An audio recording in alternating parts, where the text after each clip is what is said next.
PR. I could always pace at Yep. Javelina, and then I could go to Tunnel Hill. I did that one year. I paced Nicole for, I think I was in 2020 maybe. I did a couple loops Hmm. with her, or maybe yeah, I think I did a couple loops with her, and then I was like, okay, now I got to taper. Yeah. uh, Yep.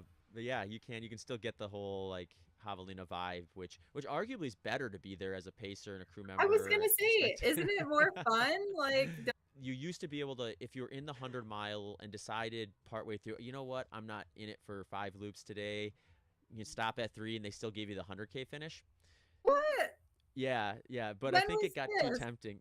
This was like, I think this was like quite a while ago. So the first year I did Javelin was 2016, and I think that was the first year that they stopped letting you do it. I'd have to ask Oh, Jamil for sure about what year they stopped doing it, but you that's used to be able to do that. hilarious. Because Uh that's huh. when the crap hit the fan for me, was like after loop three and Right. going out for 4 and 5. I was like, oh no. Uh you huh. know, Yeah. like Yep. things still looked good up to the 100K. And then after that, it was like, like, It's tough. That is such a hard spot because when you get through that 100K at Javelina, you've dealt with a lot of heat, and you still got 2 loops, and you know exactly what you're getting yourself into because you've done them 3 times already. And it's like you think like, ah, man, it'd just be so nice just to stop now. So it's like I think if you had a scenario where like there's a buckle that you can get a 100K finish, a lot of but you people would don't be get looking. the Western States qualifier if That's you true. sit it out. That's true. Yeah. Yep. I needed that. Yeah. That's a great incentive to have that qualifier there for sure because people are definitely, and that's the last one, right? You can't qualify after that. So I think a lot of times people are sitting there and thinking, well, if I'm sitting on 7 years of tickets, and if I don't get off this last 2 loops, I'm gonna go flat on all of those, then that's gonna get anyone motivated to get back out there. Have you done Western? Yeah, it was actually my first 100 miler. So What? yeah, I did.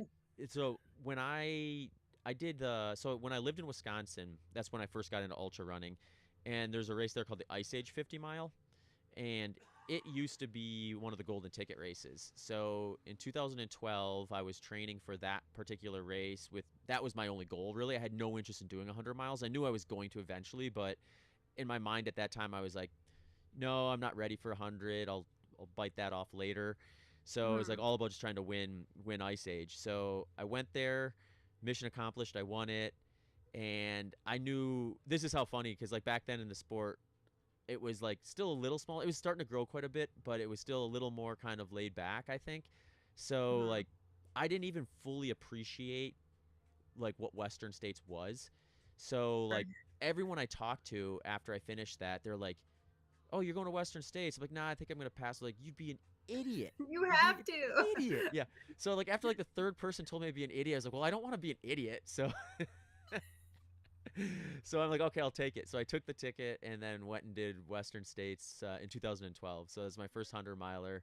Um, Wow. and then I actually did it in 2018 as well. I got in on a sponsor spot. Ultra Footwear was the presenting sponsor that year, and they gave me a spot. Oh, that's And cool. I've got a fun story from that one too. I was talking to Chris Brown, who, since I was going as an ultra athlete, they did the lottery draw, right? So I was up there pulling tickets that year. They sent me there because I was living in like Sacramento at the time. So they're like, "Oh yeah, go to Auburn, pull tickets for us, and watch everyone celebrate at the live lottery draw side of things." So I actually pulled Chris Brown's ticket, and I knew Chris from like prior races. And like so when I pulled him, I was like, "Oh, Chris, sweet, he's in Western States." And then like on Friday before the race, I'm talking to him. I'm like, "All right, Chris, so if it comes down to you and me in 10th and 11th place on the track, you have to let me beat you for that 10th spot because I pulled your ticket. If it weren't for me, you wouldn't be here." So we laugh about it.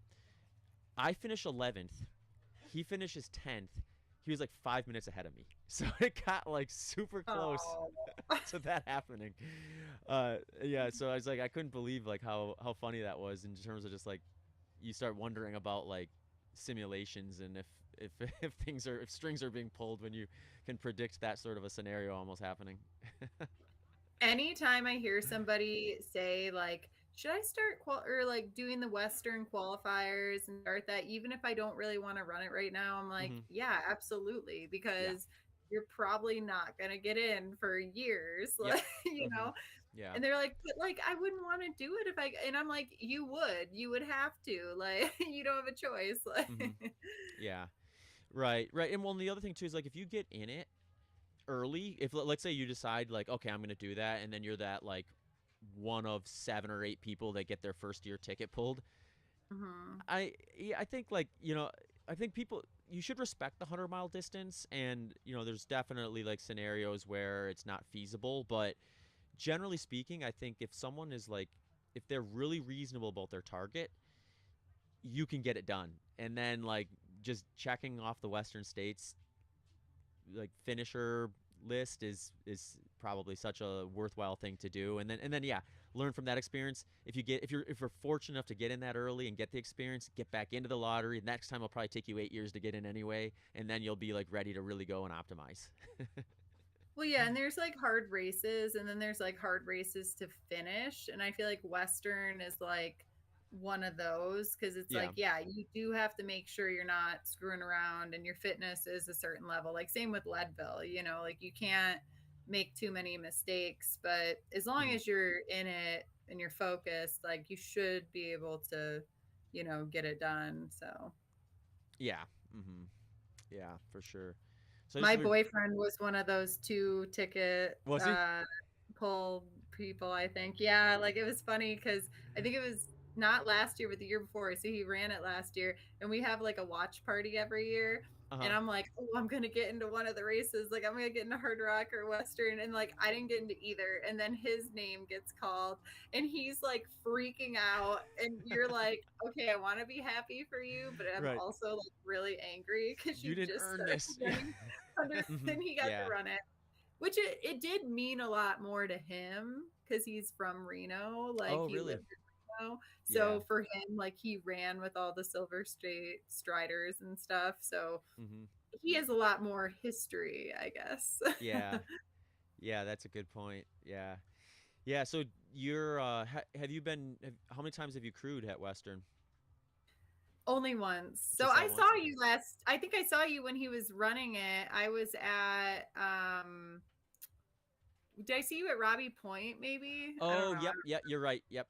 Yep, that's right. I remember that. That was His Cat yeah. Trap came out Yep. too, my friend from Vegas. Yeah. Yes, exactly. Yeah, yeah. That's right. We did Mhm. see you out there. Yeah, yeah. Yeah, that was an interesting year. That was snow. How did he fare with the snow? Did you enjoy that? He does good in the snow. Okay. I would not do good in the snow. Yeah. Like I know Camille struggled with it too. And I would be like right there with Uh-huh. her, like slipping and sliding. Like I moved away from the Midwest for Yep. a reason. Like Yeah, I don't same like here. the Yeah. snow. I like to think I would have been okay in it had I still been in the Midwest, but but not Did anymore. you I've been too far removed. you grew up in Wisconsin then? Yeah. Mm-hmm. The Yep. more I'm talking to you, the more I can hear Hear it the in your Wisconsin accent. oh Yeah. yeah.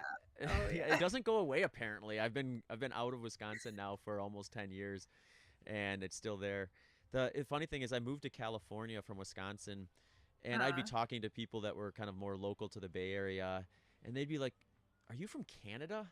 And after I was like, You're like, what's "Pretty much, Wisconsin? like a few hundred Sort miles of. away." Can you hear a Michigan accent with me or no? Maybe a little bit at the tail end of like a sentence. Like the A's and the E's, Yeah, perhaps? yeah. Okay. Because, like, my parents have a house in the UP, and that is like next level, like, okay, Yes. Canadian or, You're a you Youper. know, Yeah, yeah, yeah, yeah. Uber. I'm glad you know what that is. A lot of people are like, what is that? Is that part of Michigan or is that part of Canada? And Yeah, I lived in Marinette for 2 years when I was teaching. I taught at the middle school there, and I literally lived a half a mile from where you'd cross over from Wisconsin into the southernmost part of the UP. So I would wow. I would Okay. just I would run in two states on a regular basis back then. That's cool. Well, it's nice to know you're a fellow Midwesterner, but you can't tell me where you're from on your hand. So, Yeah. like I can. Yeah, that's a good point. Yeah, yeah. Ooh, look at that sunset. That is I know. nice. Look I at mean, that. you're there, but I'm just looking at it on the screen. It might look even more pretty on It camera. actually does look. I think it does. Like, where is It that? Is that looks right over there? good. Is It's a that what little the more shot is? saturated on the Yeah. screen, but it's still pretty nice in person. Look at that for the viewer's pleasure. Yeah. Epic sidewalk ride. Yeah. So how many? Is this the second year that Fat Ox has been the 24 road championships? Yeah. Cool. And then we have it again for next year. Awesome. Locked in. Yeah, that's a fun kind of setup to see. Just like you get that auto qualifier, so you can rest easy if you win this and hit, what is it, 140 for the men and 145 for the 145 for men, the men, 130 for the 130 women. So I think that definitely helped bring more people out this year. yeah. Mm-hmm. Last year was pretty small, but hopefully we can get some momentum. You know, I think it. So Oh, there we go. yeah, Some nice Ooh. visuals. Look at that. yeah, that's Arizona for you. We don't get that in Austin. Man, you're making me regret moving. We'll be here, Do you Zach. miss it? I've definitely missed some aspects of it for sure. Austin has a lot to offer for me for like a lot of other kind of career type stuff. And I really like the Austin community too. It's a lot of fun. But the running in Arizona is better. Nicole and I always have this debate because Austin has very warm, humid summers, and then obviously everyone kind of knows what the Phoenix summers are like in terms of how brutal they can get. And Yeah. Nicole says, you know what? I'd rather have the Austin humidity. It's a little bit cooler, but it's muggy. I think I like the Arizona heat better. I hate the humidity. Well, I don't hate it, but I struggle in it more than she does, I think. So for her, I think it's a bigger relief having like, okay, it's maybe 10, 15 degrees cooler, but it's 90% humidity. Whereas I love the dry heat. Like I can tolerate it well. I'm with Um, you. yeah, so I can kind of muscle my way through a Phoenix summer a little bit better than I think I can an Austin summer. So Same. I was just in Florida last week and I was like, I do oh, not miss this. Like, it's yeah. terrible. Yeah, that one is pretty rough. So yeah. Yeah, humidity is different. You just don't really adapt to it as well, and that the evaporative cooling doesn't work. So I'll end up losing a fairly similar amount of fluid too. So it's like I'm losing all this fluid that could be used for like other purposes, and it's not actually like evaporating off of me and giving me the like relief that it would be if I'm out here and actually getting that cooling effect from it evaporating off of you. So yeah, but it's both winners are great. Can't complain either way there. I can always travel up here, so get up here and hang out every now and then. Pretty epic Yeah. looking shot from the far side of the course here. Yeah, look at this. Oh, there goes Kaylee. Yeah, how do we got things playing out here? Looks like Sage is crossing 70 miles. Janelle is holding on to second outright Yep. by a pretty healthy lead. Yeah, 3 miles, pretty much 3 miles exactly behind Sage. Yeah. Looks like Nick Budzin's been moving up a little bit today. He was pretty steady, but a little further back earlier. Yeah, Michael DeGeorge is really falling back now. He's now M6. He was your early He was leader. leading for a bit, wasn't he? Yeah. Yeah. See if you can rally in the cool temps. Yeah, he was kind of like limping. Megan Alvarado does. She obviously knows what she's doing for this event, and she didn't seem to get too hung up in the fast paces early on. So she might make a little bit of a push up into those podium positions if things go well for her. Be fun to see. Shout out to Terry. He's an Austinite. He comes and runs with my group run sometimes on Sunday mornings. He's going a little too fast right now, though, I'm afraid. He knows it, too. Sage? No, Sage is... I'm talking about Terry. I just said shout out to Terry because he's a local Austinite I recognized on the board. Oh, gotcha. Sage, I think, will be really interesting. I could see him sticking it if he has a really good day. I think he's got the potential to do well if things go well, but it's just so hard to predict with 24. It's a long time to be It out is. there. A lot can happen. For sure. Yeah. How's the 48 doing? Is that field It's, looking? it seemed like, I mean, there was about 30 people in it. It's Mark Sanderson's 125 miles. We're Okay. about 33 and a half hours in right now. So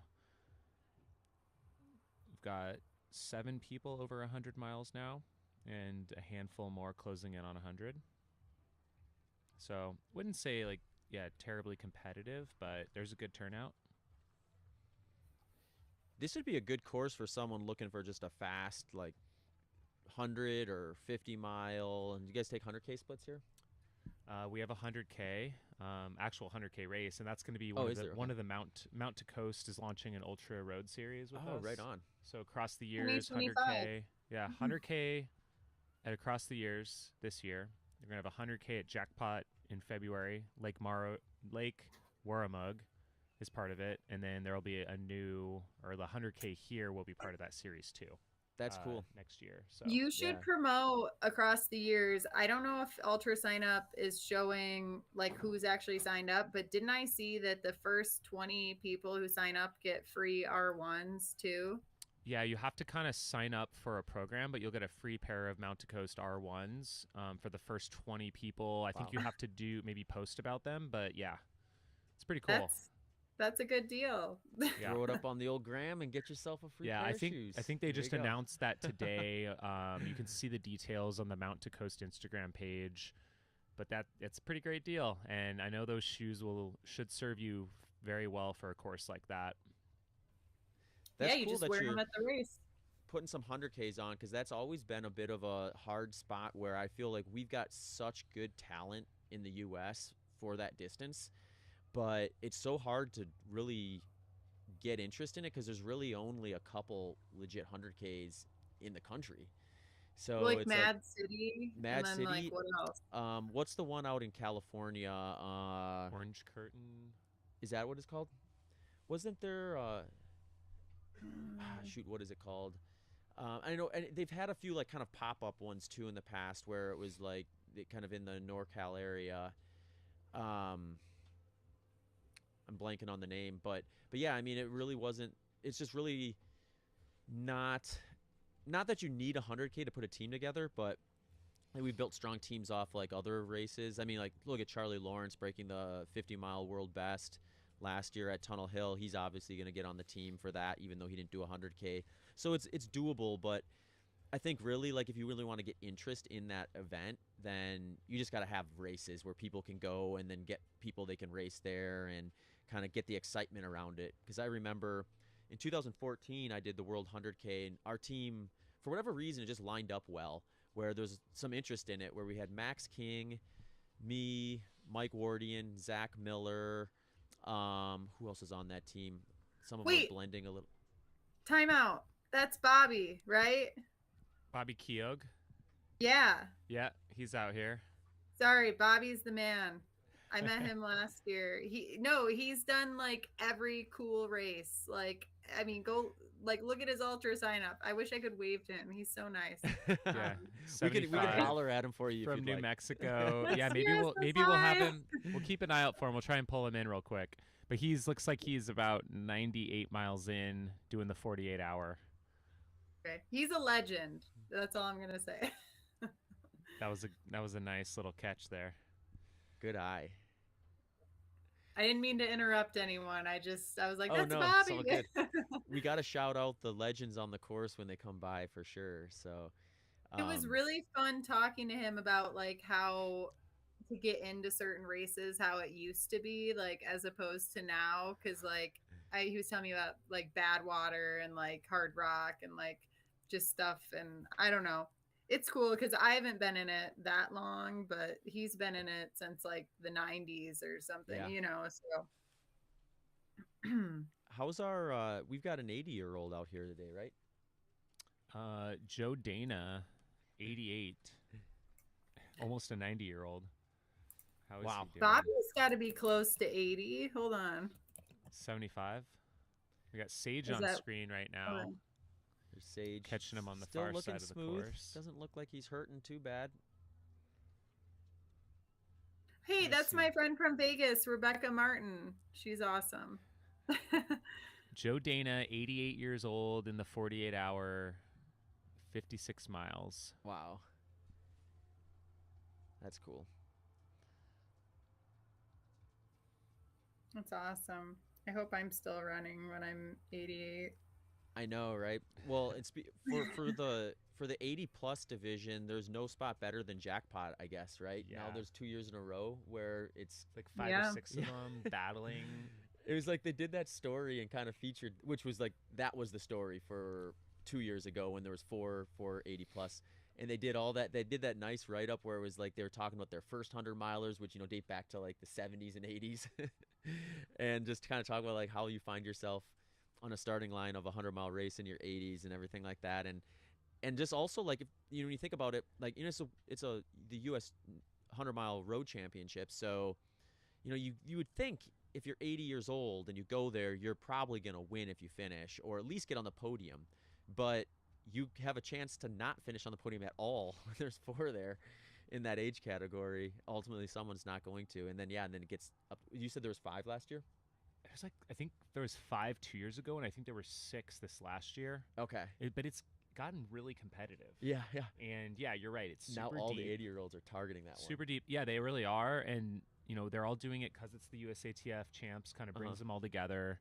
And, I mean, currently we've got, I can't tell if they're all 80 plus, like octogenarians, but like Ed Rousseau, David Harris, and Frank Ingales are all signed up already for Jackpot 100 mile. Frank is 79. I think the other guys are, David Harris is,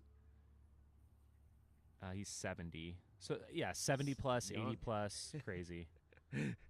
Zach, are you coming back to Jackpot? I might. I'm actually officially finishing my off season tomorrow, so I'm gonna give myself a couple of weeks to kind of ramp back up and see where my fitness is at, and if I can get comfortable with that timeline, I might try to do it. So it'd be fun. It's just such a cool event. I like that one quite a bit. So Mhm. it's hard not Yeah, to. It's hard to say no. It's like we were talking about before. It's like there's so many options out there now. I It's like know. it's really hard to pick. So if if I would just not like if I would stop running the races that I really like and just set that table them for later, like yeah. I could do less. But yeah, like you said, like I'm like I really like Badwater. I'm not done yet. Like I like Jackpot. I'm not done yet. Uh huh. So Yeah. It's that's another thing I find interesting where it's like I think ultimately you kind of have to decide, do you really want to like kind of pick some events that you really like for one reason or the other and just try to optimize at them and really make your drive and your passion be like, how do I get a little bit quicker here, how do I fix that one problem, and then eventually kind of hit a spot where you like feel like you just connected on all of it, or do you want to kind of really spread yourself out and try a bunch of different stuff? And I mean, I think you can probably balance to some degree too, but eventually there's a compromise to be made. Something right. gets missed. Mm-hmm. Yeah. So, Jamil, you got any races? I'm just ending my off season too. That's been about a 2-year off It's season. So nice and fresh, ready to yeah. go. You did Hard Rock this year, didn't That's you? true. Yeah. Yeah, it was kind of off the couch, but I did get it done, thankfully. You did But, it. Yeah. But yeah, I'm signed up for Cocodona. I'm gonna come back to that one. I did the Ooh. first running of it, and this is year 5 already. So I figure I need Wow. to get back out there and get back in the mix. So Yeah. that's kind of the target for next year, and then we'll see what else kind of lottery. I got a lot of tickets in Western states. You do, don't you? Yeah. I remember last year at Javelina, you were kind of a late entry because you needed a qualifier, right? I had to keep the streak alive, so I got that one done, and then Hard Rock was able to count for it this year, so Mhm. got 128 tickets. Okay, so you have a decent shot of getting in then. Do they have odds for that yet? I haven't seen. I don't think it's. I think it may have just closed, so I Okay. don't think they've published odds. I think there was one person with 512 tickets, Greg Salveson. Okay. There's maybe 10 people with 256 tickets. I still think there was about 80 people with 128 tickets, so Uh-huh. it's certainly maybe not as good as I had hoped. Right. But that's okay. I mean, if I'm doing Cocodona, I don't know that I need to do Western States. Yeah, you'd be happy to wait another year. Probably one more year might be all right with Mhm. me. But Will it be your first Western? no, It'll be my second. I ran it in 2010, which was the Unbreakable year. Oh yeah, wow. Oh, that's So cool. lot of snow in the high country. That was back when there was the two-time loser rule. So you apply twice, and if you don't get in, you get an automatic. Believe it or Oh, not. what? That's so cush. I think What is that? No. I was like the last group that got in via that little Before they had to sweet go method. go away from Now that there's process. 10,000 Ah, applicants. It's insane. We got how's VO2 Max Productions doing? Someone's asking in the chat. Well, Sage is leading, Sage is clipping right along. Yeah, he's 72 miles. if he Yeah. can stay steady, he'll be very happy, I think.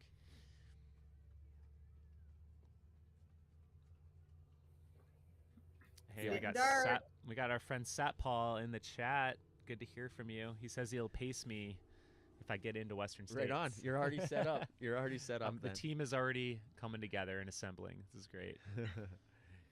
Yeah, Cocodona is such a cool event. So I've been picking a few events each year to come out just as a coach, and so far I've just been basing on like number of clients there. So like if I hit a threshold of a number, I was like, okay, I should go there. And this year Cocodona was one of those. So it was so much fun to kind of see what you've done with just the different distances along the way.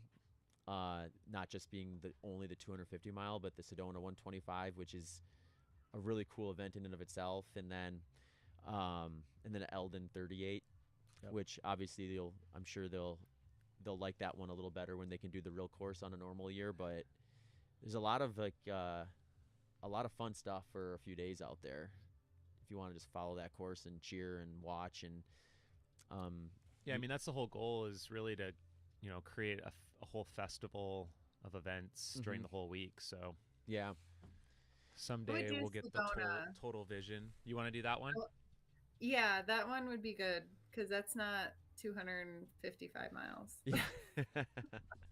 And the buckle is still good. So Yeah. Absolutely. Yeah. I think Badwater is like my cap. Like I'm good at that being my max right now, and then anything over that, like I like to sleep. I don't like to sleep. That's Yeah. when you really start to like trip out, like because Badwater's starting at night and then being up night two. Sure. You're like totally hallucinating like night two. Yeah.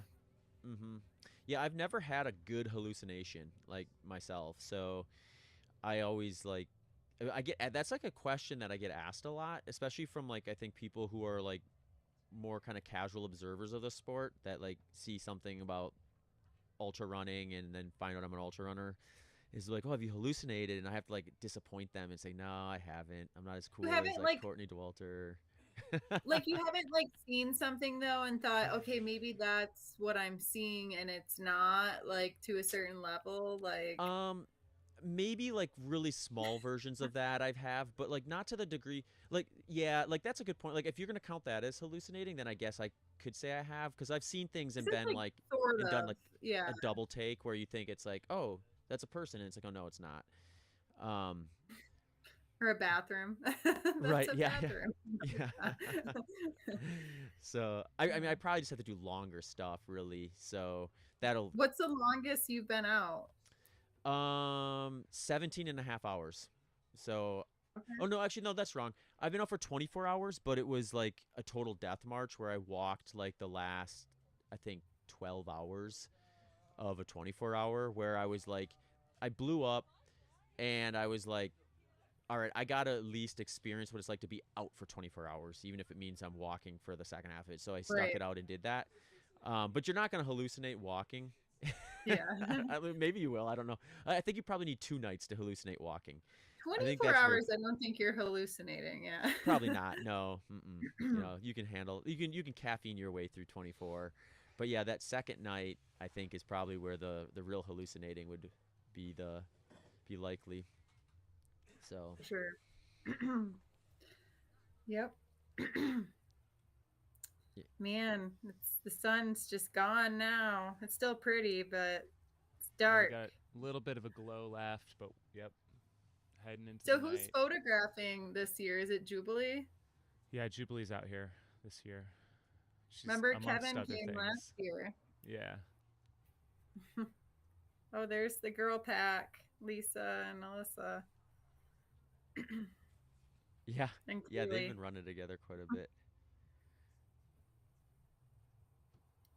I Yeah, wonder it if seems Kaylee will do Badwater again.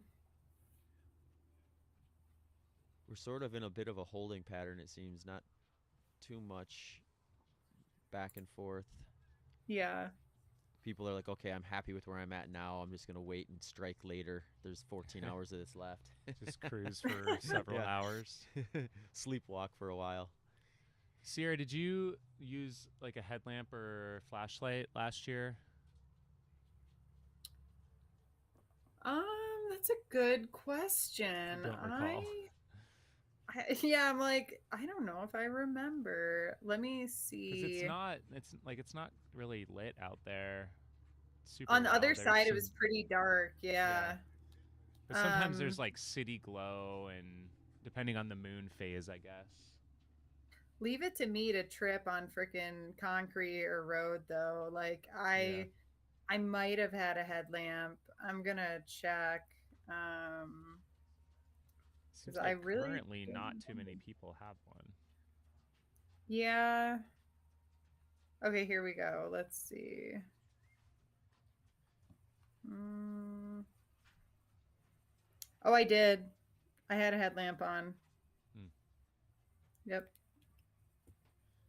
I remember if it wasn't for the boys last year, I feel like they were the ones that kept me in it because I think the females, like, there was barely any females in the race. So I was like hanging out with the dudes. Yeah. Connor, I think was his name, and Nick Iben and Don. Yeah. It was a small but mighty crew last year. Mm-hmm. Yeah, we were talking about Cocodona, and someone dropped in the comments here that Courtney, that's right, Courtney's coming back to Oh, the she's 200s. in.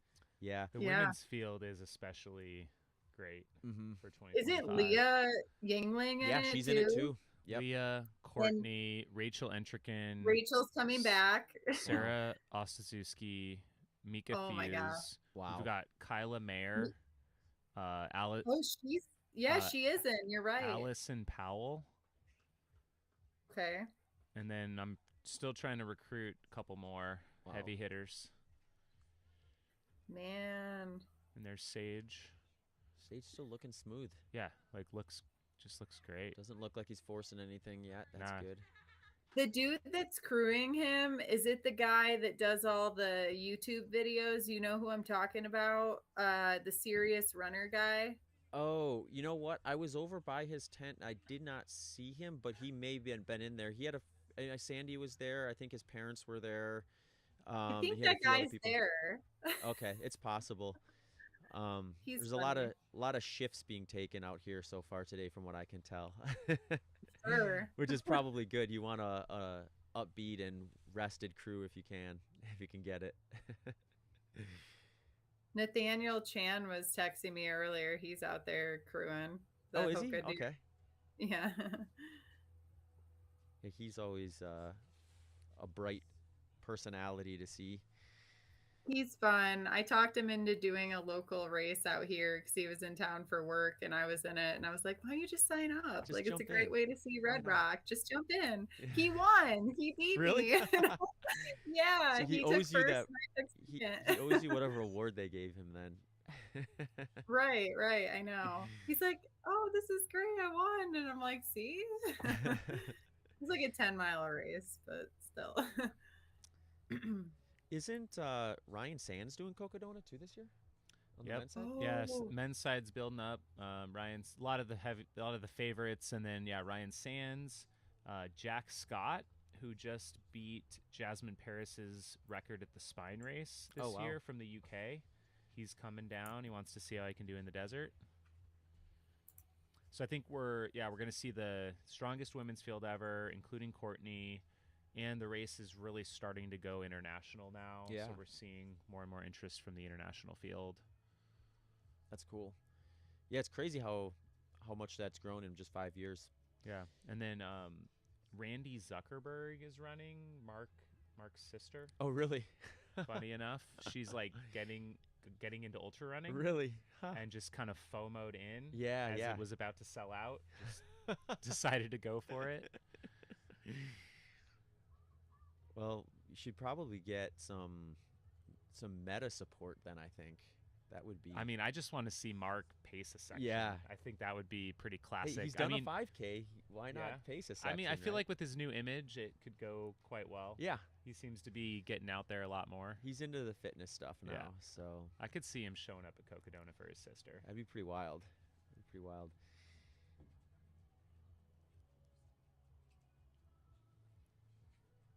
Yes, right now.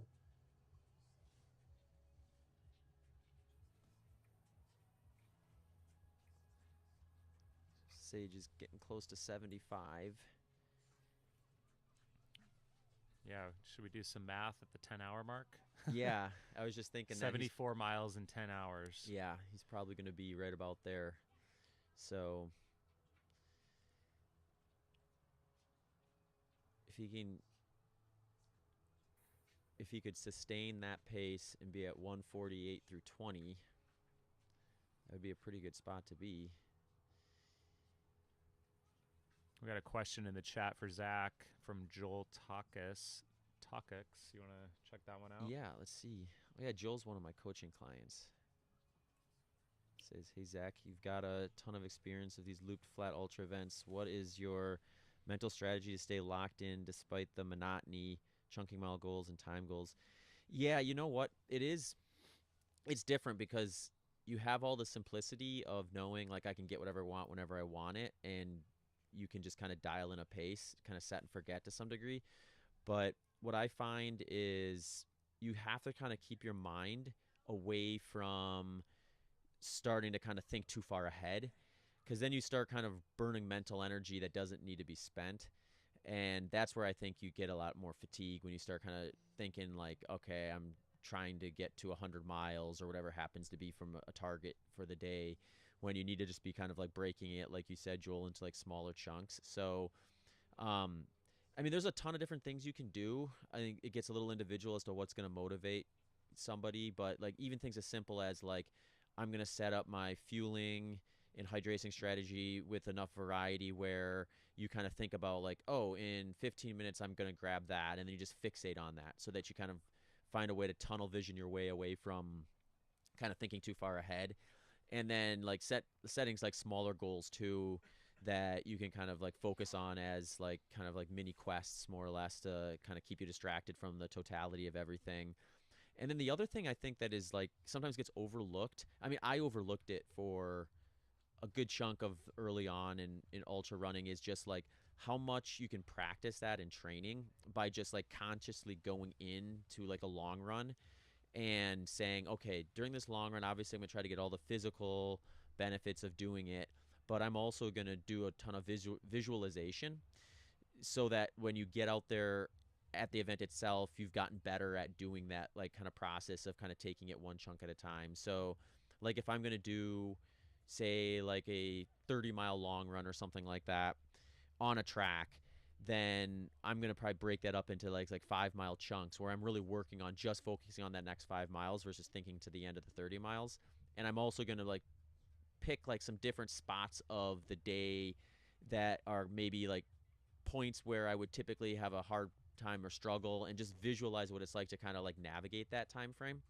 So that distracts you from thinking too far ahead, because you got your mind on something else, but it also gives you like kind of these dress rehearsals that when you do get out there at the event itself, it doesn't feel like you're as far away from it as you are from the last time you did it, or if you're doing it for the first time ever. And I find that to be kind of be useful. And then I mean, there's other strategies too, depending on the event. Like you can like dose in music or podcasts and things like that, just to kind of distract you a little bit from the running and thinking like that. One thing I think is oftentimes something just to be mindful of too is you have such access to the data that you can kind of get overkill from that too. So another strategy I'll do is like I'll watch what my pace is at, whether it be like a split from a lap, or if it's on the track, I mean, you get every 400 meters. And I'll kind of go in there with a strategy of like, this is the slowest I should be going, and this is the fastest I should be going. And then I have like this loading zone that's like if it's a 400-meter track, it'll be usually like a few seconds to either side of that. And I'll kind of watch that for a couple laps or a few laps just to know that I'm in that. And then I'll say, like, okay, I'm just going to do like the next 10 laps on feel. And then just kind of like take myself away from trying to like process that data for too long. And then check in again later. So you sort of end up kind of scaffolding out different like benchmarks just by kind of having that strategy in place. But yeah, it's definitely one of the harder parts about it. I think like sometimes I wonder about like, you know, I had a really good experience the first time I did it with Desert Solstice in 2013. It was the second 100-miler I finished and was the first track event I'd ever done. And it just went well. So I think part of it's just like a good first impression helps you kind of appreciate what you're doing versus being like kind of overthinking it, I guess, to some degree. Whereas if I had a really bad experience the first time, like who knows, maybe I never go back and do another one again. Or if I do, I'm kind of thinking about like, oh, how do I get over that hurdle? So sometimes I think it's good, you know, to get something in and and have a positive experience from it that you can build off of too. Because you definitely learn stuff from each one of them that you can carry over. And then yeah, because like when I did my fastest 100-miler on a track, when I think back at just kind of where my mind was at, one thing that sticks out is I felt like I was able to kind of push through some of those mental lows, maybe 2 or 3 times further than I normally would. And then I got close enough to the finish where you start kind of like smelling the finish line and getting excited about that. And I think one of the reasons I was able to do it for that one was because I've had enough races on similar spots that went well but not perfect. And that gave me some like stuff to think about where it was like, okay, here's a benchmark where I've had a hurdle before. Let's see if I can get it right this time. And then kind of you have these like other little wins that are built into it versus just the end goal, so that when you do get to a point where you're far enough into the race to start thinking about the end goal, you're still kind of excited about it versus kind of beaten down from thinking about it all day long.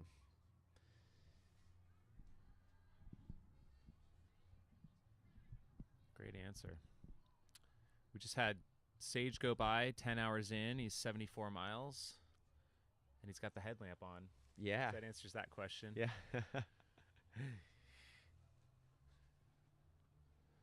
Yeah, someone asked if Sage is in first. Sage has been in first for a fair bit now. I think he took the lead around 46 miles, I think, or 45, somewhere in there. Somewhere around there, yeah. That's when he passed. So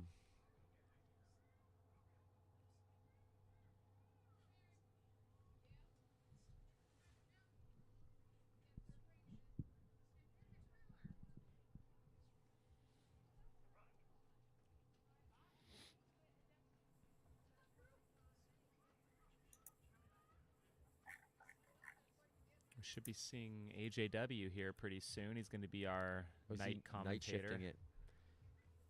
Does AJW prefer the night shift, or is that just where you guys always stick him? I always feel like he gets a night shift. Yeah, he's pretty on He's board. He's for pretty it. stoked. I mean, he first told me when we were looking to kind of fill some shifts, he's like, I'll just do the whole thing. Just give me some coffee. I'll just go for it. I was like, That that's sounds 24 hours. Yeah.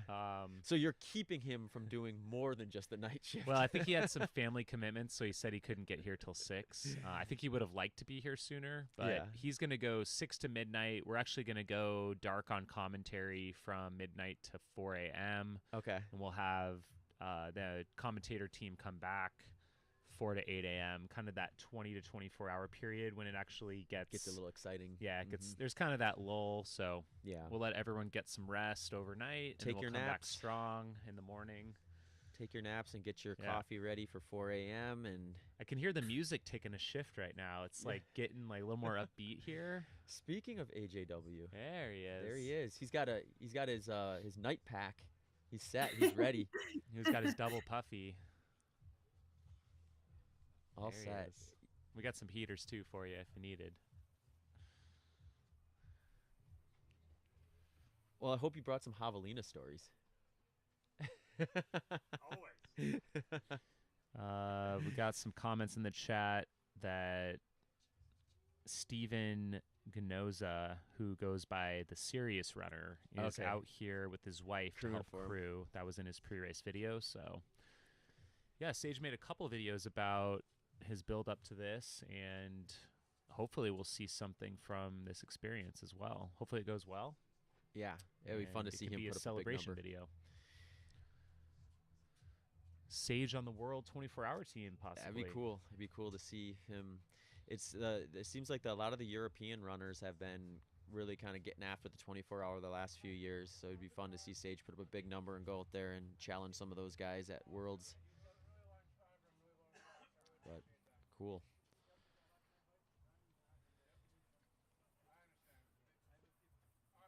Well, AJW, I can give you this seat if you're looking for it, because I got some runners to check on anyway. But thanks for your time, yeah, Zach. no, it was we a lot of appreciate fun. you stopping by, and I'll see if I can swing back if you guys will have me for later on, maybe chat yeah. a bit. Well, I might be heading out, yeah, before too long, so the chair will be open. If you want to step back in, that'd be great. I can come and hear about AJW's Halloween experience. Good to see you, Zach. Welcome, AJW. Good to be here. How you doing, Jamil? Doing great. We still got Sierra with us remotely. Hey, Sierra. You'll have to put your... What's up? She just said sup. What's up?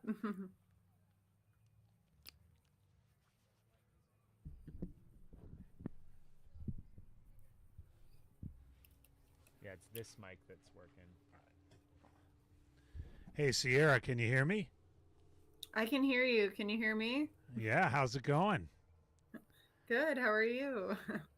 I'm the fresh blood. I'm just getting here, so. You're just getting started. That's right. That's right. So how's the race going so far? What's your take on it? Yeah, I mean, we saw temperatures in the upper 70s, but full Arizona exposed sun, so it was warm. Like, we were kind of getting a little blasted by the heat in the tent here. We saw folks using cooling strategies, ice and water, and then some weren't, which was a little surprising. Like Kayla Straub, who's our second place woman right now, she was pretty much dry. At one point she said she was experiencing heat stroke as she ran by.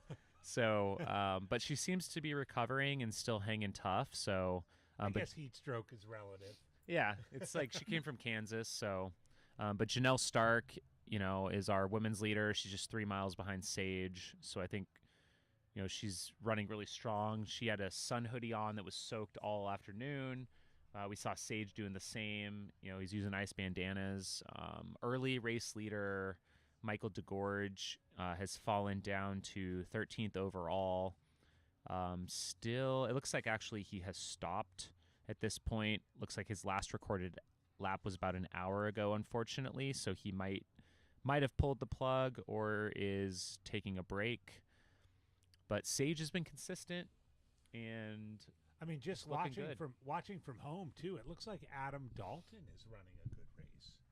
Yeah, he's been moving up in the field. Looks pretty consistent overall.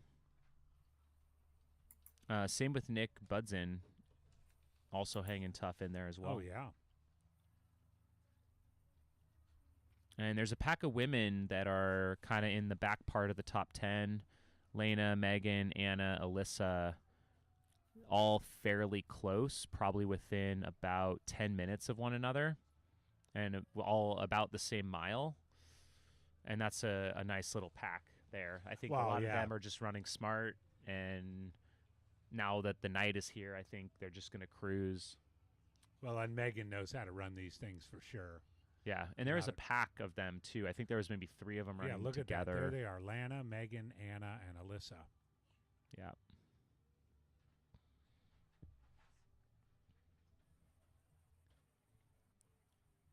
So, yeah, that's kind of the update. So, Janelle Stark with a pretty good gap on Kayla Straub. Mm-hmm. And Kayla with a pretty good gap on that Chase pack. But then it's kind of a whole lot going on. Yep.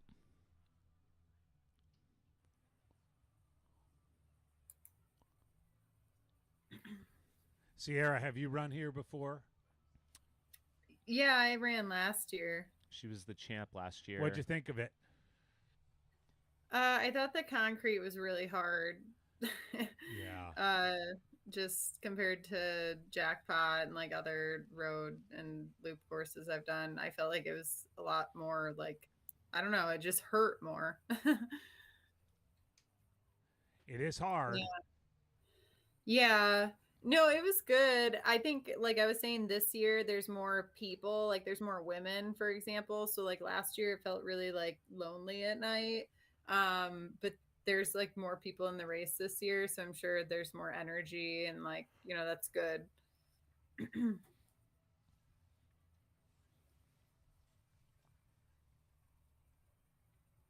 Oh, this is great. We're still seeing some spring in the step of some of these folks. And of course, there's a lot of other distances here, and we might have a chance to talk about those as well. You know, you look further down. I know our focus is on the USATF 24-hour championship, but Jean Palmier, 60 years old, from the Bay Area, is running really well. And so too is Ed Rousseau, who's he's 85 years young, thank you very much, and has hit 35 miles in 10 hours. And the next time we see him come through the static cam, that'll be fun to see. We saw him a couple of years ago at Jackpot, which was a lot of fun when there was a whole bunch of a slew of octogenarians running that one. Yep, 70-year-old David Harris also out here. David Harris, yeah. He's like 45 miles, I believe, and both of those guys are going to be at Jackpot 100-mile USATF champs in February. They're both coming back, signed up already. Very good. And then in the 48-hour, we've got Joe Dana. All right, on 88 years old, and he's been out here since yesterday morning. Oh, there he is, and moving well. He's 57 miles. I got to refresh it just to make sure, but 57 miles. Of course, Bobby Kehoe, who's a regular, in 34 hours and change. Well, actually, it looks like he's about to hit it. He's at lap 101 is 99.8 miles, Right, so I guess at the half a lap he's probably already surpassed it, but we don't have the split yet. Well, shout out to Bobby. Sierra gave a nice shout out to him earlier. Absolutely. Great dude. He'll probably be around in a little bit more than a month for across the years, I would expect. Yep. He probably will. You're right. It's a safe bet. Yeah. Oh, on the top, we'll check. You know what race he's forgetting to watch. I think it's Bill Heldebrand. I don't know what race he's in. No, I'm sorry. Looks like he's in the 48. The girl that just ran by, she lives in Vegas, and she's like, when I do like rock climbing type ultra running adventures, she goes with me because she's like really good at rock climbing. And you're not so good, or what?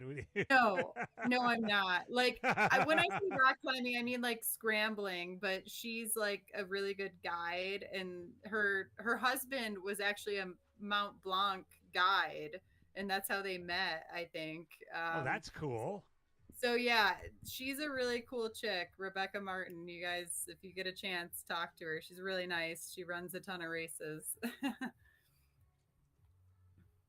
Do you know what race she's in? She's in the 100K. All right. She was hoping I was coming, and I'm like, nope, not this year. Oh, there she is. All right. She's moving right along, 46.4 miles in about 9:42. What's your next race? Across the years. What distance are you doing? As far as I can go in 24 hours. Okay. Or 100 miles, whichever comes first. Nice. You know, what day? What day? New Year's Eve. Oh. Okay, well I'm just making sure. No, yeah, I'm gonna run New Year's Eve and hope to get 100 miles before I'll see you there. What are you gonna do there?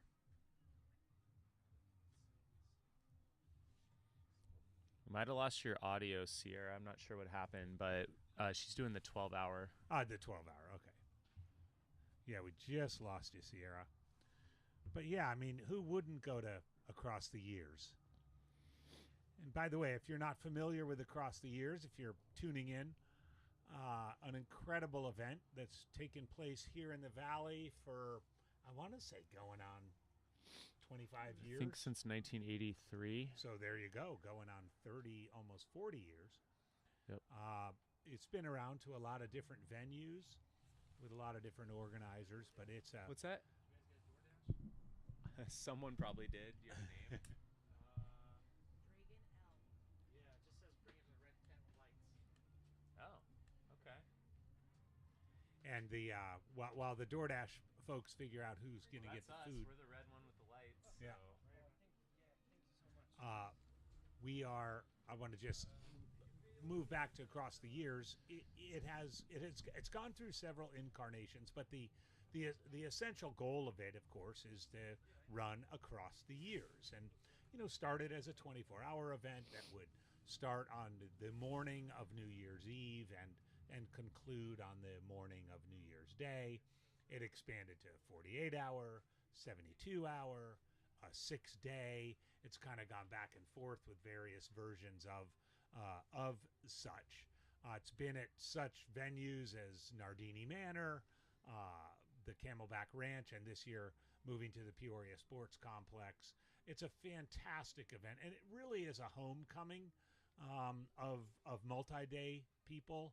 It really gives an opportunity, especially for those who might be a little bit older, might not have a chance to finish 100 miles or 50 miles or 100K in a race that might have more stringent cutoffs.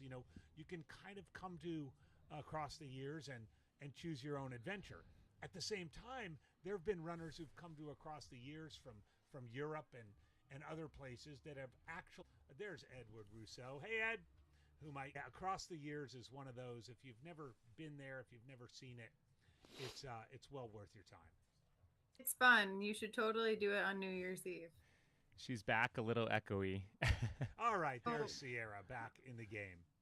But I think, Sierra, you said you might have to go, so thank you so much for joining and spending some time with us.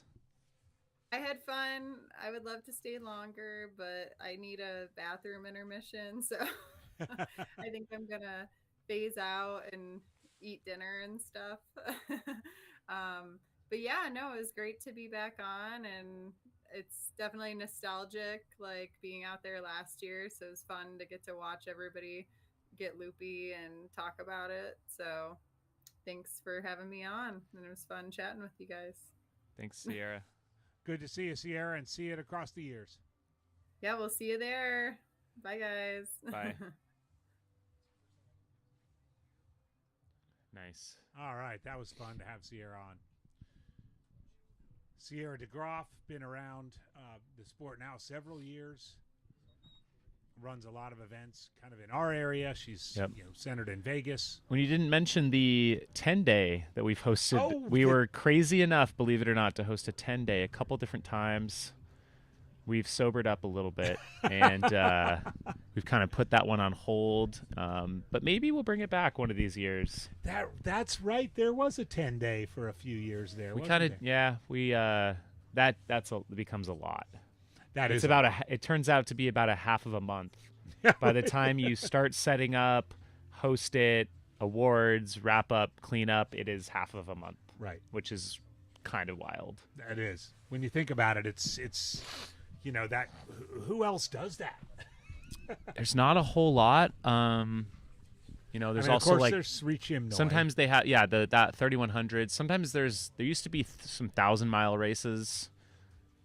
Those I think have more like a 20-day cutoff oftentimes. Yeah. But the winners will do it in 11, 12, 13 days. When you had the 10-day, were people like, oh, a 10-day? Yeah. They like we see it. A lot of people in the 6-day will switch over to see what they can do in the 10 days. Yeah. It's also a great way to rack up those lifetime miles at ATY. You can get a jacket in like 2 years or something, right. Couple 10 right. days. Whereas just doing 24 at ATY takes a much longer time. Oh, goodness. We see we've already got people in the chat begging us for the 10-day. We got Jem Rooney from Australia. He says, please bring the 10-day back. I will fly over from Australia to run it. And he'll give up half a month to do so. Actually, flying over from Australia, probably 2/3 of a month. Yep. When all's said and done. Well, we are 10 hours and 20 minutes in to the 24-hour USATF National Championship 24-hour race at Estrella Mountain Regional Park, just west of Phoenix in Goodyear, Arizona. Beautiful area. It'll also be the site of the Coldwater Rumble races in January 18th and 19th. A wonderful event put on by Aravaipa. A great way to start out the year, running races from 5K all the way up to 100 miles. These runners are going round and round this 0.98 mile track, but the trails out here going from exactly this point or very near this point out into the Estrella Mountains are stunning. Large mountains, washes, cactus fields as far as you can see. There's Megan Alvarado. Hi, Megan. Yeah, I mean, it's the foothills of the Sierra Estrella mountain range, which is, believe it or not, one of, if not the most rugged mountain range in all of Arizona. Yep. Goes up to about 4,500 feet up there, overlooking Phoenix. And it's not unusual at certain times of year, like around now or the next couple of months, to see snow. Yep. Maybe once or twice a year. Yep. Or once On the every peaks couple of years. The Estrellas. Yep. But yeah, thank you. Got a solid amount of you here watching. Maybe we can do a roll call. Let us know where you're tuning in from. We know we've got Australia watching, probably across the U.S. We had, forget where else we had earlier, but it seemed like everywhere. Yeah, it's great to have you all here. And, it's like, what a day for live streaming. We had JFK on earlier. We got to see some incredible performances there, men's and women's course records. You can go check out that replay on the Mountain Outpost YouTube channel. What a JFK, Jamil. Oh, my Picked goodness. a good year to launch a live stream. Yes, indeed. Yes, indeed. What a JFK. I don't know what to think about it. I mean, I remember being out there. We were celebrating Ian Torrance's 20th run there. He today ran his 29th JFK, but we were out there celebrating his 20th in 2015, and we were out at the tavern afterwards, as some are wont to do after the JFK 50. And he introduced me to this kid from Flagstaff named Jim Walmsley, and he was part of. Ian used to bring his team out there and always wanted to win the team competition. And of course, Jim did 3 or 4 JFKs and brought the course record down to, I think, about 5:25. And I remember sitting in the gym and hearing Mike Spindler, the race director of JFK, after Jim ran that in 2016, saying, I don't think this record will ever be broken. I never thought anybody would go under 5:30. And here we are with a guy going under 5:10. Yeah. I mean, it's just incredible. Hayden went 5:18, then Adam Peterman goes 5:19, and then David Sinclair makes a giant leap, 5:08. Huge leap. And Rachel Drake on the women's side, first to break 6 hours, and 2 women under the course record. Yeah, amazing race, and perfect weather conditions. The classic American Ultra. I've said to anybody who ever asks, it tests the versatility. You have to run through the AT section. It's technical. It's kind of East Coast NAR. You come down and you get to run a marathon on about a 0.5% uphill grade along the C&O Canal, and then you have 8.6 miles of rolling country road into the finish line. And man, it was so much fun to see. The live stream captured it so well. The shoe change as they came off the AT section. Eli Hemming especially was amazing. I know he came from triathlon, so he's probably used to the shoe change thing. But just switching out of whatever trail shoe he was wearing to his road shoe, it took like 4 seconds. And That I know was you guys. amazing. It was Amazing just clip. incredible. Yeah. And it's the it's where we are with the sport right now. But it's fun to see and yeah, a great JFK this year. You can rewatch it right now. It only takes 5.5 hours, 6 hours to watch it, so you can enjoy that. Sometime this weekend. Taking a look back at the race at hand, Sage Candidate, if you're just joining us, maybe we can put the leaderboard up on the screen. Actually, I think I could do it on my end, potentially.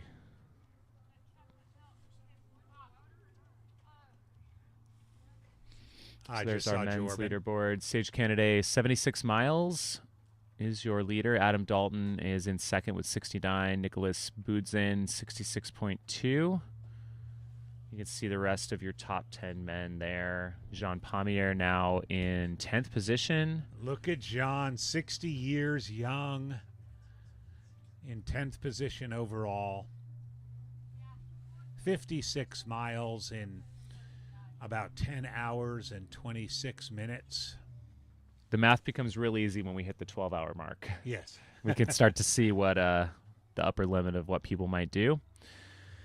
And switch over to the women. Janelle Stark absolutely crushing it, 73.1 miles in under 10.5 hours so far. She's got quite the lead on Kayla Straub in second. Lena, Megan, Alyssa, all pretty tight in there. Also kind of in that 3, 4, 5 position in close to the top 10. And you can kind of see the rest of the women. Yeah, Jamil, that was that pack you were talking about, that there is definitely a chase pack in that 64-mile to 62-mile area. And we've got 20-year-old Kayla Frederick also in the field, the youngest Badwater finisher.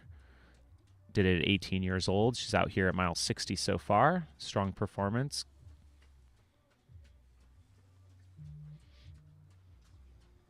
Thanks for weighing in. We've got folks from Utah, Austin, Texas, Southeast Iowa, Winchester, Virginia. I know Winchester. I bought a car up there once when I lived in Stanton. Great little town. Albuquerque, good to hear from you. San Antonio, Montpelier, Vermont. All right, staying up a little. Oh, no, not that late. Good to hear you from Montpelier. Some good beers in Montpelier. Good to hear from all of you. Thanks for sticking around and enjoying the coverage here at FatOx. We had someone asking about Mike DeGorge. He was your early race leader through maybe around 40 miles, and he seems to have stopped as of right now. I don't know if he's officially pulled the plug, but it's been about an hour and a half since he's recorded a lap. He got to 58 miles. Was looking really consistent early and then started kind of faltering a bit. And then, it seems like he just may have stopped for the day, unfortunately.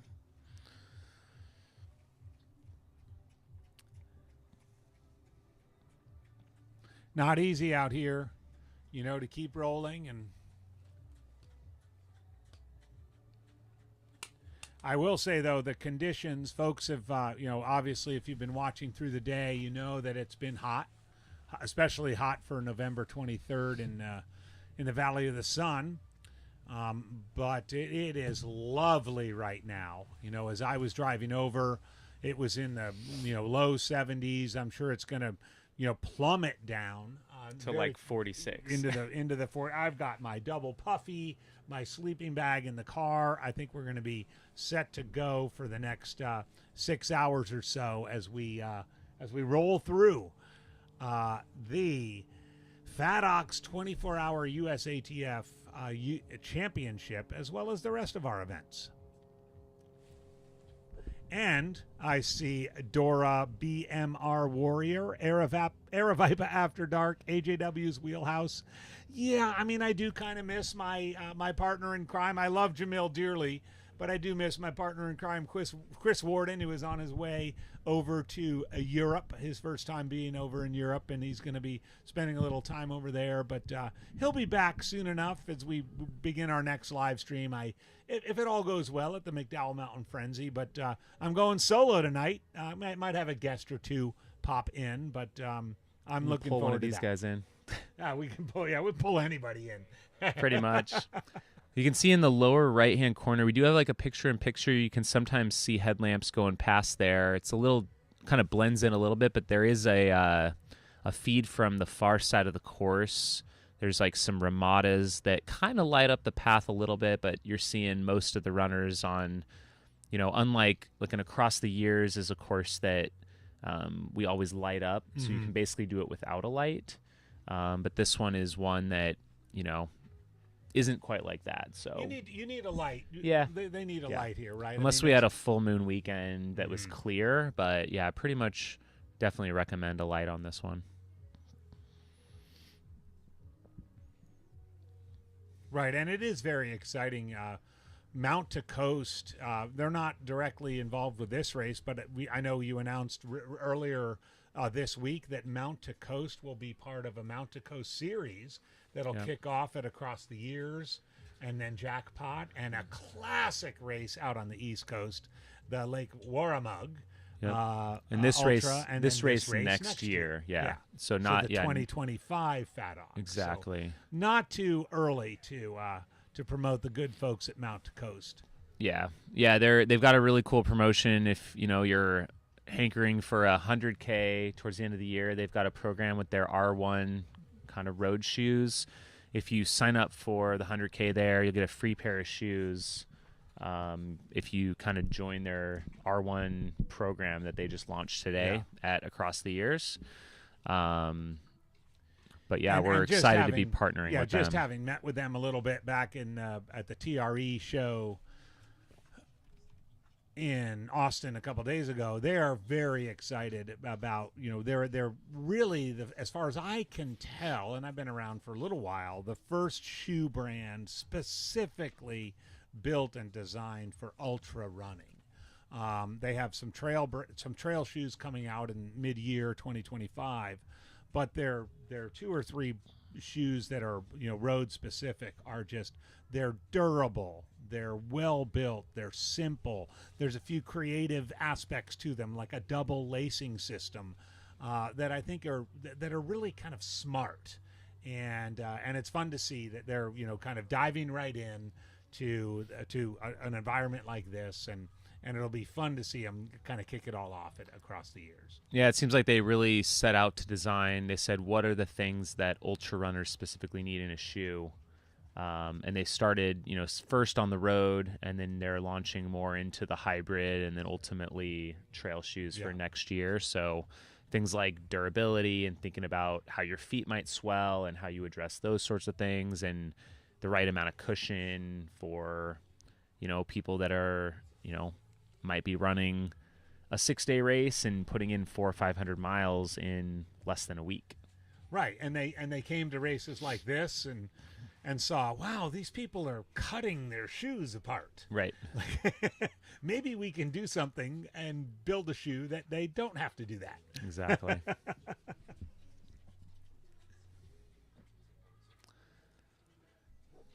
And we do switch every 6 hours here at Fat Ox. Oftentimes these looped courses do switch directions. So we'll have that to look forward to at 8 o'clock local time here.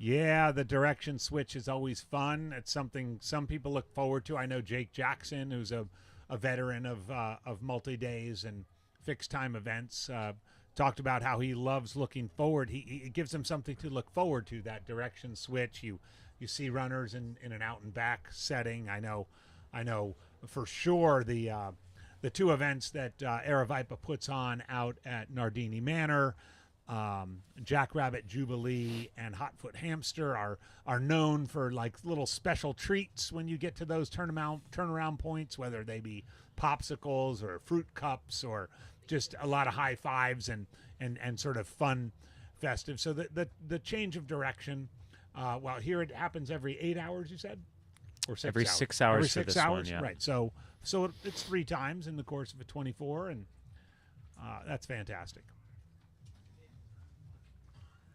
Oh man, we got quite a train of folks coming through. I Look think at this this. is some of that. We got Alyssa and Lisa coming through on your screen.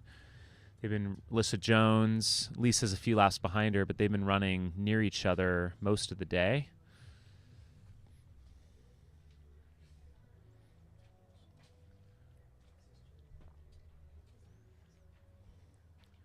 So you look at that screen. I've seen this many times in the fixed times I've done. That screen that you see just to the right and in front of our tent, has times flying by. Some runners will glance at it. Some runners will ignore it. Some runners will do some version of in between.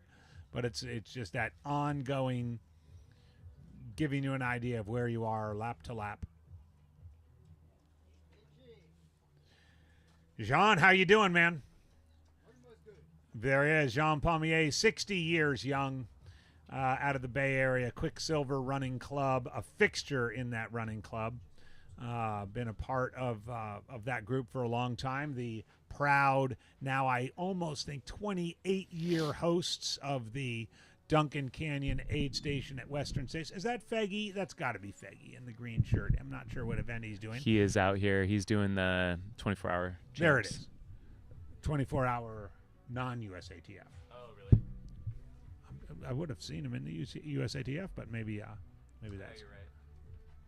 John Fegaravese, one of 19, if my count is correct, finishers of the Barkley Marathons. Currently living in Flagstaff. Yeah, there's Feggy. Third male in that non-USATF race. Looks like that one started yesterday.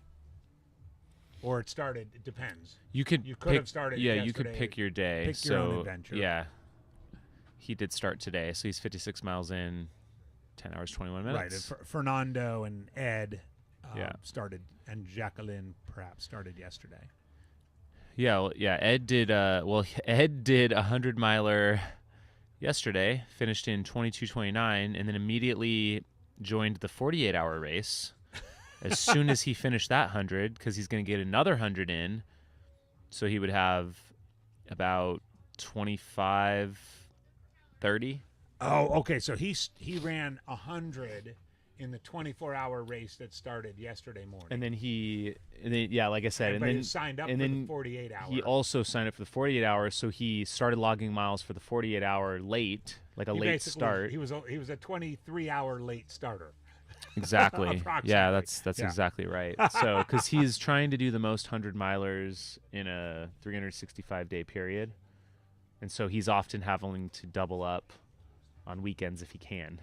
And in so order here to get it done. He can probably get 300 milers done. 2. Or 200. He'll get 2 done this weekend at this race. So 200 miles under 48 hours, but he's breaking it up. I guess like it's like technically late. That's fine. Nothing wrong with that. Yep. Yeah. As long as he doesn't go over the time cutoff. So if he doesn't get it, if he doesn't finish it in time, then that doesn't count. Well, I suspect he'll come to the 6 day across the years and probably get 4. He might. Right? Because you could sign up for the 6 day, the 72, the 48, and the 24. Right. They're all different events. Yeah. You never know with Ed. Nick Larson in the chat wants to see David Roche out here on this course and see what he could do. What distance would you want to see David Roche? Would you want to see him in a 24 or like 100K on this loop, or what would be most exciting for you? And while you're thinking about that, Nick, I don't know if anybody else is paying attention there, but David Roche's name is now on the entrance list for the McDowell Mountain Frenzy 50 miler. Coming back to McDowell already. Coming back to McDowell already after Javelina, and he ran the McDowell Mountain 50 miler last year. The 2023 version of the McDowell Mountain 50 miler, and it's nice to see him. He's not totally burnt out of the McDowell Mountain trails. McDowell Mountain Frenzy is very different than Javelina 100. It takes on a bunch of different, some of the similar trails, but a bunch of different ones, and fantastic. Well, and it's event. even tougher this year. They're throwing 2 additional climbs into the 50 miler that go up into the preserve. Are they really? You're going to go up, you're going to do an out and back on East End, and then you're going to do an out and back on Wingate Pass, and then you have to do Thompson Peak. Because the area that we used to do a nice loop in burned, and they're trying to let that kind of recover. So they're allowing us to go a little bit more into the preserve this year, and race director Aaron Barber devised a pretty cruel plan to take them up further. East End Trail is awesome, but it's very narrow. So it's going to be interesting to see when the bulk of runners are going up and down, head on, what that's going to be like. Well, and up and over that Gateway, Wingate, that's some technical stuff too. Yeah, so that's just like 3 out and back to 3 different passes basically, and 1 peak. Good for Aaron. That's going to be fun. Yeah, Nick in the chat says he wants to see David at the 24-hour. All right, I'm with that. Jim Walmsley would be great. Jim's run a fair bit out here in Arizona. I mean, not the fixed time stuff yet, but he knows these trails. I don't think he'll ever really be a stranger to these Arizona trails. His parents live here. He's kind of like me. His heart's in the valley. Might need to call it. You good? I'm good. Oh yeah. You could pull in whoever. I'm good. Yeah. All right. Well, I'm going to bid you adieu, AJW. Jamil, thank you so Thanks much, man. much. It's been great to chat with you. Yeah. And enjoy the night. I'll be listening from afar. We will see you next time. All right. Jamil Curry, everybody. He's been pulling like he's a multitasker. We all know that. But Jamil's going to get a little bit of rest here, and we are going to make it into the night. Nick asking about Javelina 2025 registration. It typically opens on New Year's Day. I suspect it will open on New Year's Day again. It is not, at least up until this point, something that's gone to a lottery. It is open on January 1st. I would suggest you mark your calendars now and set your notifications if you're interested in running the Javelina 100. I ran the Javelina 100 this year, last month, for the first time since 2007. And I want to say a couple things about it. First of all, I ran it a lot slower, but the heart and soul of the Javelina 100, the essence of the Javelina 100 has not actually changed that much. Even though it's larger, it's bigger, it's much more of a, as they like to say, kind of the Burning Man of ultra running. It is at its core, a gathering of the community. And man, I saw it in firsthand this year. Had a great day out there running, and frankly, after I finished, I didn't even want to leave. It just has that way of sucking you in. So, all of the Aravaipa events have their own particular charm. Javelina has the party charm.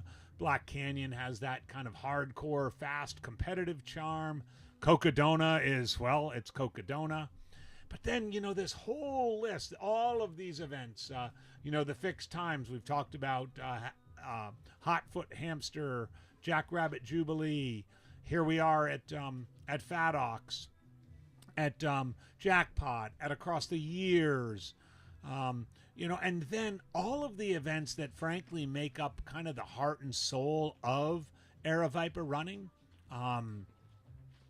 You take McDowell Mountain Frenzy, Pass Mountain, Mesquite Canyon.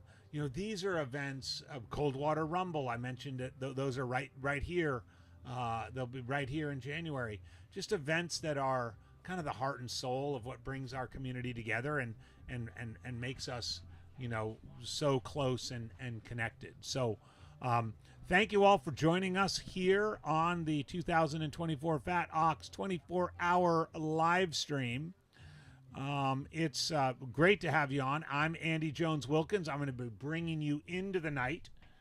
We are going to be covering the race from now until midnight Arizona time. That's Mountain Standard Time. At which point we're going to take a 4-hour break. We'll take a little 4-hour break to rest up a bit, and then be back on the air at 4 a.m. To bring home the 24-hour finisher. So we will go dark from the 16-hour mark to the 20-hour mark, and then come back live and in person to bring us through to the end.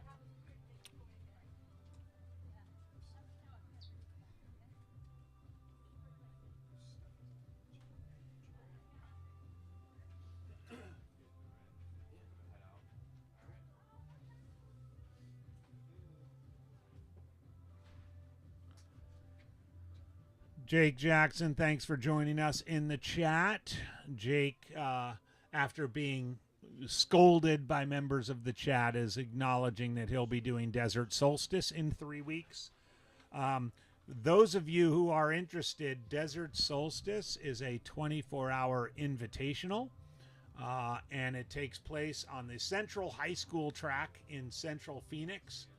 We will be there live streaming it, as we have been for the last 7 or 8 years. It's a fantastic event. It's geared towards running fast record times. It's truly a invitational with qualifying times, and it's an event. The weather is typically perfect. It's an event for people to go fast and go for records. Walter Bort's asking who's ahead in this thing. We have posted the result, the timing in the chat, if you want to look up at the top. But just to give you an update of where we are in the USATF 24-hour championship, Sage Canaday, extremely experienced ultra runner from Colorado, currently leads the men's race in the USATF 24-hour championship with 79 miles. Accumulated in 10 hours and 45 minutes. Janelle Stark currently leads the women's race with 75.1 miles accumulated in 10 hours and 40 minutes. Janelle Stark also sits in second place overall. Second place for the men is Adam Dalton at 71.1 miles, sitting there after 10:44 elapsed. And third place for the men with 69.2 miles at 10:43 elapsed is Nicholas Budzin. Then we get to second place woman and fifth place overall, Kayla Straub. She's elapsed 67.2 miles in 10:38. Sixth place is Thierry Joffran with 67.2 miles elapsed in 10:41. Seventh place, Isaiah Jansen, 67.2 miles in 10:42. Third place female and 8th overall is Lana Hauberg, 66.2 miles accumulated in 10:39 elapsed. Ninth place overall and fourth place female is Megan Alvarado with 66.2 miles covered in 10:41 elapsed. And 10th place overall, sixth place male Philip Sebastiani, 65.2 miles accumulated in 10:44. So for those of you keeping score at home, 4 of the top 10 competitors are currently women. And in 11th place is Alyssa Jones in 65.2 miles, 10:45 elapsed. And 12th place, Anna Haley, 64.2 miles elapsed in 10:41. So there you have it. Of the top 12, you have 6 men and 6 women. We'll try to keep you posted on that as things go along through the evening. I'm Andy Jones Wilkins, and this is a lot of fun. This is a lot of fun to see this race taking shape the way it is. Yes, Nick Larson is pointing out that Sage Canaday did come back from a pulmonary embolism that he suffered a few years ago. I know his journey back has been an arduous one, but it's great to see him back here and running so well. And if you don't know Sage is somebody who's been around the sport for a long, long time. Sage also is somebody who will take on any race at any distance, any surface at any time, and has really been open about that. And you know, I think his longevity in the sport is absolutely testimony to the fact that, you know, if you put in the work and you pay attention to detail, you know, you can do something like run an Olympic qualifier or marathon time and also, you know, run a top result at Western States or UTMB or anything else. So any surface, any distance, that's Sage. And at least right now, you know, we'll see how the night folds. Again, we are not even yet 12 hours into the 24-hour event here, but right at this point, Sage is rocking and rolling.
That the Fat Ox endurance events have been the 24-hour USATF National Championship. The first year was last year, and this field is significantly more competitive than last, and I suspect that's a trend we will see continue over the next several years as Estrella Mountain Regional Park has become a wonderful venue for this event. Taking place the week before Thanksgiving, the week of Thanksgiving, every year in November.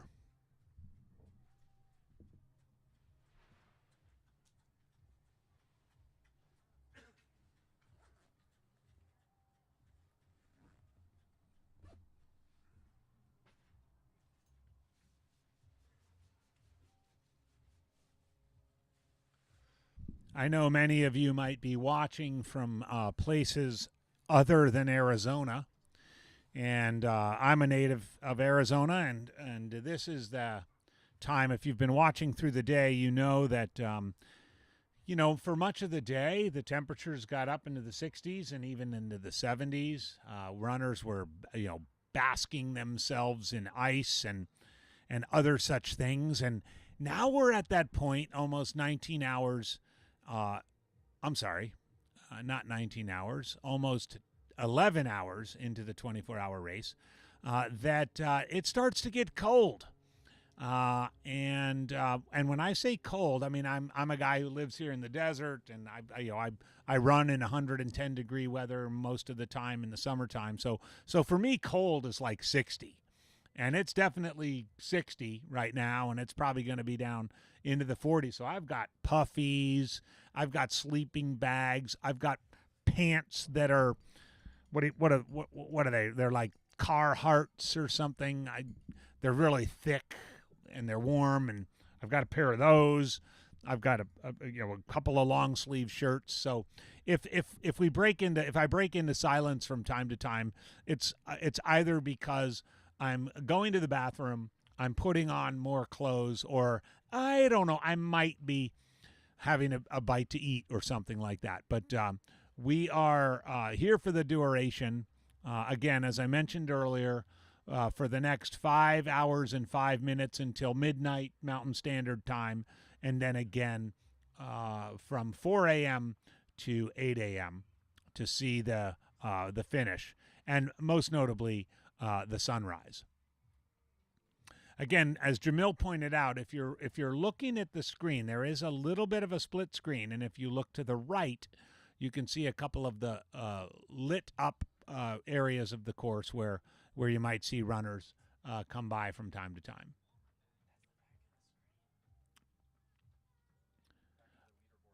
Oh, so no, but this part, all the way over here. No, that's not the case anymore. That's still part of the screen. All right, scratch that. My producers have told me that used to be a thing, but now it's not. Okay, that's just the LED board. Yeah. We can pretend. Oh, there it is. So down at the bottom, those few little ramadas you might see runners come by there. See? Ask and ye shall receive.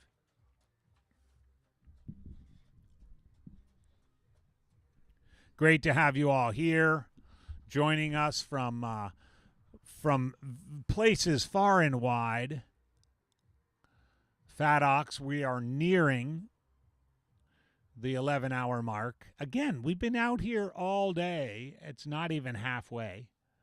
The 48-hour did start yesterday morning, so Friday morning at 8 a.m. Mountain Standard Time.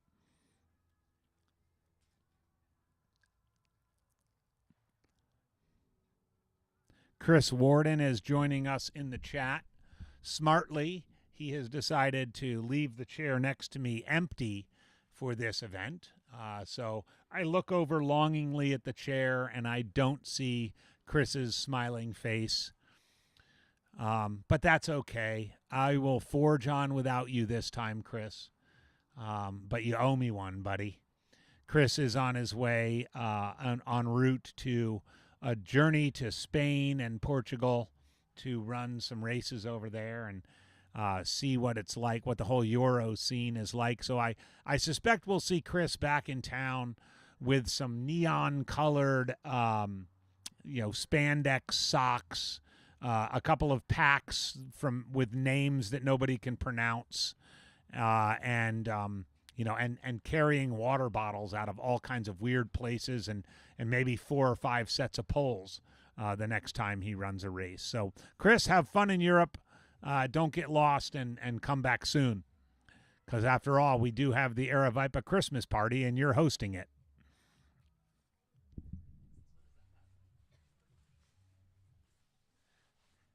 We can't publish that.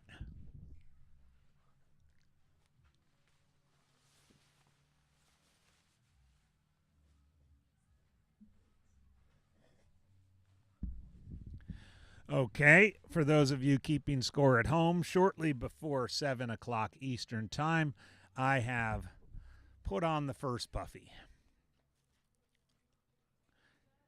Andy Jones-Wilkins at the top of the hour with Mountain Outpost and Aravaipa running at the Fat Ox 24-hour Road USATF National Championships here from beautiful Estrella Mountain Regional Park.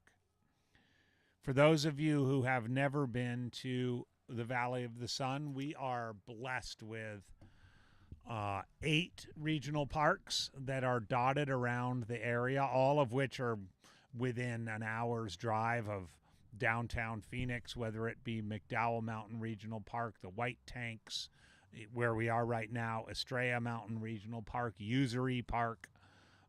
These are incredible parks, all with wonderful amenities, ramadas for gatherings of families, clean, open bathrooms year-round, water. The regional park system in Phoenix, Arizona, and the environment around is just incredible. They're wonderful with permitting for events like this. You know, companies like Aravaipa and other companies, you know, mountain bike races, you know, other adventure races, all of which work really well with the Phoenix, the regional parks in the area. Just incredible. So if you ever make it down here, be sure to visit the regional parks. And for $80, because I've done this every year for the last 4 years, you can buy a pass that gives you unlimited access to all of those regional parks for an entire year. And if you're a runner, if you're a cyclist, if you're just someone who likes to hang out and enjoy being out in nature, that is money well spent. So come on down and enjoy the regional parks of Maricopa County the next time you are here in Arizona. So we've hit the 11-hour mark.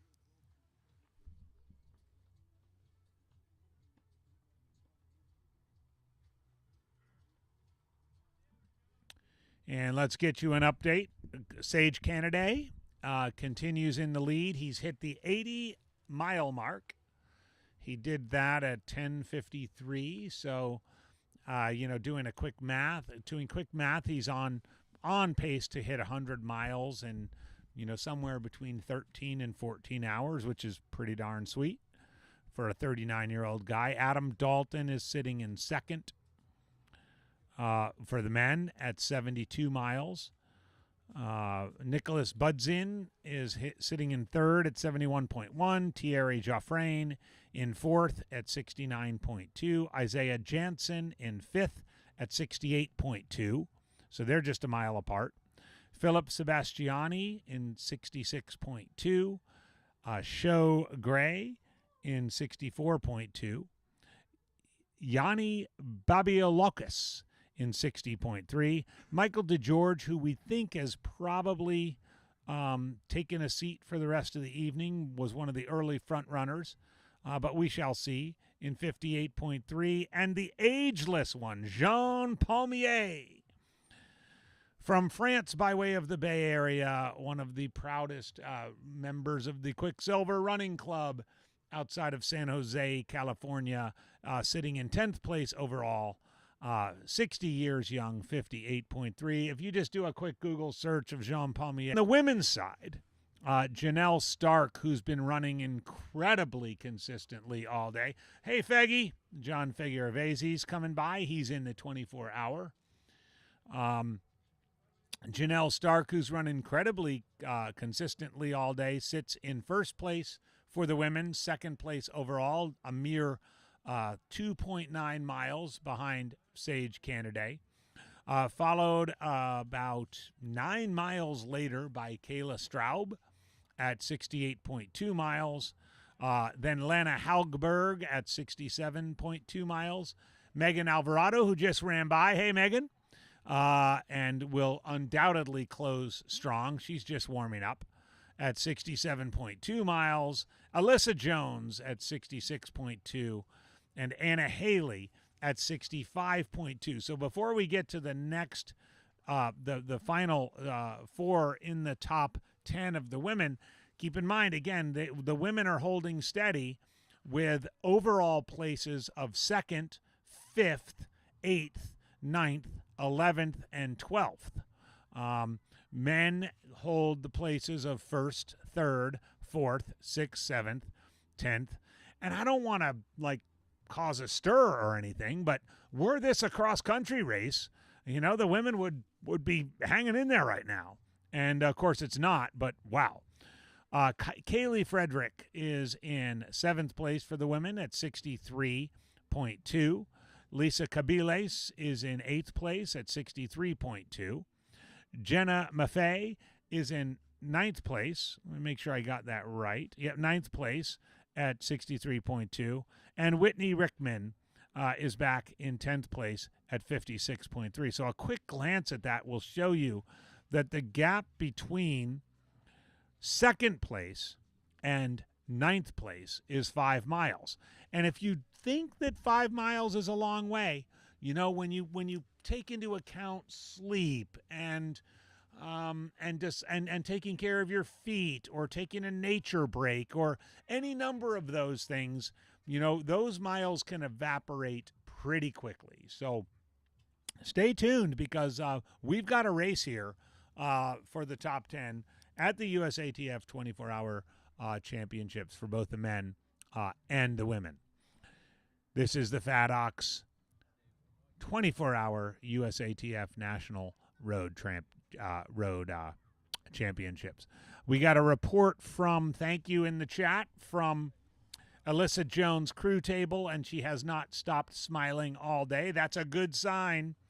That's a good sign. If you're smiling, you're doing it right here at FADOX or just about anywhere in the world of ultramarathon running. So great to have so many of you tuning in. I know many of you are coming from all kinds of different places, and we appreciate it. If you are looking to hear about or see a runner, let us know who you're cheering for.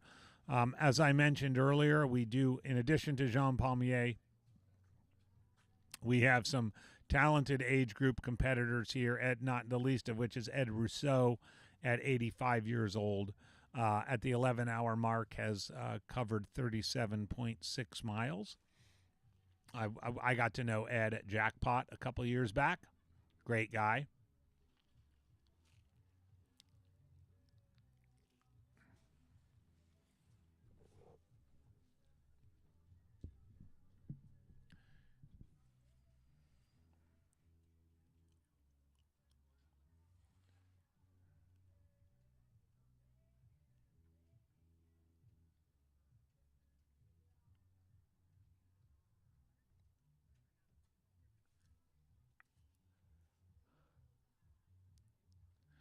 Huge thank you to our sponsors, the town of Goodyear, Arizona, where our race is taking place, Gnarly Nutrition, Squirrel's Nut Butter, USATF, of course, Aravaipa Running.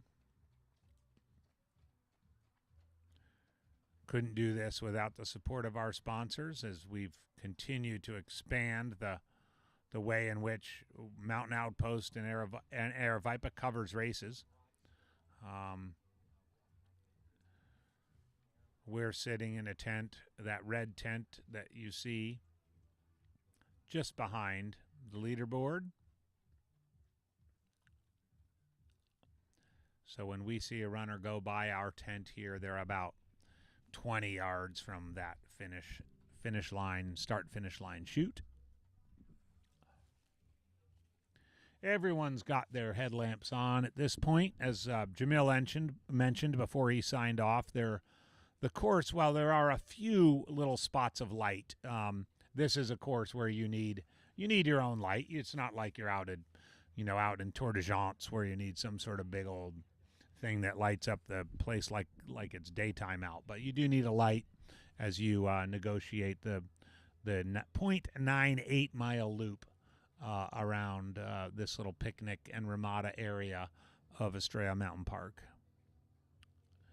And we're starting to see runners, not all of them, but we're starting to see runners don long sleeve shirts, jackets. This is a great time, a fabulous time to be running down here in the desert. Warm during the day, cool at night, very low humidity. I would guess the humidity at this point is hovering right around 20% and will only go lower through the evening. Might be a little bit more humid in the morning when we start up at 4 a.m. to bring the 24-hour runners through.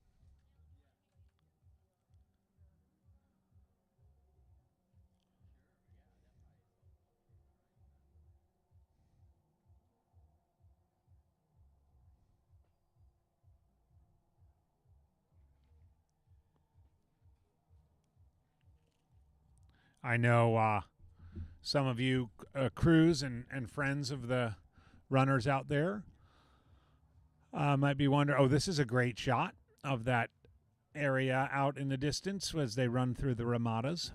Gives you an idea of the kind of far end of the course, and as the athletes make their way around the loop.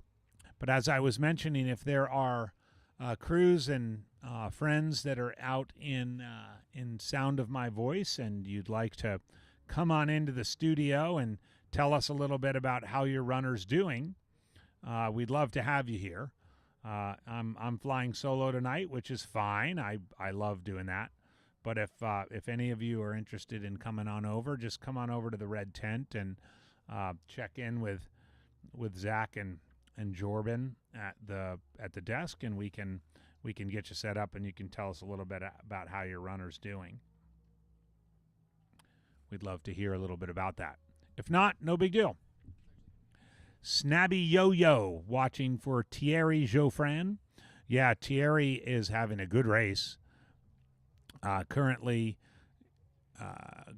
sitting. Let's make sure we get an update on that, where Thierry is.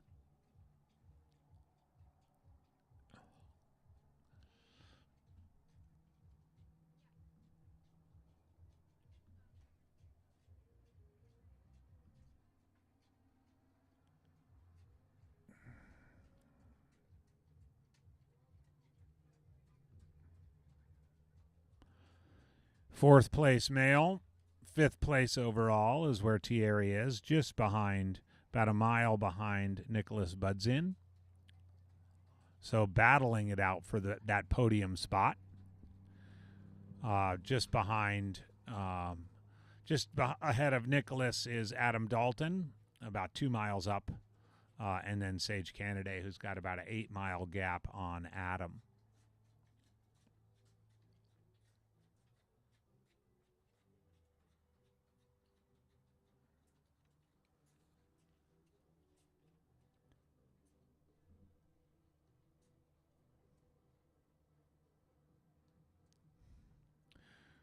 Little crowd coming through the start-finish right now. Good times.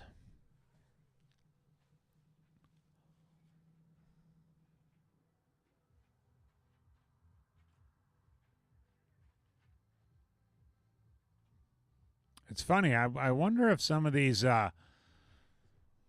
more veteran runners who are down here for FADOX are just going to stay around for across the years and train and enjoy being down at the desert.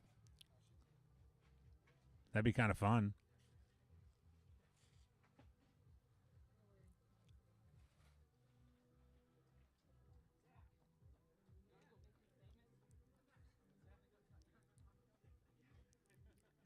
It's fun to see runners coming by at different states of what's the best way of putting it? Kind of coming by at different states of excitement or lack of excitement. I mean, I suspect some of the 48-hour runners are getting a little sleepy, as if they haven't slept already, they're getting to the point of the evening where they're at the second night, which is always a little bit of the witching hour for 48-hour runners.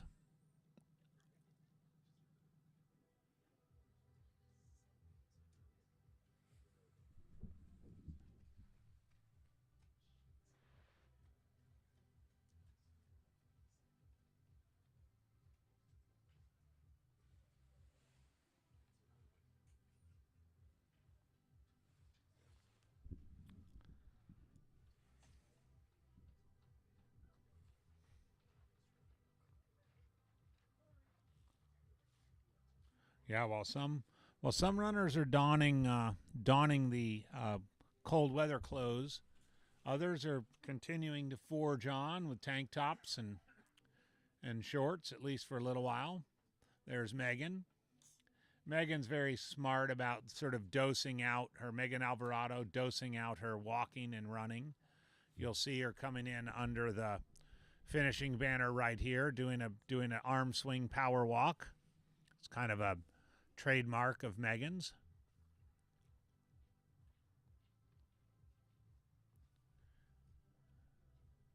The multi-day and fixed time runners don't necessarily walk because they can't run. They walk as a really distinctive strategy that helps them kind of dose out the effort. Run a lap, walk a lap. Now they've gone around this lap so many times, they know the parts that are sort of more friendly for running and might need a little bit more walking.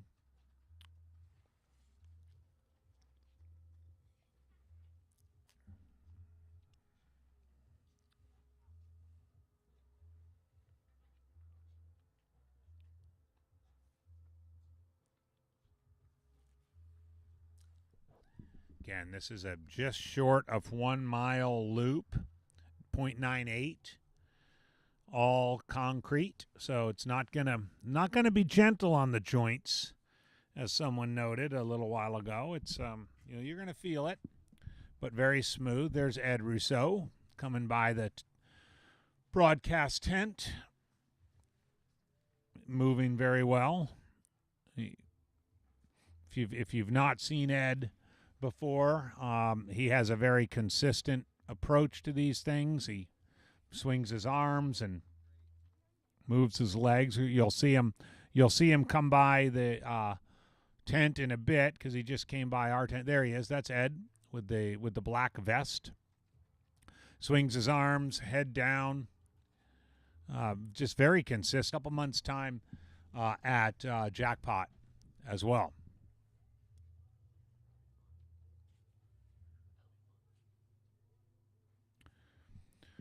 Jordan, our producer, is here, keeping all the trains running on time as he usually does. Zach is here also. We've had double duty this weekend with Mountain Outpost live streaming JFK earlier today, back on the East Coast, where we saw record performances on both the men's and women's side from David Sinclair and Rachel Drake. Very, very much fun to have Mountain Outpost out live streaming JFK. It's been a busy couple of weeks. I think Jordan would be the first to say it's been a busy couple of weeks for Mountain Outpost live streaming, as we were in Bentonville, Arkansas, doing the USATF 10K Trail Championships. Of course, there was Javelina, which went extremely well. I think the Javelina live stream just continues to kind of raise the bar on what live streaming is and can be. And we're not resting. We're going to be back at it after this weekend. We'll catch our breath a little bit over the Thanksgiving holiday, and then be back at it for McDowell Mountain Frenzy, which is the third race in the Sonoran Desert Cup, a series of sub-ultra races here in the Valley. And we'll be covering that with a live stream from a location just across the street from the location that we broadcast Javelina 100 from just a couple of weeks ago. So stay tuned for that, December 7th, for the McDowell Mountain Frenzy 25K live stream. We'll pay some attention to the other races, but the focus is on the 25K as part of the Sonoran Desert Cup. And I think most of you who are ultra running aficionados know that December 7th is a day that's circled on many people's calendars this year, because it is the day of the Western States and Hard Rock lotteries, respectively. So at the same time as we are covering McDowell Mountain Frenzy, we'll be keeping tabs on our friends who are hoping to maybe get their names pulled in one or both of those iconic races. And in terms of friends of the broadcast, well, we do know that Jamil Curry has 128 tickets in the Western States Lottery, so he's really got his fingers crossed. And our very own Chris Warden has 32 tickets in the Western States Lottery, and I can say with firsthand experience that were Chris's name to be drawn while we were doing the live stream, he would become a pathetic mess.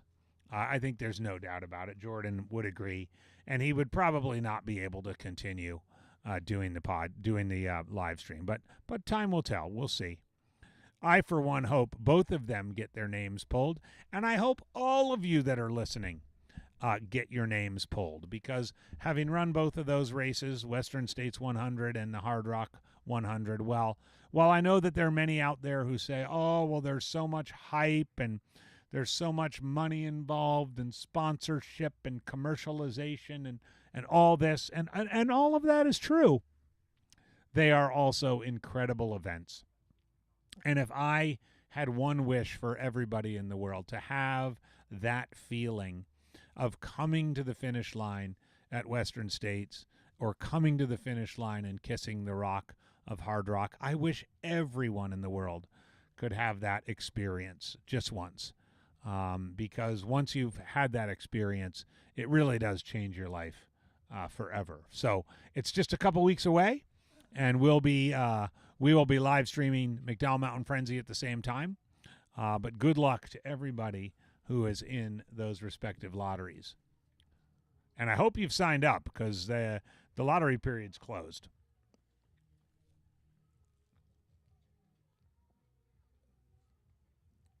Monica Fred, Fat Ox with AJW After Dark. You got it. This is Fat Ox After Dark. I am AJW. I'm thrilled that you're all listening in and watching. Through the day, of course, we had mountain bike cams and we had the drones up in the air.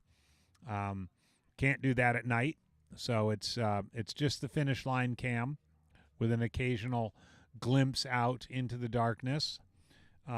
We will be with you, though, all the way through midnight to provide coverage of this wonderful event, and then we'll be back on again at 4 a.m. To bring you home, to bring the finishers home in the 24-hour.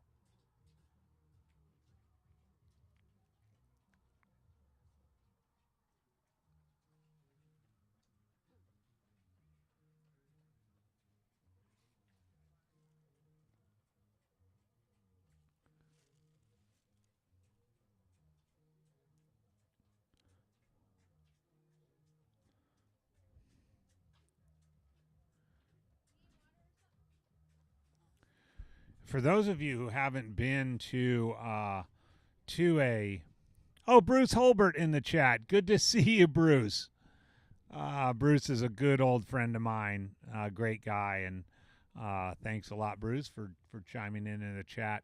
For those of you who haven't been to a fixed time event before, especially a fixed time event like Fat Ox that has multiple distances that start at different times, there's a certain camaraderie and community that evolves and develops over the course of the days and especially the nights between the runners, crews, friends, aid station volunteers, heck, even people like us, like Jordan and I, who are here, doing the live stream. There's a connection you establish with the competitors as they go by, over and over again, and chase whatever it is they're chasing. Maybe they're chasing a spot on the 24-hour national team. Maybe they're chasing 100 miles in under 24 hours.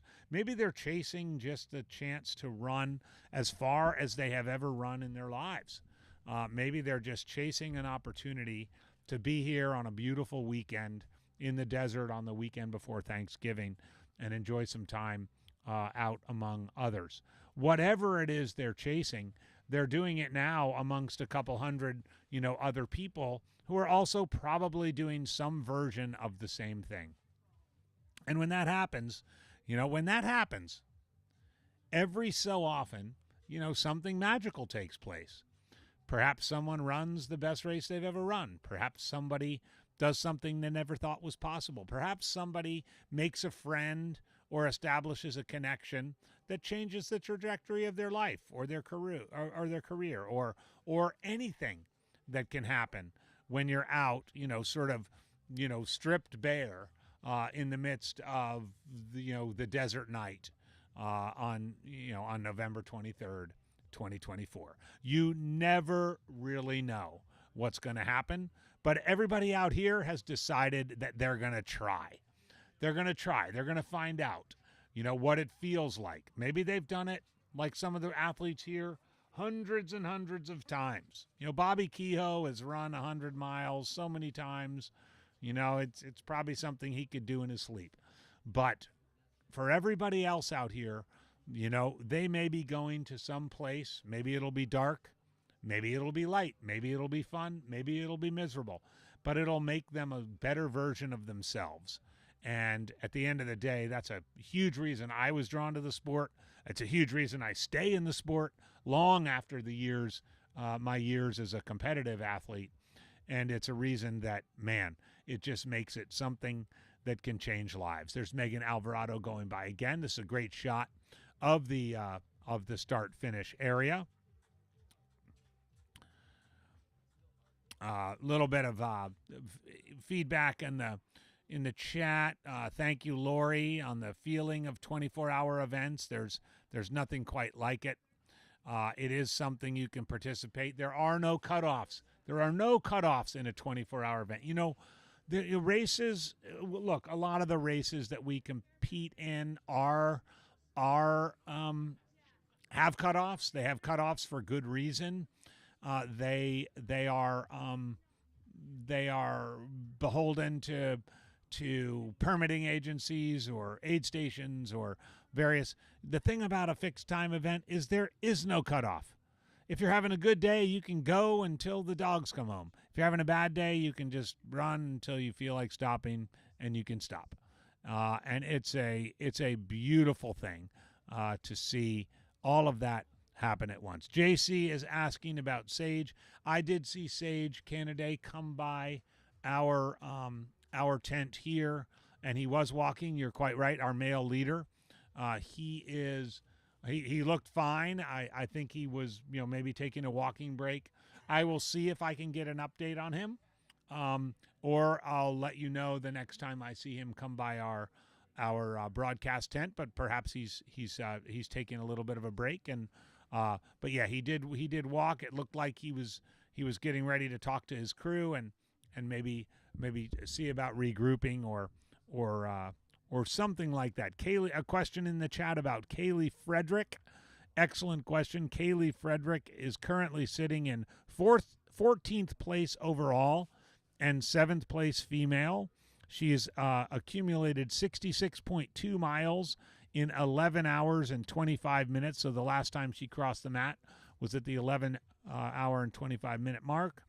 So she's on pace certainly to hit the 100-mile mark, at a little bit north of 20, somewhere between 20 and 21 hours, which would be fantastic. And, were she to be able to plod on from there, could certainly do 120, 115, 120 miles, were she to choose to do so. So Kaylee is on a good run right now.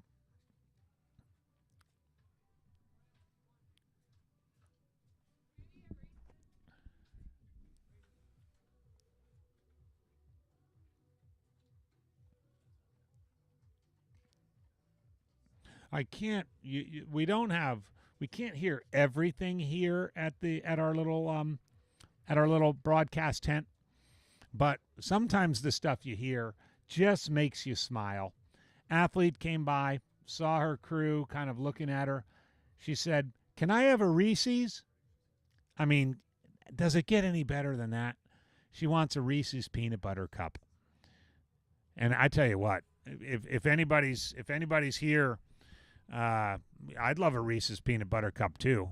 I just come by the tent and in fact, I'll take a burrito, maybe some El Pastor tacos.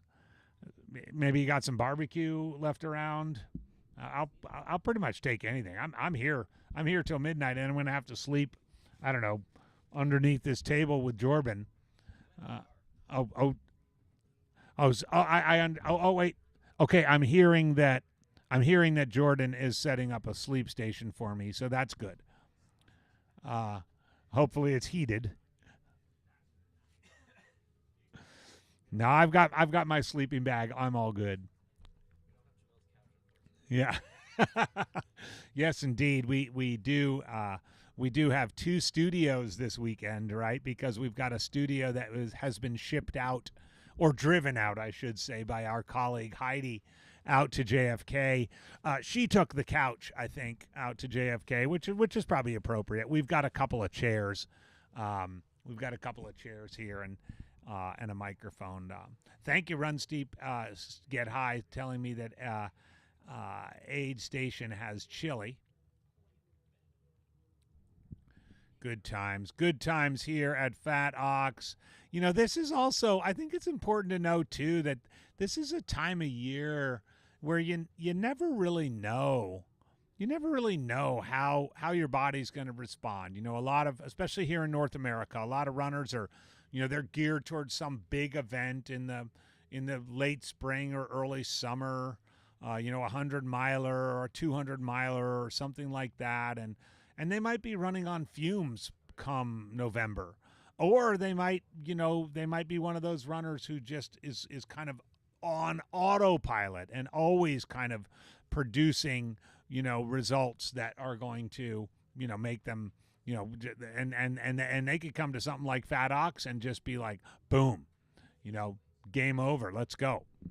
But this is also the time that things get a little bit challenging. It's now been dark for about an hour and a half.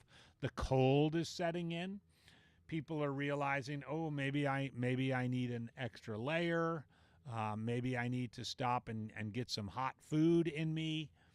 Maybe I need to, you know, kind of take stock of where I am. 24 hours is a long race, you know, and it's, as we've said now, we are not even at the halfway point. We are not even at the halfway point of the 24 hours. So, you know, if you just take a quick peek down the leaderboard and you see, you know, Sage Canaday at 82 miles and Janelle Stark at 80 and Adam Dalton at 76 and Nicole Budson, we can't really predict how these next 12 hours are going to go for them. What we can tell is that they're going to probably be on the struggle bus for a lot of it. And we're here for it. At the Fat Ox 24-hour USATF 24-hour World USATF Road Championships. Sorry, I bungled a lot of stuff in there.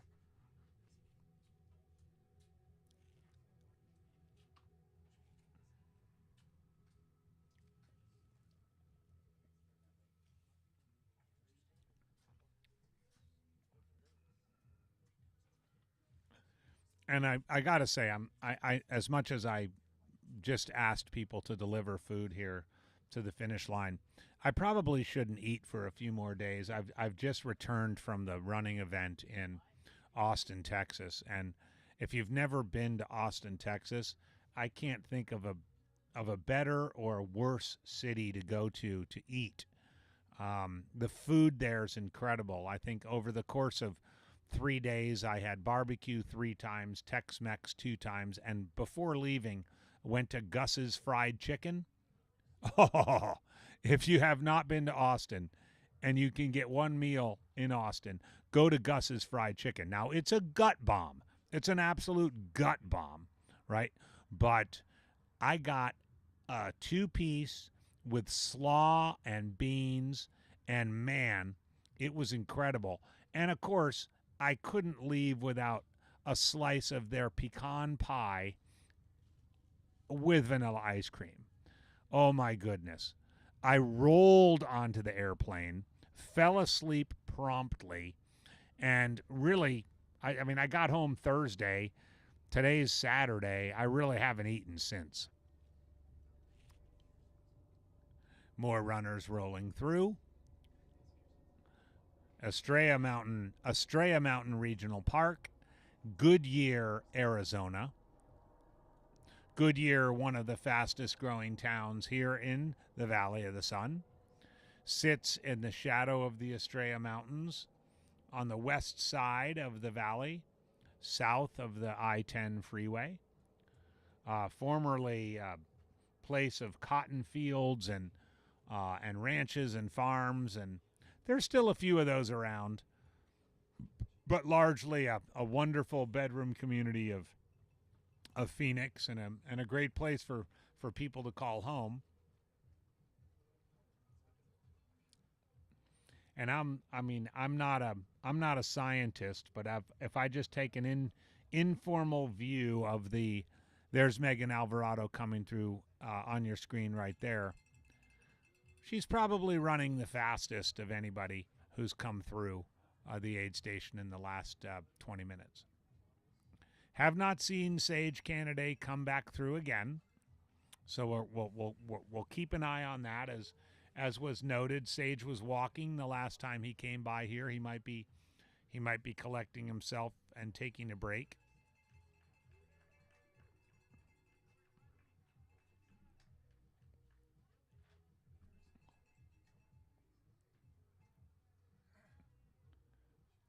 Janelle Stark continues to move through the field. Second place overall, first place woman.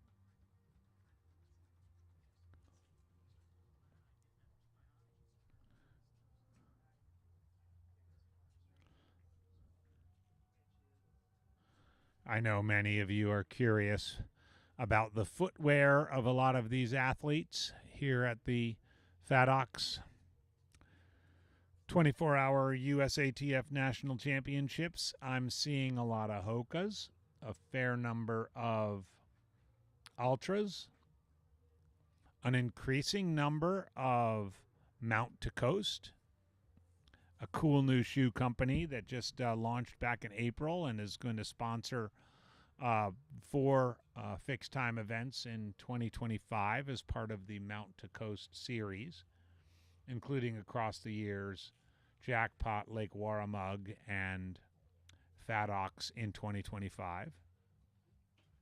A few kind of classic road shoes from some of the legacy brands like Brooks and Asics and New Balance.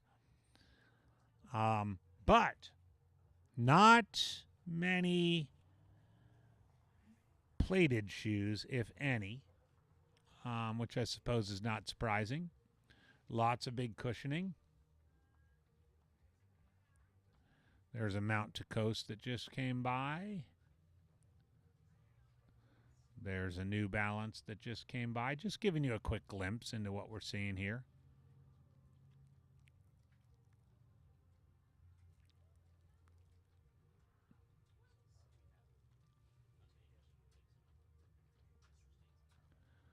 A pair of Hokas, a pair of Ultras.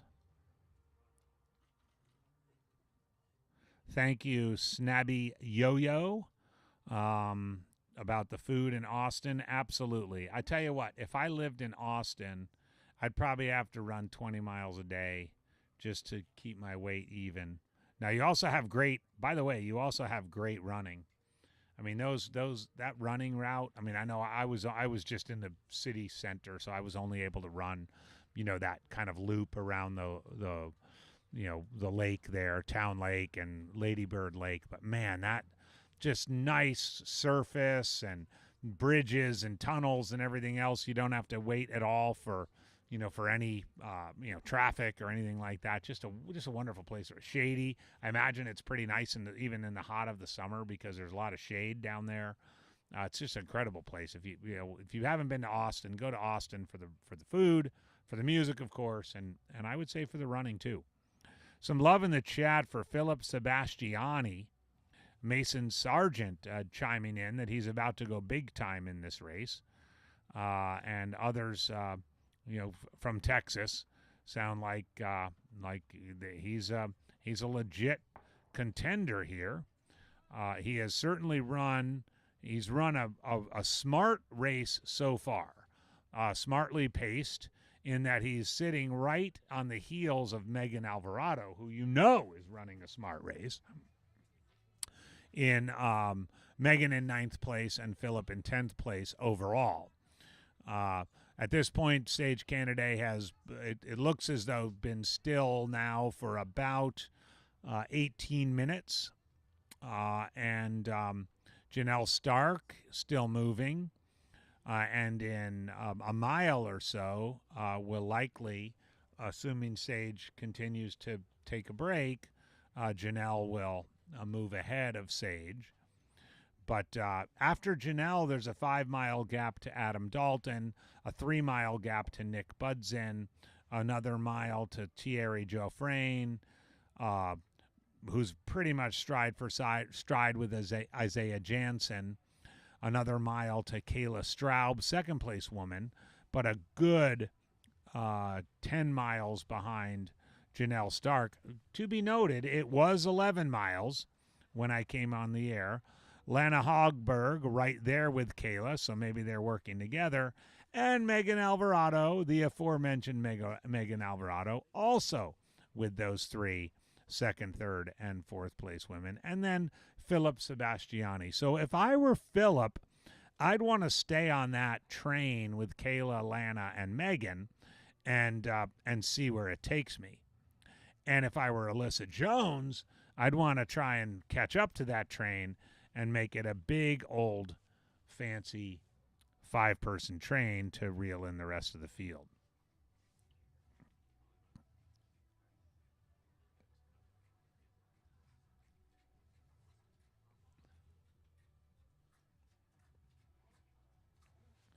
I am Andy Jones Wilkins, coming to you from Estrella Mountain Regional Park in Goodyear, Arizona, about 15 miles southwest of my home in Phoenix, Arizona.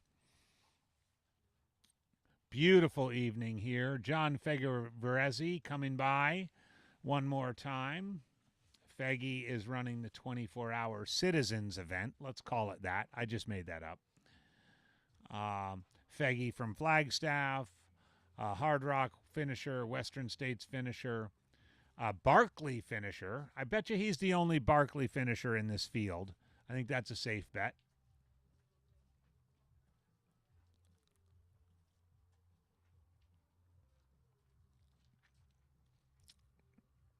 Just saw Jean Pommier come by. Again, I've talked about him already in the broadcast. 60 years old, from San Jose, California, a proud and loyal member of the Quicksilver Running Club. There he is in the blue hat coming through, obviously kind of getting himself adjusted for the night.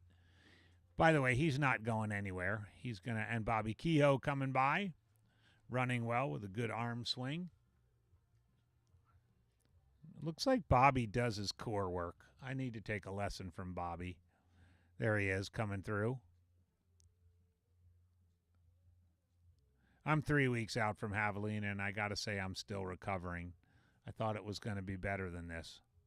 Come help me, Mommy.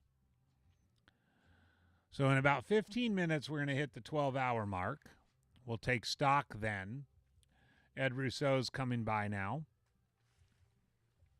85 years old. Moving well.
Bruce asking how my recovery is from javelina.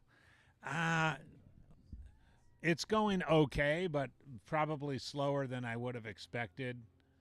But I went ahead and signed up for Cocodona anyway. So it has to go somewhat well, right? We only live once. But yeah, it's going fine.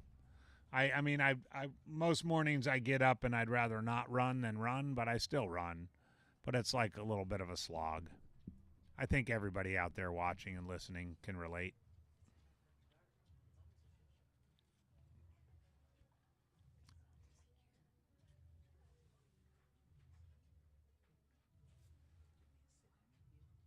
If you want, fine.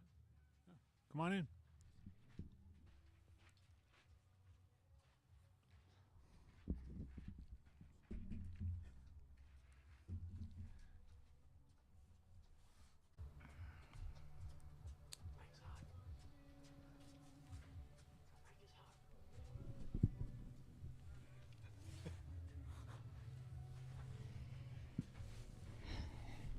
Hey, Livestream folks, this is Adam, working with Livestream and Aravipa. I'm just jumping in to join AJW and do some commentary, and we'll see how this night goes. Runners are coming through quick. Some have been out there all day long, and they're just moving through, getting it done, one foot in front of the other. As you guys can see, we have the static cams lit up, and there's people walking it through, there's people running it through, and smiling faces, as you can see, happy as, you know, they're that just dude's like looking at the scoreboard. yeah, Adam, he's like, like, wait a minute. wait, yeah, he's like, is that me? Yes, that is you, sir. You just crossed the line. Way to go.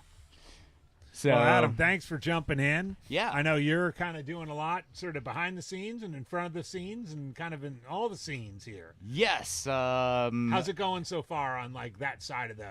So far, so good.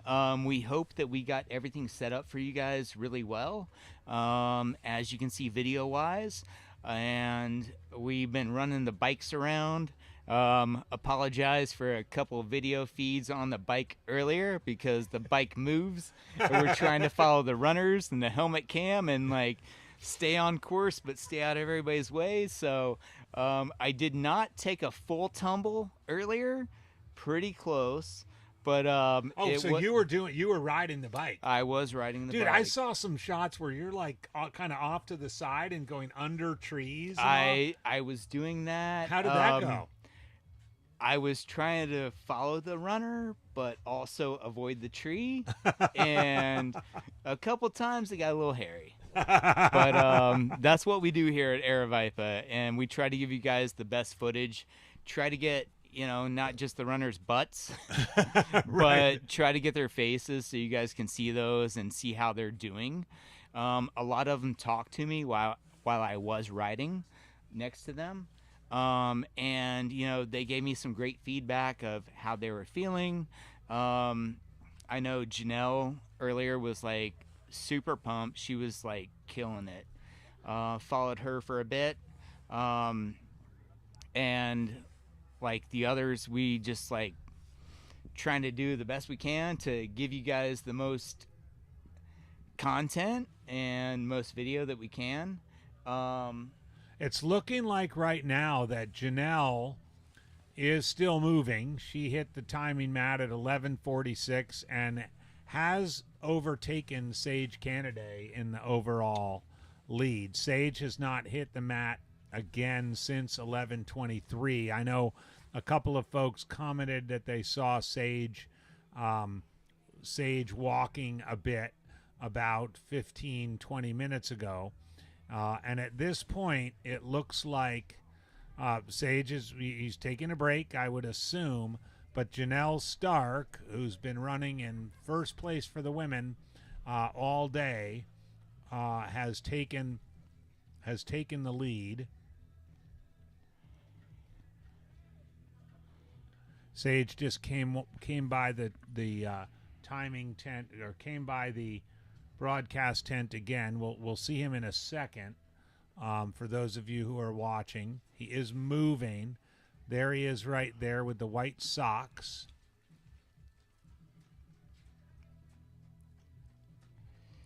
He's not moving quick. That Sage Canada. Definitely I guess they're has more slowed green down. socks. Yeah, he's looks like he's holding his right hip a bit there, and but he is moving.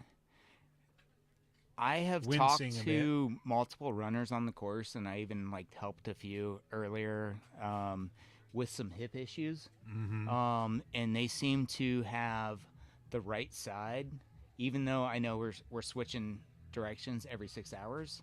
They seem to be having right hip issues. So I've had 2 folks that I've helped and worked on in the last couple hours due to that circumstance. So I don't know if it's the concrete. The one had told me, Lisa, I think she's in top 10 right now. She was just behind Lisa Cabiles. Yep, Yes. there she is in Yep. 9th place, female, 16th overall. Yeah, Yeah. and she was having some hip issues and tried to work through that. Also, the other one was, let me pull it up here. And again, a lot of it too. While you're pulling that up, a lot of Yeah. sometimes just turning. Yes, we're changing directions every 6 hours, but sometimes just the turning in the same direction each time. I know I ran a 12-hour race back in 2021 out in Pennsylvania, and it didn't change directions, and we just had a lot more right-hand turns than left-hand turns. Okay. And I just found that by the end of that, my right hip, I mean, very much like what we saw Sage grabbing his hip there, I Yeah. really felt like, oh man, I wish I could turn the other way. Right. And yes, the concrete, the concrete is part of Fat Ox. This is a concrete 0.98 mile loop. It's part of the venue. Yep. I mean, that's where we're at. And then we have the next race coming up in Las Vegas, Yep. which is the same loop. Well, not the same loop, but a similar loop, and it's all on concrete as Yep. well. And Jackpot. That's where Yep. Jackpot and the USATF is going.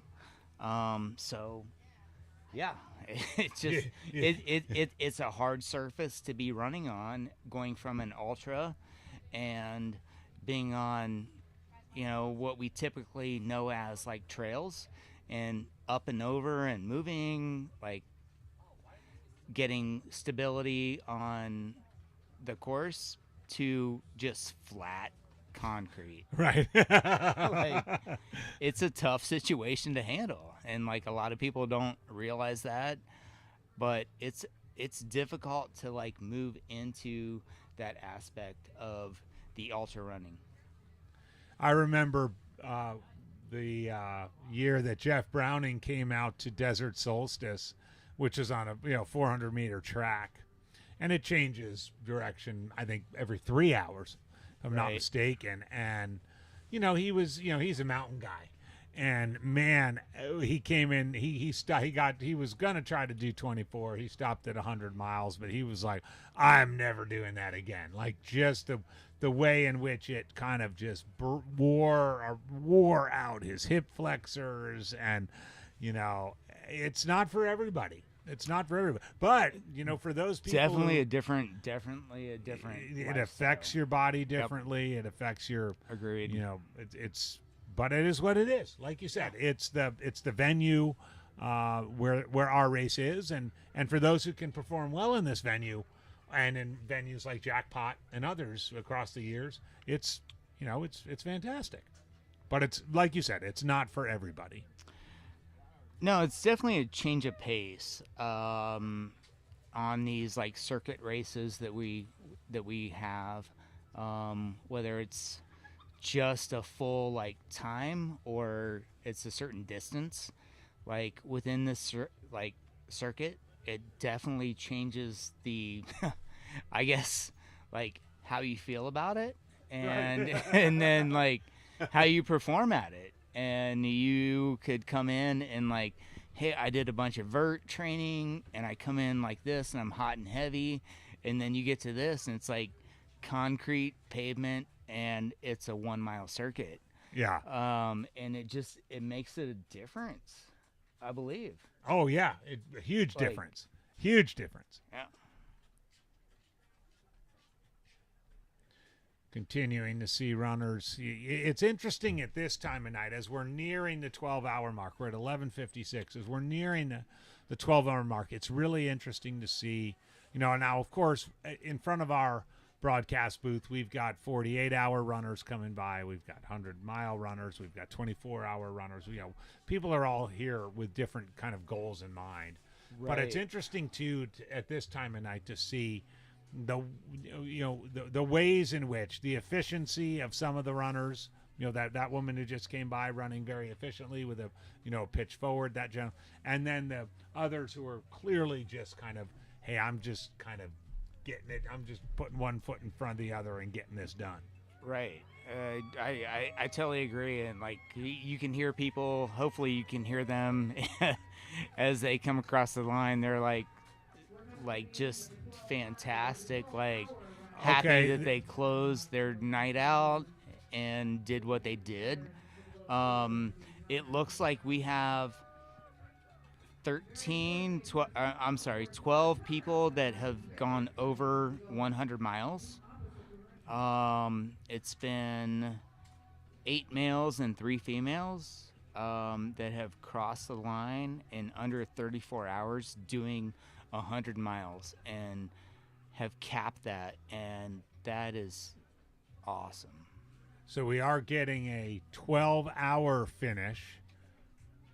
So those folks who started at 8 a.m. in the 8 a.m.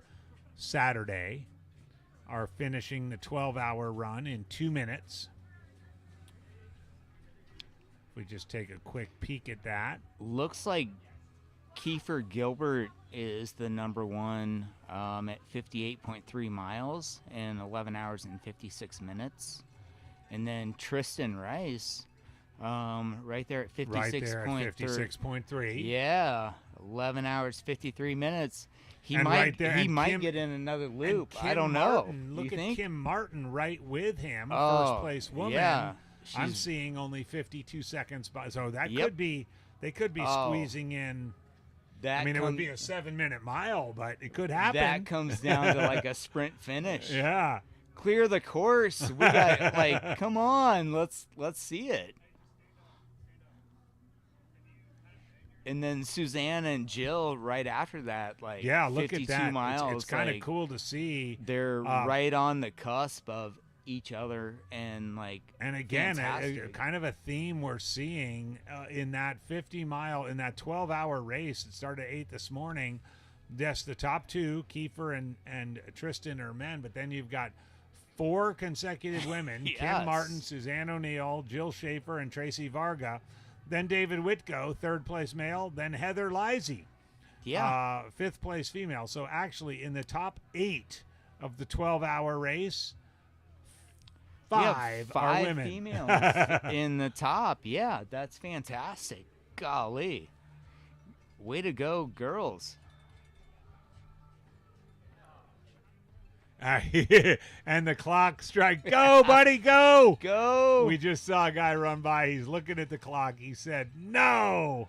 I think he knew. It just hit the mark, and he was knew just he short was not of that. quite going to make Yep. it.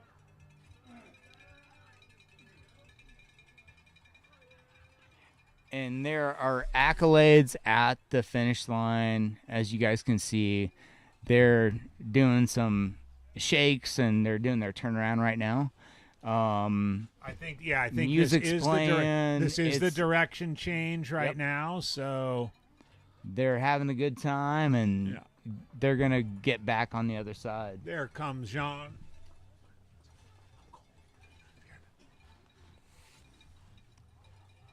I'm going to just take a little break to get some warmer clothes on.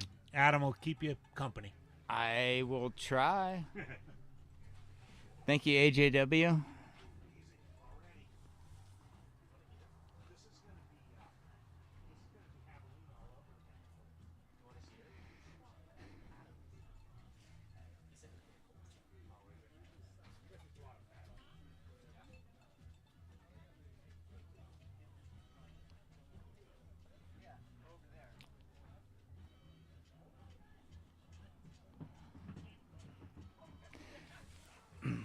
So with the USATF 24 hour, it looks like Sage is still like right in the mix. He's still top. Janelle Stark is right with him paced at 83 miles both. Adam Dalton has moved up. He's at 79.1 miles and I think he's closing quick. As you guys saw, like Sage still was kind of like holding his hip and like pushing on that. But then you have Nicholas Boudins, and then Theory Juoff is like coming close. They're like hitting that point where they could catch up really quick in that. I mean, they're at 76 and 74 miles, so 3 loops and they're like back in the mix and they're catching. So it's just one of those things like, you know, you might be a really good ultra runner in the mountains, but you hit the flats here where we're at and things change.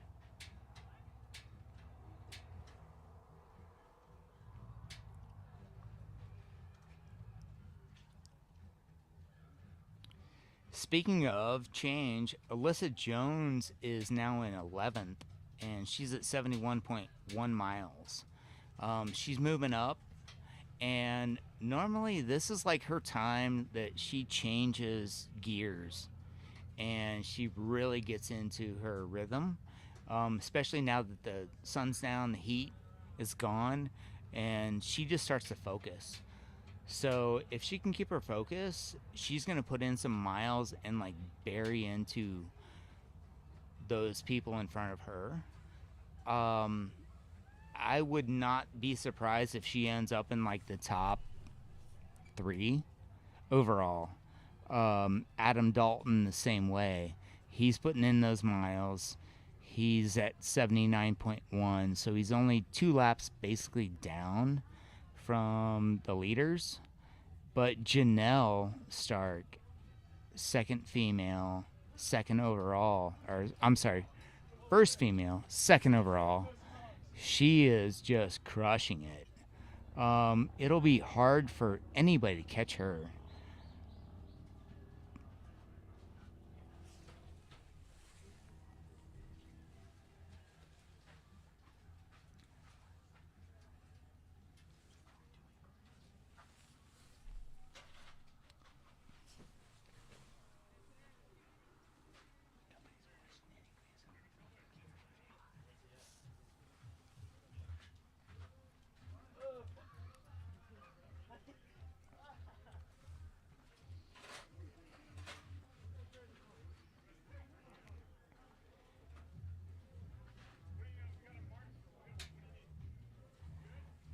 Gotta love that Air Viper crew that's at the turnaround. They're dancing, shaking it, they're moving.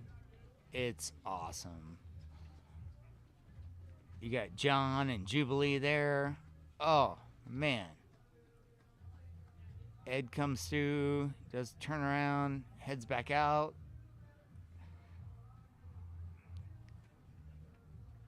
Hard to remiss any of that.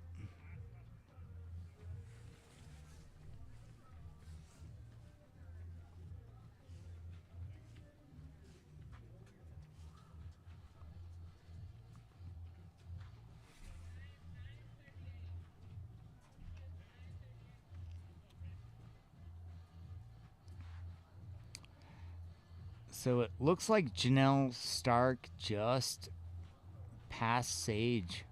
So she's now number 1 overall in the USATF like 24 hour. So good to see that. Not sure exactly what happened to Sage. Like before we talked about and AJW spoke on was that Sage was like kind of like walking, had a bit of a hip issue. It looked like he was holding. So at this point, Janelle is moved into number 1.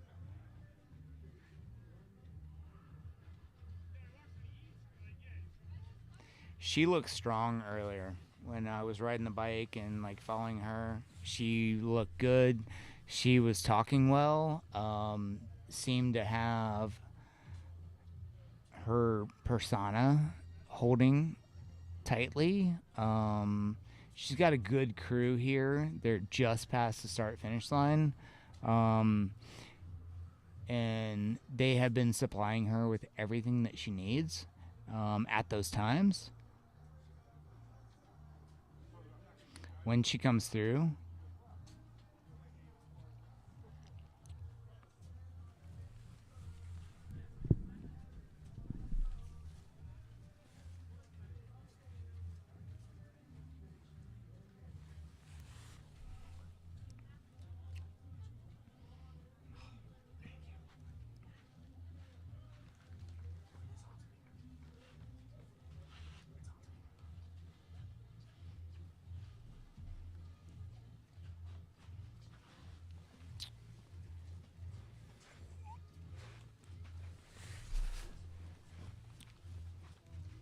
so as you can see on the timing clock, we're at 20 hours and 7 minutes and some change.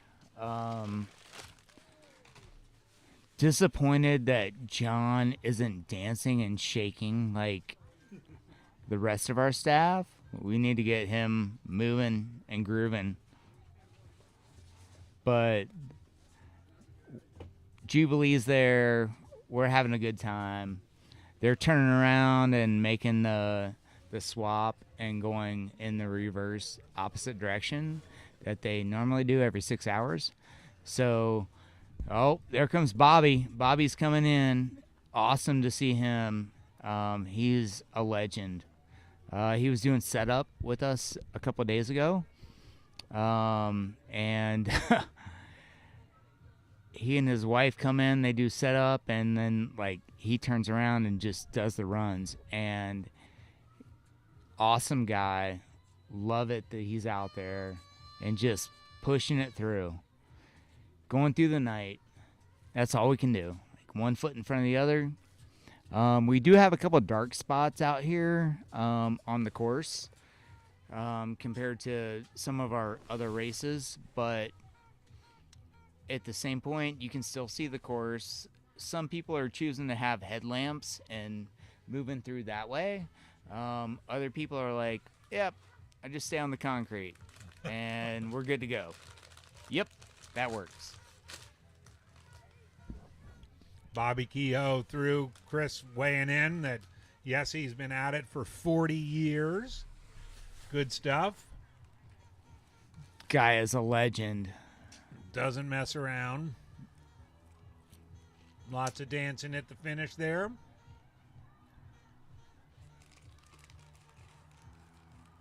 Love it. Keeping the energy high, even though it's getting late. And some of these folks have been out since, for 48 hours, obviously. Well, close to it. But they've been out, and the ones that started this morning, 12 hours, they're ready to go. They're trying to push through the night and finish strong at 8 a.m.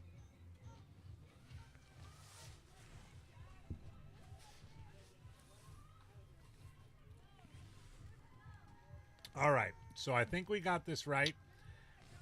Thank you, Snabby Yo-Yo. It's Thierry Joffrain. Thierry Joffrain. I know I was butchering the pronunciation a couple times, but Thierry Joffrain. I think I did the same.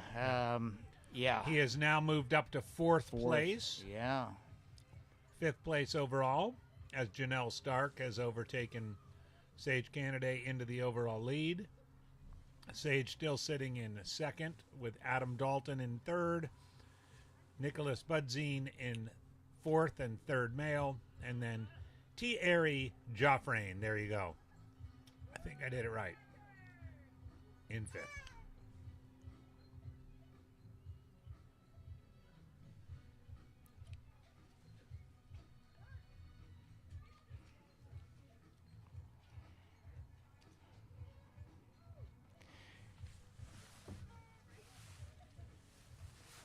So what do you think about Adam Dalton? He's been moving up. He was like high earlier, kind of dropped down, and he seems like either he took a break and is starting to push, but he looks like he's coming on strong.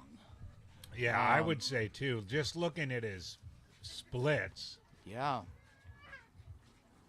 he looks like he's just kind of dosing it out. I think he's like making a push. Sage has definitely dropped down. Not sure if it's still his hip that we talked about earlier when he was walking through, but Adam Dalton's like pushing it. He's coming on strong. Janelle Stark is just crushing the field. She is like, we see her go by here and she's just moving. Like I said before, she has a great crew. They're right by the start finish line, and she comes through, and it's such a quick handoff on what they're giving her and what she wants. They already like anticipate it and they know it, and they're like hand off and just go, and she's just like moving, like doesn't stop, doesn't pause. It's 100% go, and just crushing the field at this point. So I'm thinking Adam's got a ways to go to like catch her. I think he's really pushing hard now. Now that the sun's down, it's cooled off. I think he runs better when it's a little bit colder. But we'll see how that plays out. And then Nicholas is coming up pretty strong. He's in fourth. He's just under 4 miles back. Yeah. So getting ready to like pop that loop and like get within 3 laps basically. And he's just pushing forward. His times have jumped up.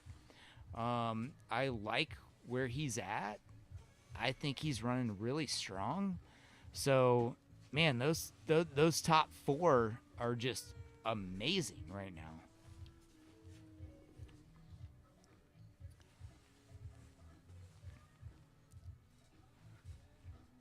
Yeah, I'm really impressed with Janelle at this point. I mean, she is. I'll be interested to see if she can hold this. But man, that's a stout 12 hours. Yeah, 12 hours and 7 minutes, and she's done 84 miles. Yeah.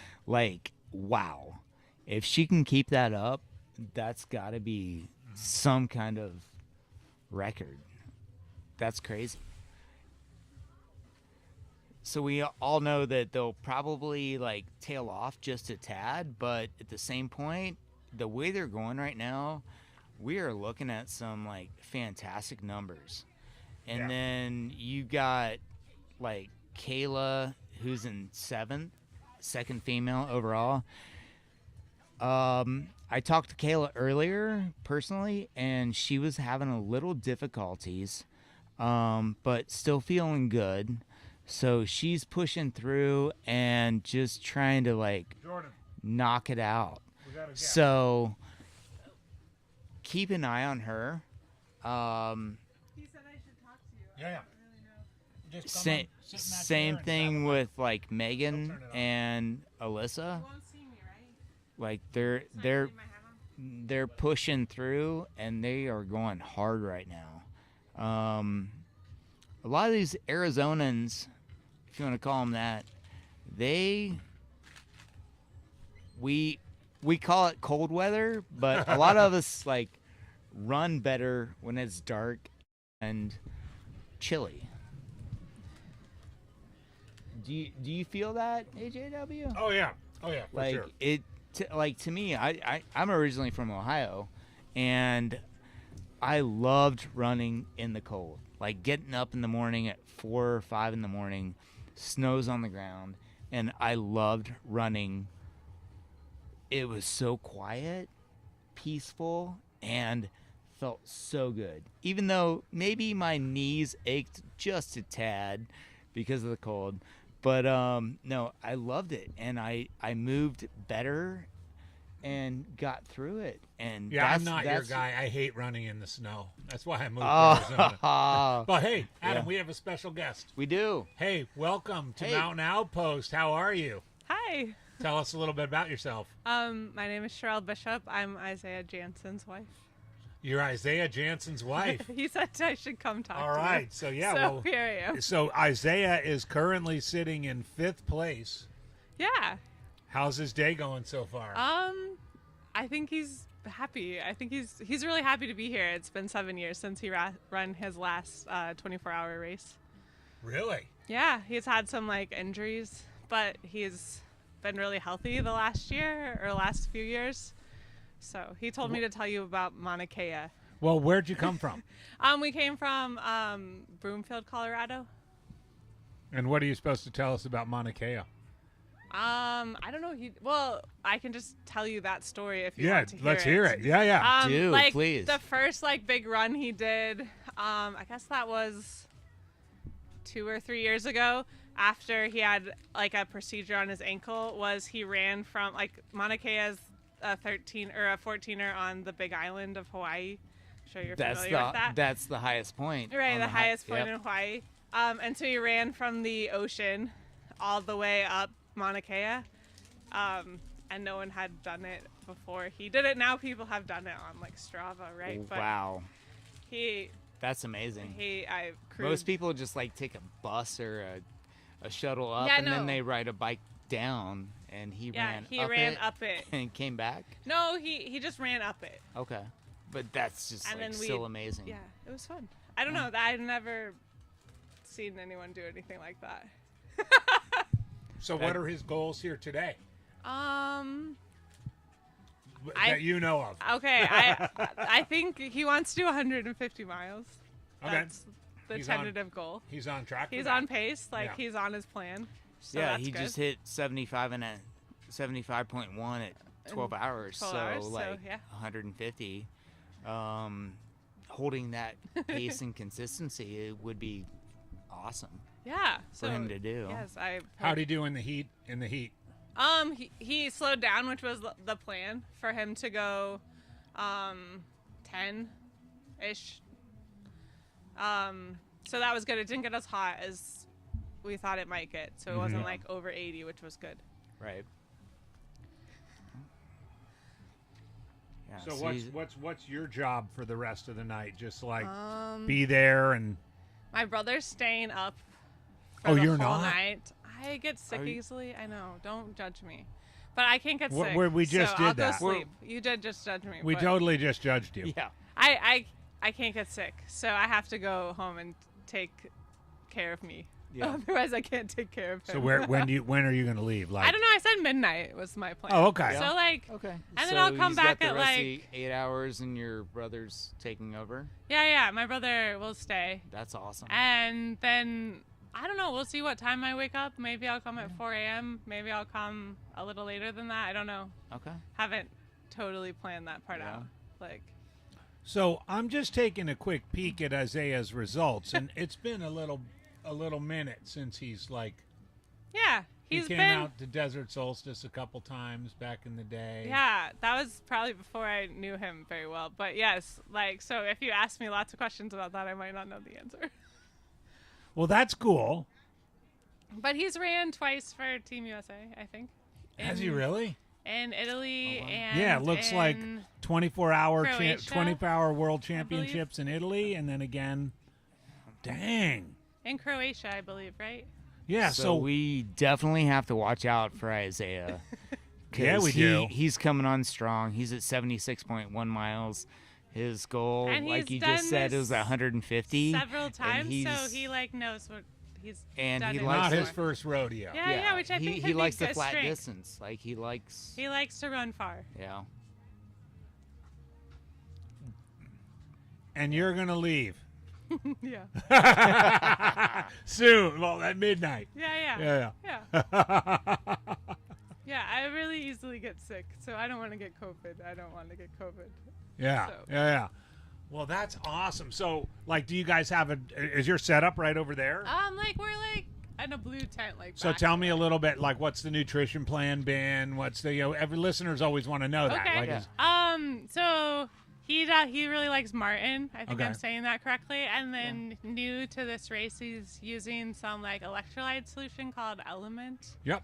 And then he has like Gatorade and coconut water, but mostly like Martin water or electrolyte is kind of the. So he plan. hasn't had any. Has he had any solid food? Yeah, like yeah. That's exactly Yeah, he what I had was gonna pizza. ask. Oh, he Yeah. had pizza, Just Oh. like a tiny bit, not like like a crazy couple amount. bites Yeah. or something. Like a tiny, like a half a piece. Half a couple slice, times yeah, or kinda. and then you and the crew got to eat the rest. Yep. Yeah, the crew had some pizza. Oh, I can't that have is the cheese. most important part. I Like cannot have the cheese, crew has so to like eat. Mine was not as fancy, but yeah. How about like have there been any issues like are his feet doing okay? Or I think so. Yeah. Yeah. does he have a plan for like a little bit warmer clothes, or is he still in? Yeah, Still he in sort has of- extra clothes. He has a lot of extra clothes. He hasn't like put any pants on yet. I keep being like, "Oh, do you want those?" And he's like, "No." So he just keeps going. And Yeah. I think. Yeah. What about hip mobility and like knees? Because we've seen a lot going around that it seems like that's kind of an issue today, Yeah, like with people- being on the concrete and just running the same loop. Even though we know they switch every 6 hours, but we've seen it quite a few times with a couple different runners that they're just getting like their IT bands and their hips are starting to bother them. Okay. Has he had any issues? I don't think so. He hasn't said Good. anything. So Okay. if he is, he's not telling. He's not us. saying anything about it. He was like, just gonna keep going. Yeah.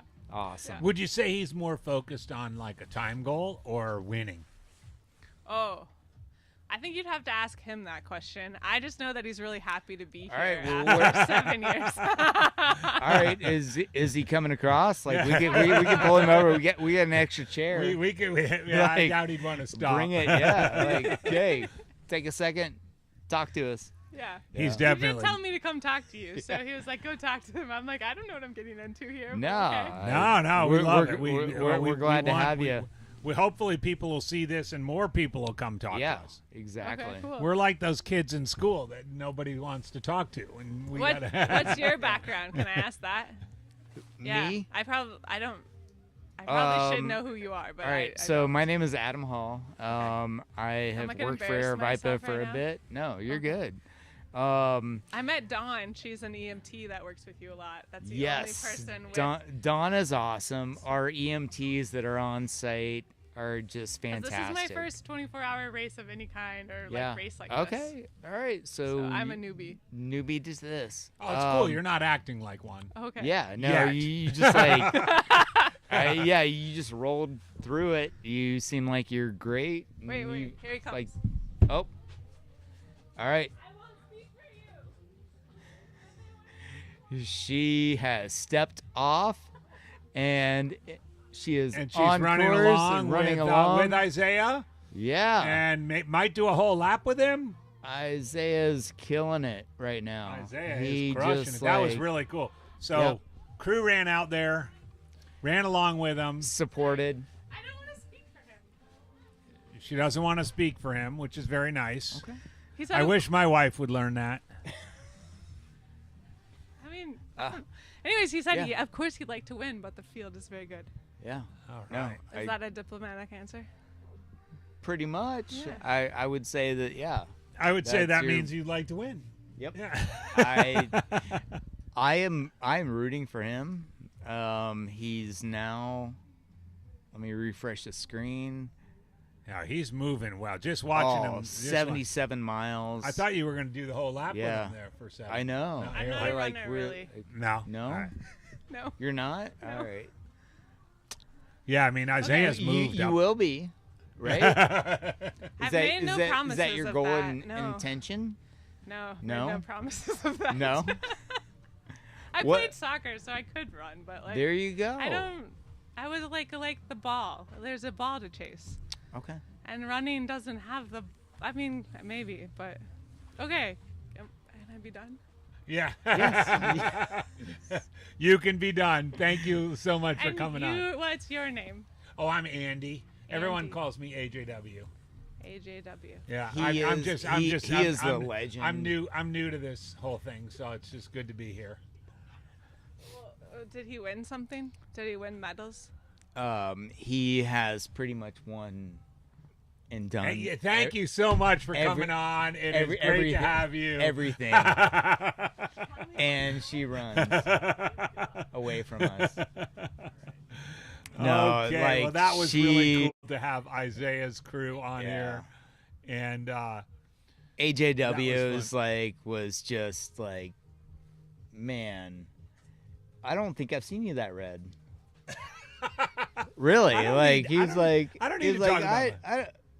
don't know what to say. He's like, I'm no. Just enjoying. I'm just here having fun. Don't downplay yourself. Like, he is a legend. You guys all know him. He's just fantastic. With his credentials of just running, but then also his knowledge and criteria of what he knows and tells us during these races is amazing. So he is a wealth of knowledge. Enjoy being with him and talking with him. And this is my first time doing live stream commentary, and I am just in awe that I can sit next to AJW and just talk to you guys. I mean, it floors me.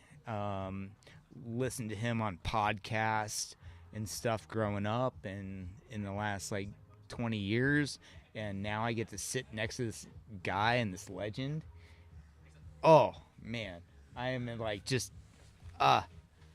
don't even know what to say. It just kills me. Okay, Adam, you can stop now. Are you sure? I mean, I'll just wait, Jordan just apparently showed Isaiah's crew my ultra sign up.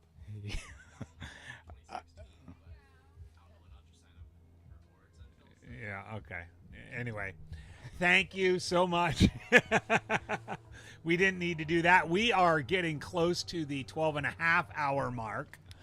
We just want to give you all an update on the race. I know many of you have been watching along. It does look like Sage Canaday, who's leading the race for much of the daytime hours. I think we're seeing him on the screen right there with blue pants and the yellow jacket in the hood. It's just I recognize that gait. I'm not sure if he's taking a loop or stretching his legs, but Sage has hit 83 miles. The last time he hit the timing mat was at 11:51 elapsed. We're now at 12:29 elapsed. It looks like Jubilee is talking to him. Now they're in the darkness there. But Sage is, if he may come back to life, but he also may be thinking about calling it a day. Nonetheless, he ran 83 miles in 11 hours and 51 minutes. That's going. If this is the end of Sage's day, that's going for it, right? That is definitely going for it, because you're talking 160-mile potential day. Yeah, he definitely gave it his all, right, and went for it directly. All right, maybe it didn't pan out in the long run, but he went for it. And the story will be told as the days unfold. Maybe, as we were talking to Isaiah's crew, but maybe the hip flexors and the concrete and the turns, just kind of might have been his undoing. I mean, I do know we did see him kind of laboring and kind of grabbing at his hip the last time he came under the tent. So, I mean, we'll see. But regardless, whether this is the end of his day or not, what a fantastic run for him. It did refresh at 84 miles, so he is walking at least. It did refresh at 84 miles, so he took one more lap, and it refreshed it at 12:29, so just 2 minutes ago. Janelle is still 2 laps up on him. Yeah, I yeah. mean, she's at 86 miles, 87 laps total. Like I said before, Adam Dalton he's hit 83 laps. He's at 82 miles. Yeah, he's closing. Moving He's really moving up well. Yeah, and you called it with Adam. Starting to like push it through. And I've seen him before, and he does better. She's a beast right now. Like, it's hard to like push her down or like take her out. Like, she's just killing it at this point. Oh yeah. And just really steady too. Consistent as can be. She hasn't really dropped any like pace wise. It doesn't look like she's taking any long breaks Nope. of any kind. No, she's just like on it and like real quick to change. Like I said before, like her crew is like right there. They know what she needs. She's like just hand off and go. And in a race like this, and especially when we get into this like kind of mileage and like short distance, like short laps, a couple seconds here and there, like it adds up.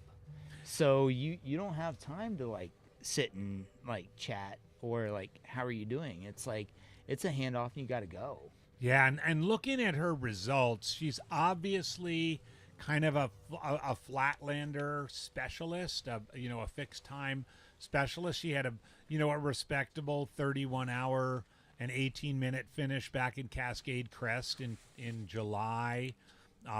She's done some races like Run the Rock in Terrebonne, Oregon, but her real strength has been, these 6-hour run in Cle Elum, Washington. She covered 31 miles, so a 50K kind of as a tune-up for this. Dirty Days, a 12-hour, 70 miles in a 12-hour in Seattle. Another a 24-hour where she covered 103 miles.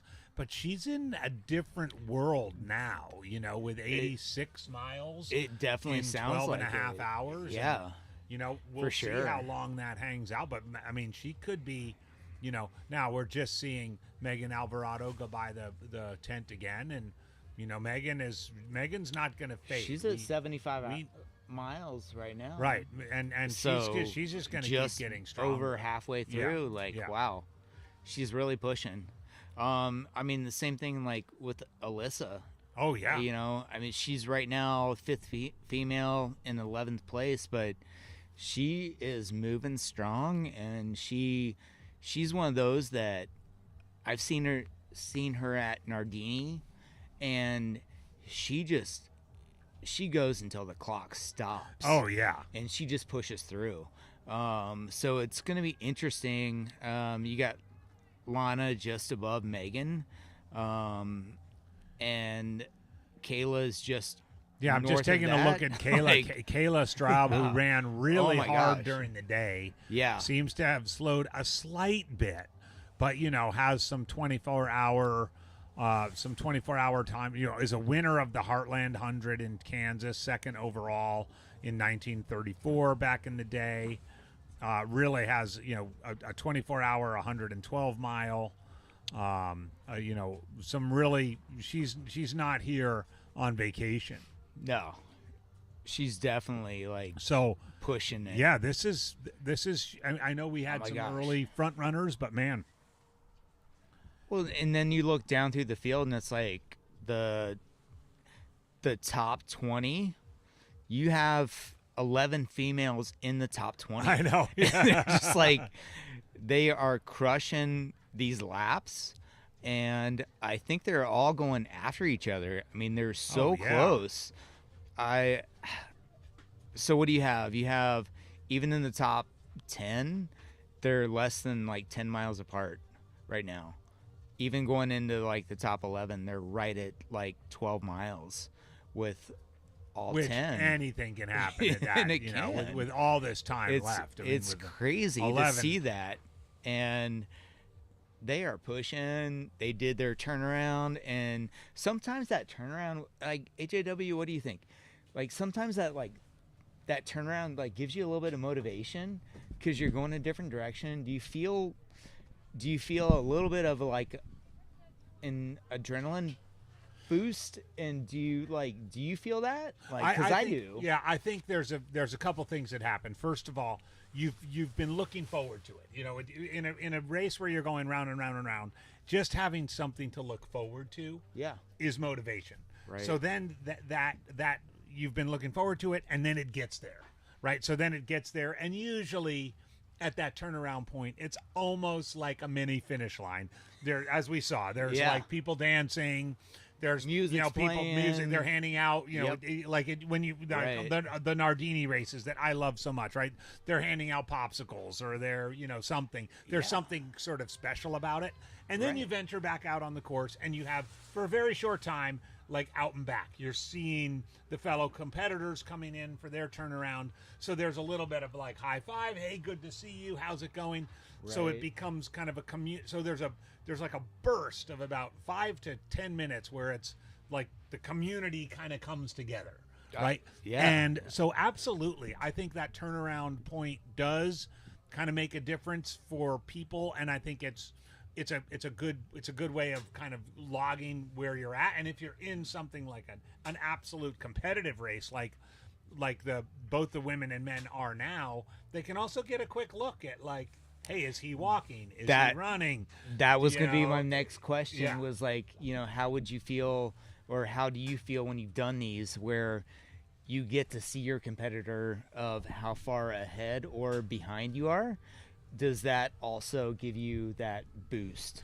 Right, like to move forward. What might have it been like for Adam, who's now in third place, second male, on one of those out and backs, to see like he's running and Sage is walking, right? I mean, I'm not. You never know how that feels. But it's like, well, I'm running and I feel good, and the guy who's been leading all day is walking. Wow, maybe this is good, or this is my day. This is my day, or or even someone like Kayla, who's she's 10 miles behind Janelle. Like, it's a big ask, but she might get a little quick glance at her and be like, well, okay, I'm 10 miles behind her right now. Who knows? Maybe I could be 7 miles behind her by the time we have to change directions again. Right, and then anything can happen. Yep.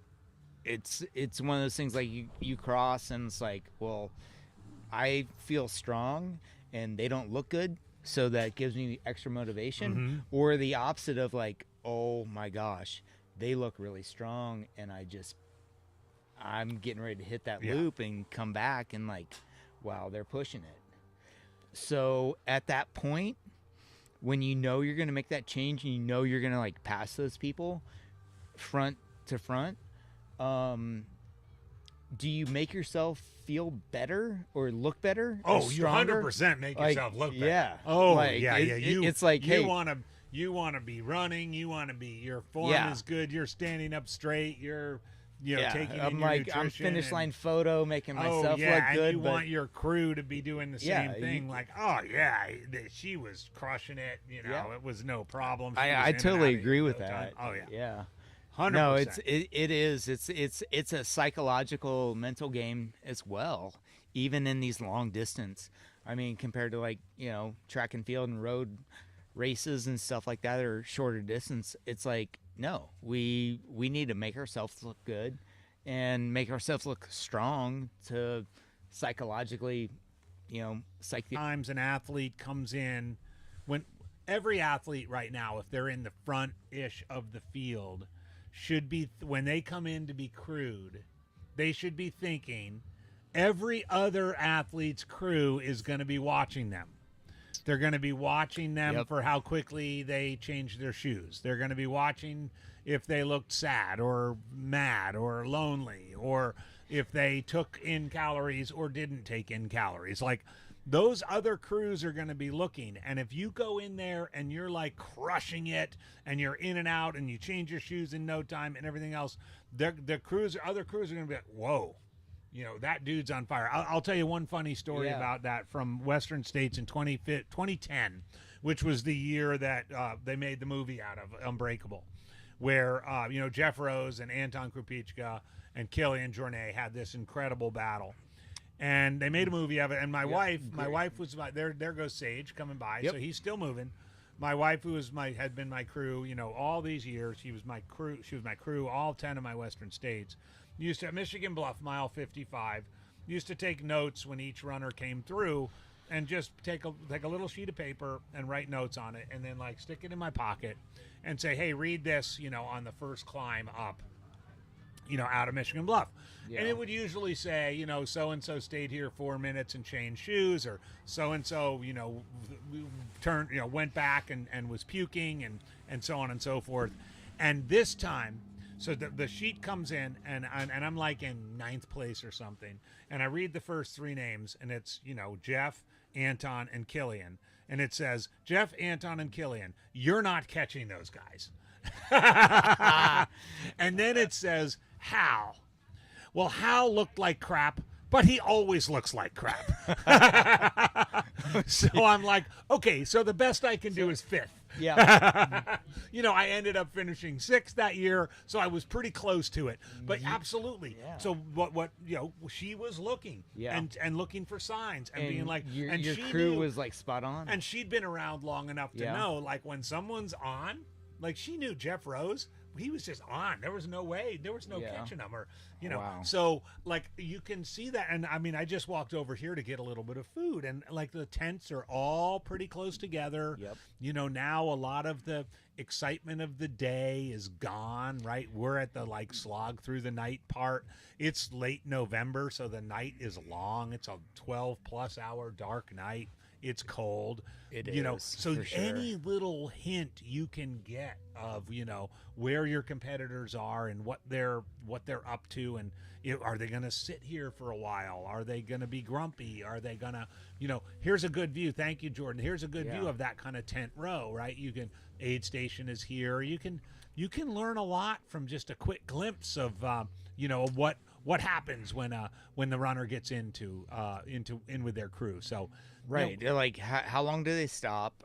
Are they moving well? And you're totally right. Like, I love that scenario that you just gave, and it's right, because the opposite can be true too. Like when it can. You're totally right. Love it that like it's also a game. Oh, and it's that's definitely a game. Oh, it's a long game compared to like putting in 1,500 meters in a sprint, so to speak. But like we're going 24 hours. We're doing 100 miles plus, and it's just amazing that these guys are still thinking about that mentally of how do I psych out my competitor. I'll tell you one more. I'll tell you one more funny story about. Love it. About the year. There was the next year, 2011, when I ended up finishing in 9th place. And I think everybody knows at Western States, like, there's a big deal about getting in the top 10, because if you get into the top 10, you get in automatically for the next year, right? Right. And I was in 9th place, so there's a lot of stress about being in 9th place. Oh, man. I'm coming up the last hill, and I see my friend Chrissy Mail. Most people know Chrissy Mail. She's kind of a legend. Oh, was the she is. First Definitely. American woman to win UTMB. And Yep. And she was at this point cheering. She was maybe just a half a mile down from like the Roby Point aid station. Okay. And she starts cheering. She's like, AJW, AJW, AJW. Oh, so great to see you. And, and I'm like, Chrissy, great to see you. And I walk up to her, and she walks 5 strides with me. And she's like, I'm going to cheer really loud when the next guy comes. And then she just leaves. And I was like, because she knew, like, this is how skilled she was. Yeah. So I'm like, okay. And I said to my pacer, did you hear what she just said? And yeah, because she's a friend of mine. Yeah. So I'm running. It's maybe a minute. And she goes, yay, way to go, way to go. She gave you a heads up. And I'm like, we got a minute. Yeah. We got a minute on 10th place, She came back to the finish several hours later. I thanked her for that, But it was like those are the little things. Yeah. Like, she didn't have to do that. She's there cheering for everybody. But it was just like, sure, those are the little things about this sport that can, go a long way. Right. Yeah. And like, I mean, that just the astronomical spot that added up to you Oh yeah. Oh, yeah, And she, like, I could have just walked it in, but when I heard her cheer and I turned to and said, "We have a minute." Hey, we have a minute. Yeah, right. That was like, well, he was like, well, then we better run. We got to get the move on. Yeah, because we're not walking this hill. they might be coming quick, and no, that is awesome. It is one of those things with this sport, and you guys can see the time clock going ticking and away, and we're now at 20 hours and 47 minutes in. Hang on, no, we're at wait. So we're at sorry, local yeah. time. So we're at My bad. 12. We're at 12:47s, right? So this is all right. elapsed. Do not So listen to me. That clock is on military time, right? It's 8:47 Mountain Time. I know people are watching from a lot of different places. So we're closing in on 13 hours. We have seen Sage come by a couple of times. He's bundled up, but he's still moving. And making laps. Janelle Stark has a 2-mile lead now on Sage and is the first place woman. Adam Dalton is a mile behind Sage. He's Probably moving more up. like half a mile because he crossed the finish the Pushing mat, it, yeah. the mat at 18:46 for his 84th mile. And then Isaiah, who we talked to, Isaiah's crew, is about 5 miles back of Adam, and in between those two is Nicholas, who's only a mile up on Isaiah. And then Thierry Geoffrain, who we talked about already, is a mile back of. So it's a race there in the top 5. Yeah, and then Kayla's. And then I feel like right Kayla's like pushing up, and then Lana's at the same point. Look at those. All The three of them F2 are and together. F3, like right there. And Philip is with them. He as is, far as I can tell, yeah. pushing it as well. It's going to be interesting coming down to the next few hours to see how they either step up or they kind of like drift off. Right. That's what I'm thinking. And that's when we get into this point where, okay, well, Alyssa Jones is still down in like 11th, but she's been pushing up. Megan right there as well. Top 10 overall. A couple of those like are really fast at night. Yeah. And they push through, and it's just interesting to see, along with like Adam Dalton and Janelle. Like like you said, you pulled up Janelle's stats earlier, and I was like, okay, but can she last? She's already done 87 miles. She's 88 loops in and 12 hours and 38 minutes. What is she going to tail off? Or do you think she's going to hold it? Because she seems like more of a short distance. Yeah, it's going to be it's going to be tricky. It'll be interesting to see in the next 12 hours, like less than, how that unfolds. I want to talk about. What do you think? I think that I think Megan Alvarado is not going to fade. Let's just handicap the women's field a little bit. I think Megan is currently sitting in 4th and 10th overall. Yep. She's not going to fade. She's not going to run 150 miles, but she's going to be solidly in the 135 to 140 range when all's said and done. I think Alyssa is one spot behind Megan, is a little bit more of a wild card in that. I think Lana Hagberg and Kayla are running together, or more or less together, within a minute of one another, and they could really help each other out. And if this incredible pace that Janelle is on, she's never been, she's in uncharted territory. Right. She's beyond. Right. So we'll have to see. But I would say if I were any of those, Kayla, Lana, Megan, and Alyssa, I would not be thinking this is a race for second. Yeah. I'd be thinking let's just go for first, one foot in front of the other, and see what happens. Yeah. I mean, we're 12 hours and 38 minutes was when Janelle went through, so we're just under 11 hours, or just over 11 hours, to go. And like you just stated, we don't know. Janelle's like not been in this circumstance Right. before. Right. She's on And uncharted territory. Yeah. Alyssa, Megan, I believe Kayla, they've gone up over 100 and so miles for that 24 hours, and I think they're pushing for it. So it's gonna be it's gonna be on. Yeah. Oh yeah. I think. I mean, A friend in the chat is talking about Yiani.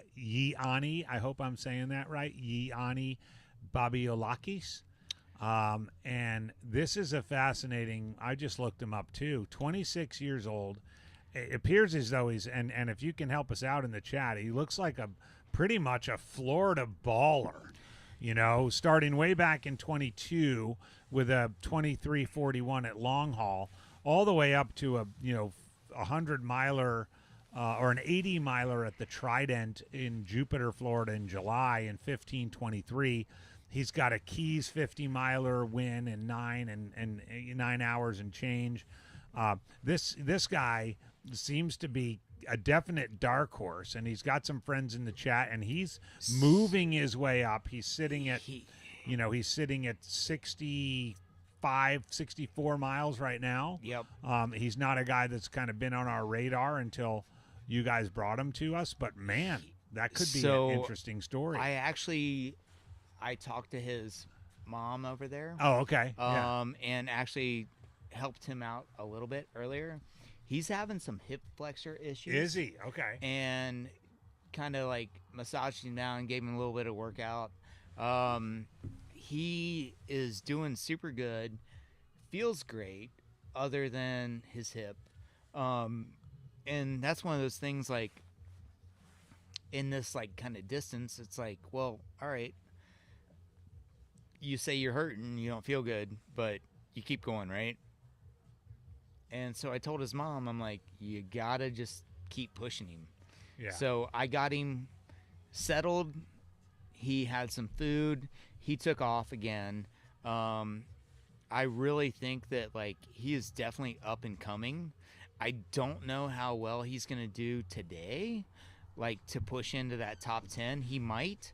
But I know he was having some just like superficial issues earlier, and that's just like one off. I was talking with him, so it would be great to see him push forward.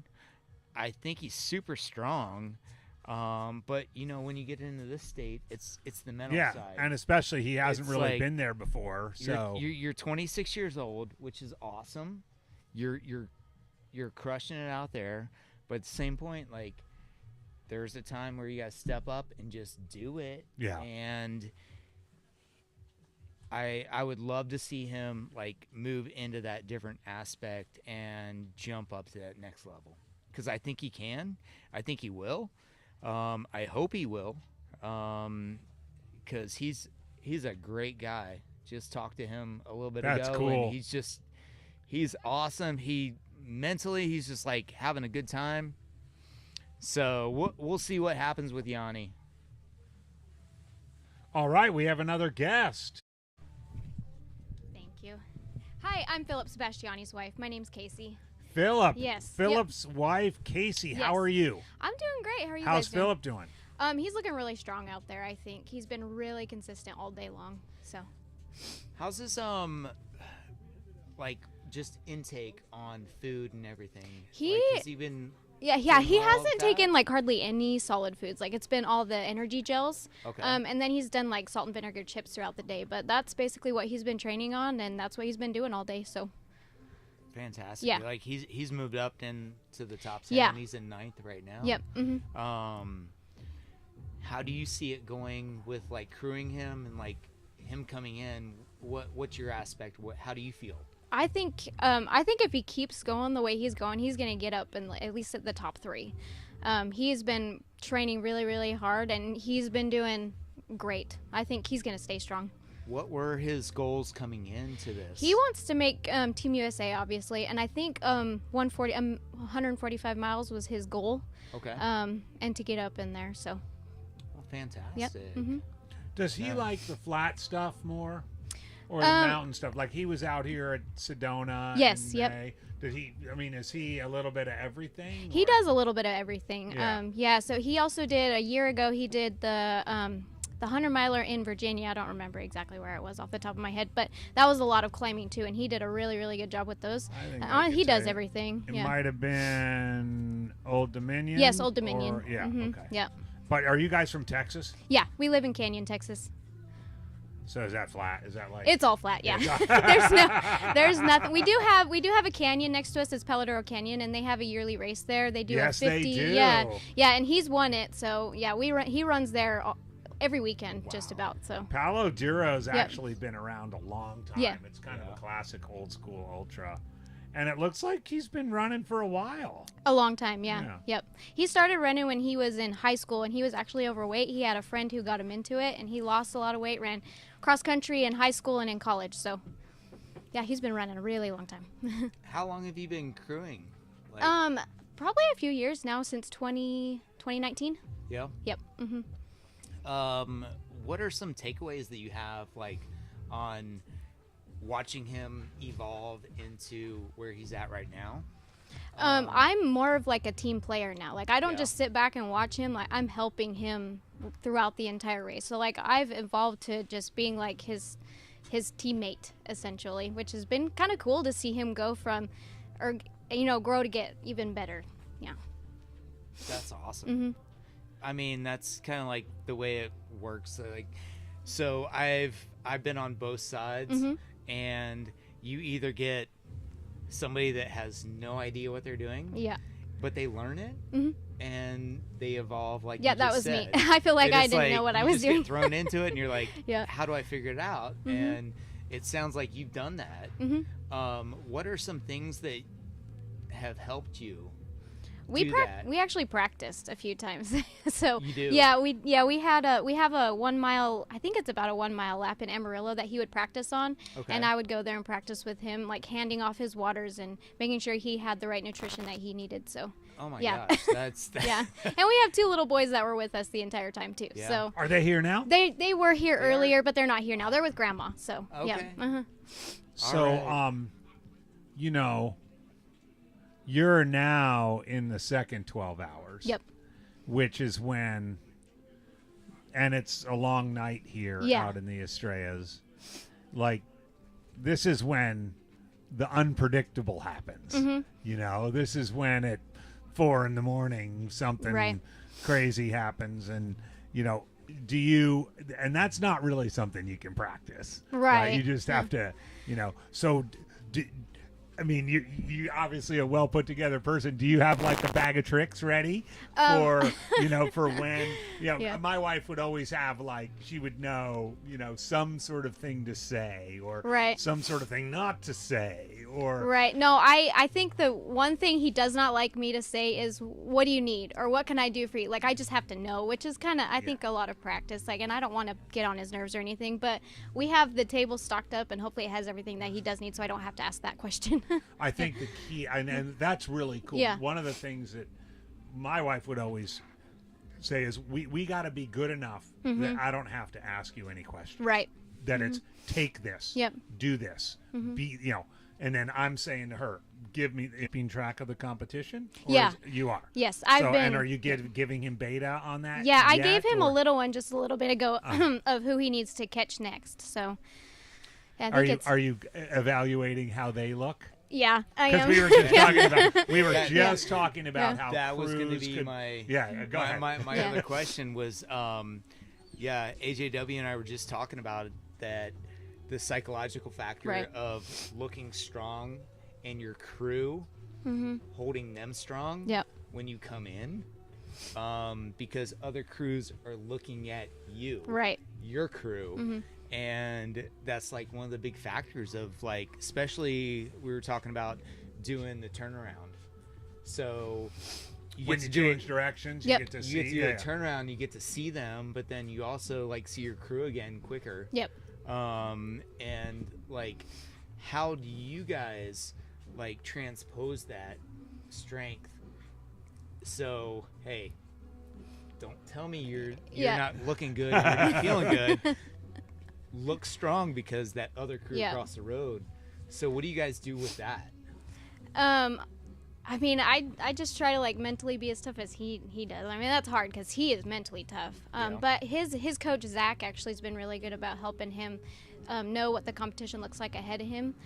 So he probably does a little bit better job of that than I do. But I mean, it's so important for you guys to hold that strength Yeah. too, and like, Yeah, and you I mean, I don't need to tell you this, but you guys are in a battle, right? Because Yes, he's got Lana and Kayla right in front of him, the two second and third place women, and they're basically together. Yep. Yeah. And then he's got Thierry and Isaiah. We just had Isaiah's wife here earlier, and Nicholas, and they're all just like right they're there. right there next to Yeah. each other. Yeah. Yeah. So it's gonna be a battle. Yeah. But he'll be all right. I So think. no sleep for you. No. No, I brought lots of energy drinks, so that's what I'll be drinking all night. That's awesome. Get some Red Bulls. That is great. That is Yeah. great. Well, it would be. We've hit the 13-hour mark, by the way, so Yep. we're like officially on the downhill side of the USATF 24-hour. But yeah, we'd love to have you on. Maybe in the wee hours as things start to take shape, and maybe you're just right over there. It looks Yeah. like, right? Yep. I am. Yep. We're right there at that table. Right so. on. Yeah. Yep. Janelle has pulled quite a bit forward. Yeah, compared to- Janelle's running amazing. But, I It's mean, just whether she can hang on. Yeah, but between like 2nd and 10th, and Phillips right in there at 9th, 2nd and 10th, like there's only barely a 3-mile difference, if that. I mean, minus like Sage and Adam being up there just a tad bit further, but between 4th and 10th, it's like nose to nose. So gonna love to see how that transplays, and best of luck to Philip. Thank you Thanks. for coming on. Yeah. We really appreciate you. And we might call you again. That's Yeah. fine. Yeah. I'll be right over there. You're right over there. yeah, Yeah. and it's so awesome to hear how you crew, and what you do and how you've done it. I mean, a lot of people want to hear that kind of stuff. Oh yeah. Because I mean that's that's one of the biggest parts of running these kind of races. It's like, yeah, I can go out and run, but if I don't have my support, Right. like I'm still just running. Here it is. Right. There- Sounds like they're. And it's so fun to be able to do that with people, family, friends, and like that's what our community is about. Right. So, thank you so much. All right. Thanks for having me, guys. Yeah, Thanks no, a lot. we Yeah. appreciate you. Yeah, best of luck. Way to go, Philip. Okay. Thank you in the chat for mentioning the 100K finish. We are going to get the camera. Jordan's going to do his magic and get the camera ready for that.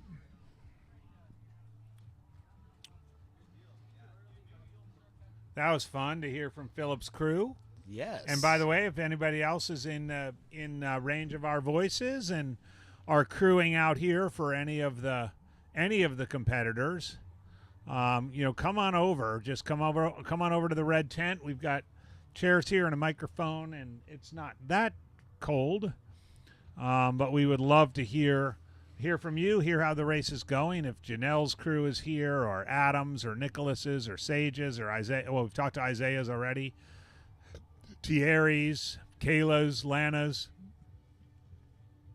Megan, Alyssa. If crews are out there and can hear our voices and you'd like to come over, we got nothing else to do for the next 3 hours. I think it'd be great.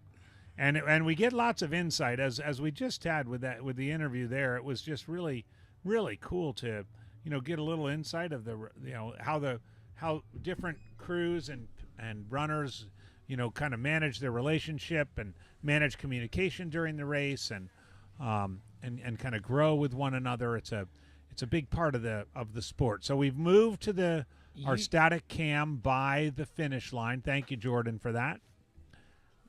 And we should see the 100K finish here. With just talking over that and that crew,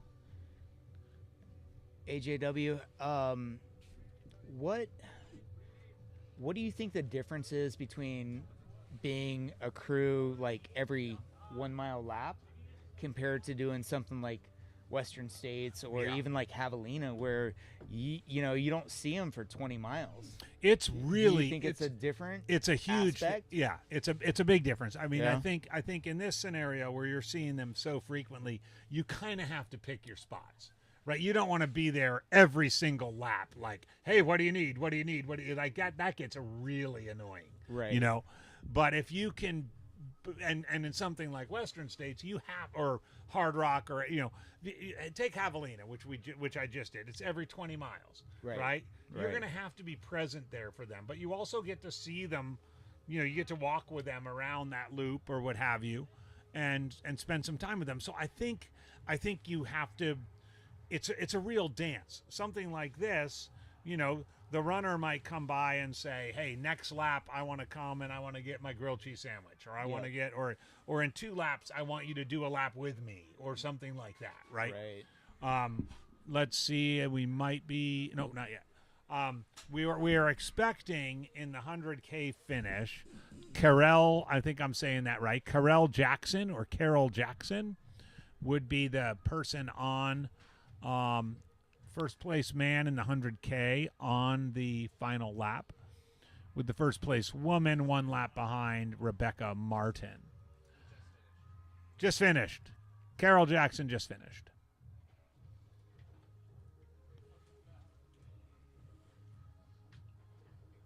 So I think one of the things that has to happen between the runners and the crews at an event like this is actually to talk through how much interaction you want at any given time. Right. And I mean that makes total sense. That like, as she was just stating that like you can't be annoying like every lap. It's like, all right, I'm gonna see you every like 7 or 8 minutes or 10 minutes or whatever your lap is gonna be. Like, what do you need? What do you want? Like you get that intuition of what they need. And then also I think the other point is telling them also of what they need, right? Because you get to a point where you know them so well. Are they taking in enough calories? Like she said that Philip hadn't had really any like solid food, mostly liquid calories. Do you get to a point where it's like, hey, you need to eat something solid. You need to take that. I did note that she did say salt and vinegar chips, which pretty much are nectar from the gods. So okay. I mean, I got to give him credit for that. But yeah. I mean, he's gonna have to take something more than that. I wasn't here to give her advice at this point, but no, he's gonna have to take something more than that, or else those 7-minute laps are gonna become 12-minute laps pretty quick. So right. But like that's it. So how do you feel? What particularly just you on doing long distance, hitting those 100 miles? Do you do solids, or do you start with liquids and then calories and then go to a solid, or not? No, I'm the other way. I'm the other way around. I start with solids. So yeah. totally. So in a 100-miler. A typical 100-miler, let's just say it takes 24. Let's just ballpark say Sure. It takes 24 hours. For the first 12 hours, I would take. So Javelina, I just ran that a couple weeks ago. I had yogurt with granola and a banana after 20 miles, and I had a turkey avocado cheese sandwich after 40 miles, and I had, like a little chicken and veggie and hummus type thing at 60 miles. And gels in between, because it was every 20 miles, and then but from 60 on, it was all, gels. And I like drinking. I'm old school, so I like drinking Coke. And it was a hot day, so I was just Coke. Coke is like an ultra runner's crack, right? It's got caffeine, it's got sugar. It's got it with ice. It just So I had 2 handhelds. I had a handheld with Coke and a handheld with water, and that was good. But I mean, I'm more of a solid food guy as long as I can take it and then switch to gels. Okay. I know there's other people who go the other direction, because while they're moving faster in the early part of the race, right, they can get the gels down, and once they slow down, which we inevitably do in these long races, it's easier to get the solid foods down. right? So I just, whatever your strategy is, figure it out and stick to it, right? That's why what I was asking her about is like, don't do all this practicing, as you lead up, and then race day comes and be like, no, I don't want that. I'm not going to eat that. I can't eat that. I don't feel like having that anymore. Don't do that. Don't deviate from the plan. Don't deviate from the plan, even though your mind is telling you, well, I know I said that when we were making the plan, but I don't think that anymore, because you'll invariably be screwed if you do that. I would agree. Thierry's wife is on, and it's Snabby Yo-Yo. She's been on for a while. Thank you, Snabby Yo-Yo. Now we put a name to the face, and she's bummed she's home with a sick kid and not here, but wishes she was. We would help crew Thierry, but we're busy here at the live stream, so we'll just cheer him on instead. But I think if I were to scroll up here, you're also the person from Austin who's been on the chat and talking about me and food and all the cool things about Austin. So Abby, thanks for jumping in, and we'll keep an eye out for Thierry and make sure that somebody takes care of him if things go south for him.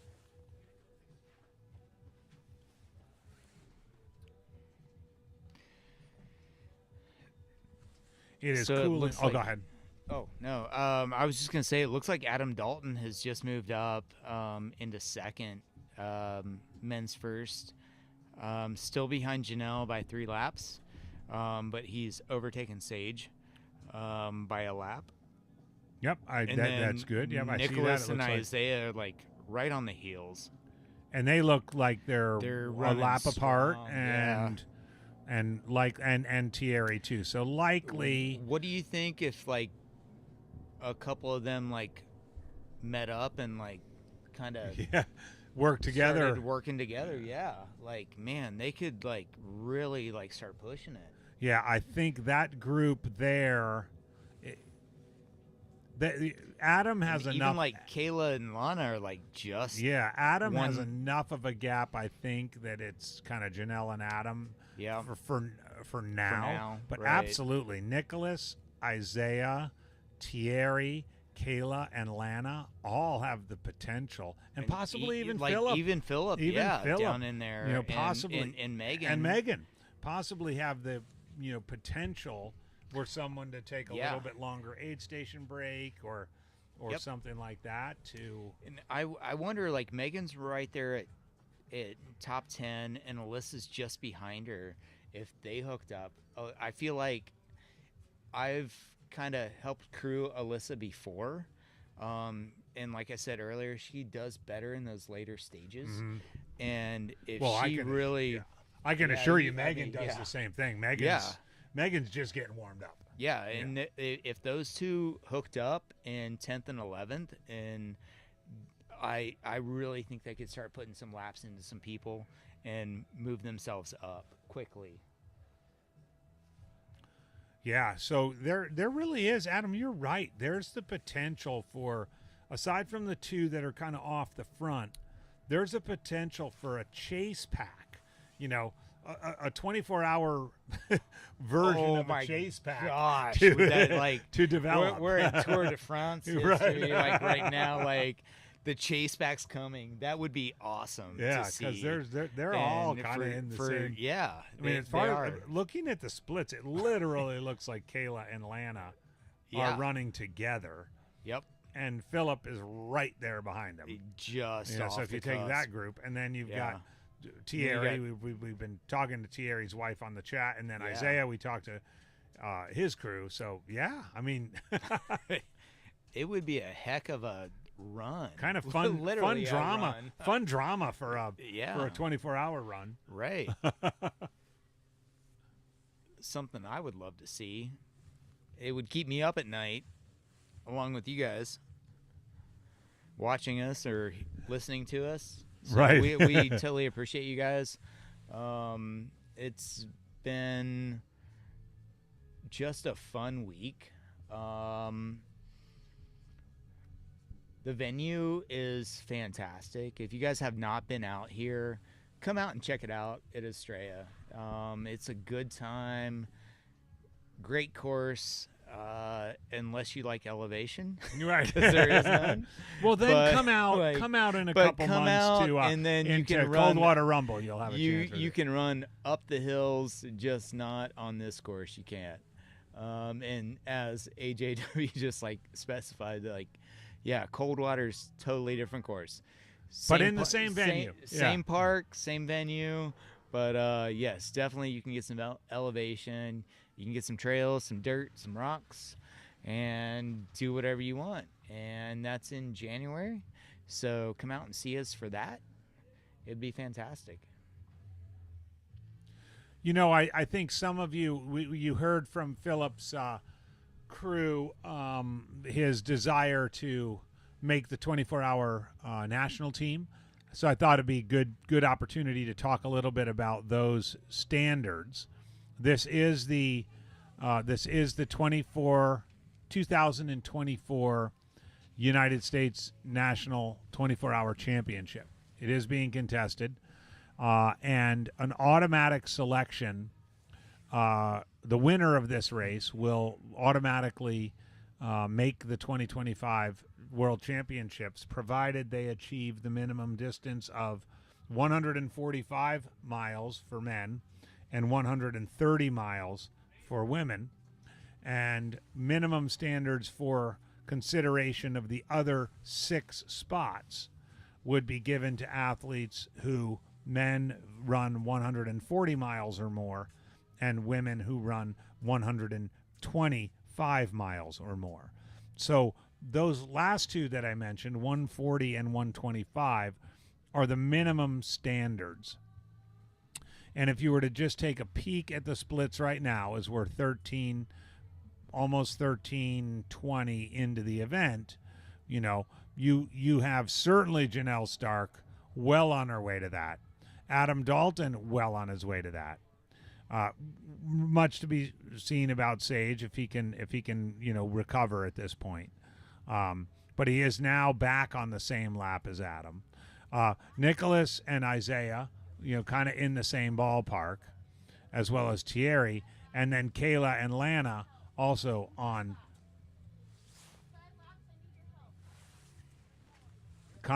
pace for that. So, we could very well have, and the conditions are promising, 5 or 6 men with that 100. I'm going to say, 5 or 6 men, probably 5 that could hit that 140 standard, and certainly 4 to 5 women who could hit that 125 standard, which would be amazing. And yet another testimony to how great this venue is. Oh, it's fantastic. Regardless of the concrete and the hip flexor issues that everyone seems to be having. Yeah. Right. I was just trying to check with on the Desert Solstice. Yeah, Desert Solstice is coming up, and it's on a high school track, so 400-meter track coming up, and like we have a lot of people that run those races that hit those standards. Mm-hmm. So with it being out less than a month, do you feel like anybody running today that doesn't hit those standards could actually potentially jump hit into those? Desert Solstice? Yeah. I don't know. Not everybody. I mean, I don't know much about I of the athletes that I know. I certainly think Megan Alvarado could do that were she to not make the standard. But the other thing is, they're taking their shot right now. Yeah. Gotcha. And then they're just going to let we certainly know, for example, that local favorite Scott Traer is going to go for a big day at Desert Solstice and is likely to, sew up, spot number 1. Yep. No matter what happens. So, you're talking about there's 6 spots for each. So, yeah. He was out here today. Yeah. Oh, yeah. Got to see probably him checking out the competition. Yeah. Right. Yeah. I got to talk to him for a few minutes, and actually, I think he was on the chat earlier. Oh yeah. He was on there. Yeah. I missed that. That was my lunch break, so to speak. But They yeah, give you no, a lunch break? if you want to call it that, yeah. You get one every once in a while. But no, like Scott is like he's on point right now. It's gonna be Ken Smith is pointing out that Kaylee has already gotten her 125, so that's good. Okay. Kaylee, who's currently sitting on 77 or 76 miles, she's already gotten her 125, so maybe she wants to better that, but she got that last month. Okay. Wow. Yeah, she's 13th right now. And Jordan Camastro is going to be at is- Solstice, and you're going for it. Yeah, Jordan, I look forward to seeing what costume you're wearing and what car you show up in. But needless to say, wait. Hold it'll be on. fun Can you give some context of like what car? Oh, with Jordan? Yeah. Oh, Jordan Camastro. Give us some background on that. Well, Jordan is somewhat of a local legend here Okay. in the valley, and occasionally at races he decides to rent some sort of exotic car, like a Ferrari or a something like that, and show up to the race with that, like he did Oh, at wow. just at Jackrabbit Jubilee back in August. I don't know if you were there. Yeah, I was did there. You didn't see his car? I Jordan, probably put did. a picture of it in the chat if you can. Oh yeah. Was You can't it? put pictures in chat. Well, Jordan will figure out a way in the future to put pictures in chat. But in the meantime, listen to me. What do I know? I Wait, thought you wait. could put pictures in chat. No, yeah, Jordan Camastro is a master of, how do we say, presentation. Okay. Runs an entire 100-miler in a Spider-Man outfit, stuff like that. Toyota Supra, yeah. Thank you very much, Jordan. Yeah. That Jordan, is awesome. Jordan is a character to say the least, and Thank you, Jordan, for chiming in on that. We appreciate you. Jordan, what year Supra? So yeah, Solstice with Fat Ox and Solstice being so close together. So yeah, he gets him in the mood to run. He loves driving sports cars. He rents them whenever he runs races. That is fantastic. All right, I know you're going to have to sign off in a second. So what I'm going to do is sign off for a moment to get one more little snack break, and then I'll be back and we'll do a little swap. All right, hang on, because it looked like a runner that you're helping needs a little help. They're it's the hips and, and stuff like that, and so I just had a runner come by who I kind of was helping earlier. She was running next to Alyssa for a while. She's tailed off just a tad due to the fact that she's been having some hip issues. But she's currently in 15th place. She's got 74 laps in at 73 miles. Lisa Gables. So she's trying to still push on. She's working hard at it. But it just is amazing that Janelle is now 91 laps at 89.9 miles in 13 hours and 11 minutes.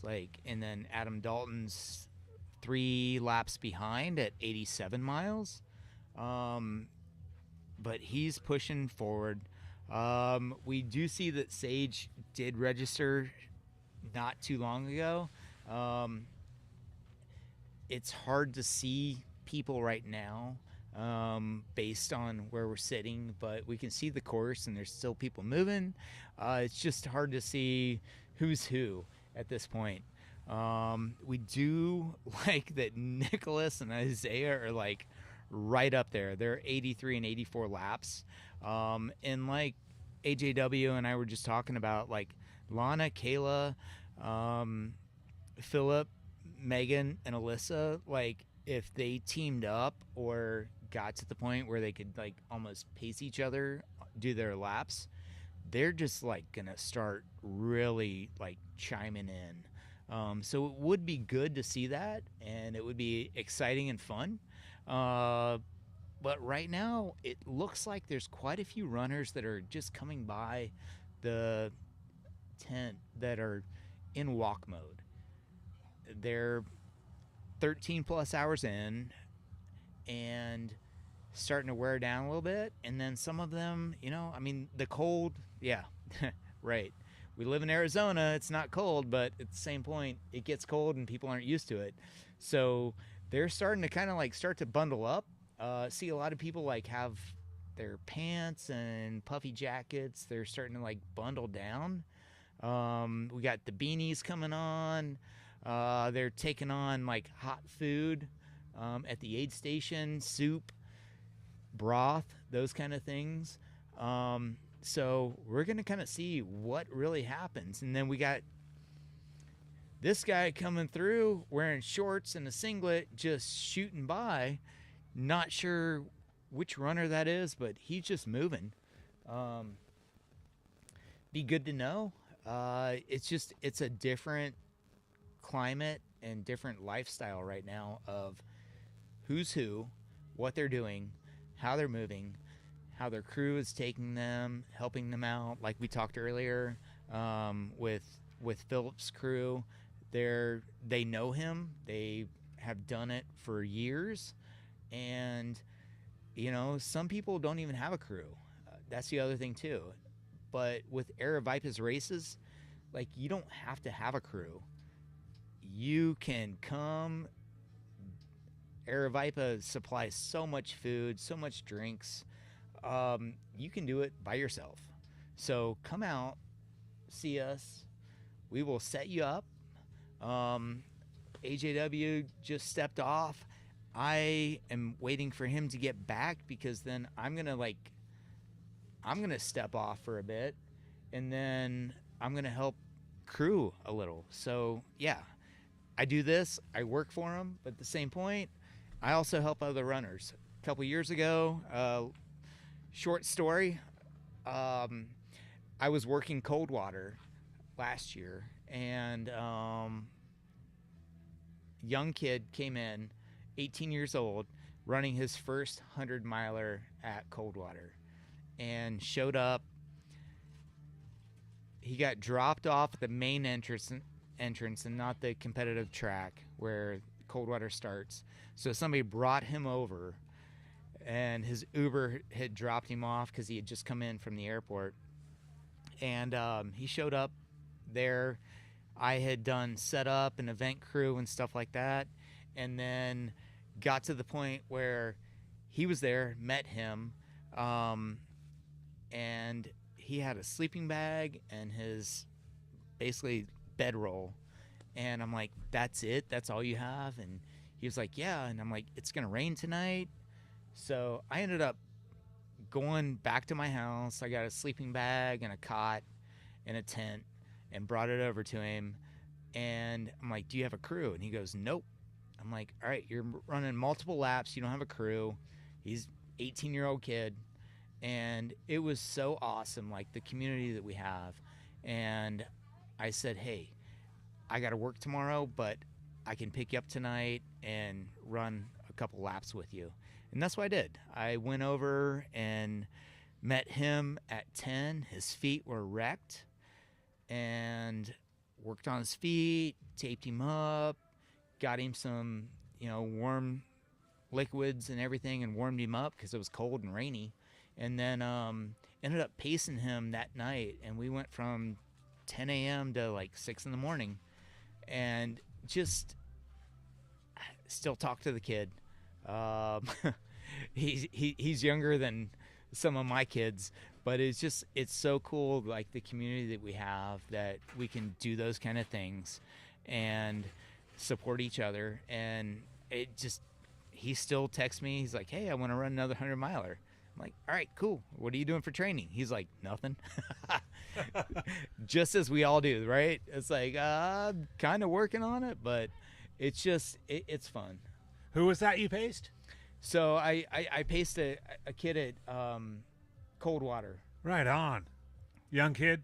Young kid from Utah. That's awesome.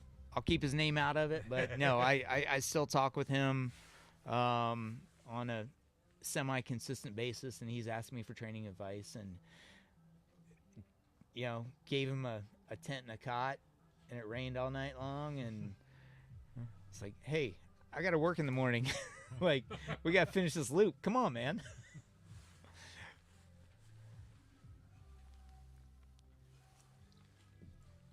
That reminds me, I could use a cot for tonight. Yeah. We got a little 4-hour nap coming up. All right. I'm kidding. We'll probably find a place to sleep. So Janelle still going strong. She's crushing it. On her 92nd lap, 90 miles, almost 91 miles into this thing. Adam. Yeah, I just gave him an update on the top. Did you? Okay, 10, good. Nice. 12 or so.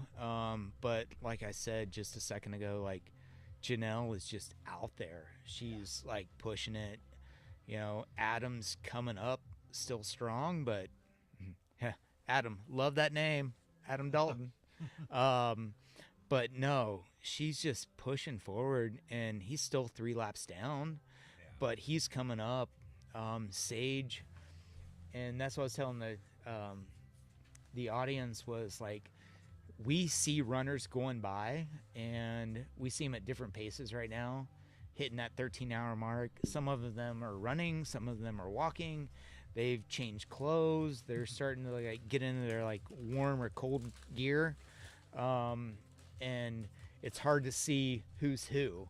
Right. So I would love to be able to say, hey, so-and-so just went by, but I physically can't see them sometimes because like even though we're 15 feet off the track, they're changing clothes, and we just like can't give you that articulation. But yeah, no, we got a couple coming through now, as you guys can see, and they're just moving along. They're coming past that main aid. So that main aid station is right there on the left, where if you're watching, the guy just stepped off to the left side. There's water and Gatorade to the right. Looks like Jordan just zoomed in for us to that main aid, and they have tons of food. Like I said earlier, like if you haven't run an Aravaipa race, we were talking earlier about crew. You don't need crew sometimes, because we supply you and have all kinds of goodies, drinks, and food that you can make it through 100 miles by yourself. So if you haven't done it and you're kind of contemplating if you can do it without a crew, yes, you can. Aravaipa's events are freaking fantastic. We have everything that you need. Is it good to have a crew? Sure. Like, I'm not saying that you shouldn't, but I'm not saying you have to either. We have done it. AJW, have you done a race without a crew? I bet you've done multiple races without a crew. There was probably, you were doing races before like even crews were a thing, is my guess. But do you feel that it is a necessity, or do you feel like it's sometimes either way, where you can do it, like especially these multi-loop races when they're like short multi-loops, like we were talking earlier with Javelina, it's every 20 miles. Do you feel like a shorter race or a shorter loop would be beneficial without a crew? Or I've done both. I've done races with a crew and without a crew. I would say that my decision-making matrix on that has really nothing to do with like the strategy of the race, and more to do with whether it's something that I would like to be a shared experience or not, right? So if you it's more of a bigger picture. Like, do you want to go on a vacation by yourself to get away with it all, get away from it all, or do you want to go on a vacation with your friends or your family because you want to have time together, outside of regular life? And so, I would.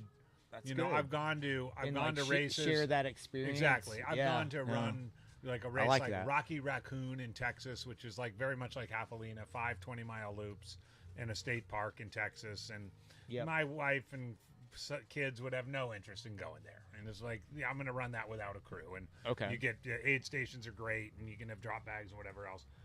Western states, you know, it's something it's like a huge part of who I am. I would not want to do that by myself.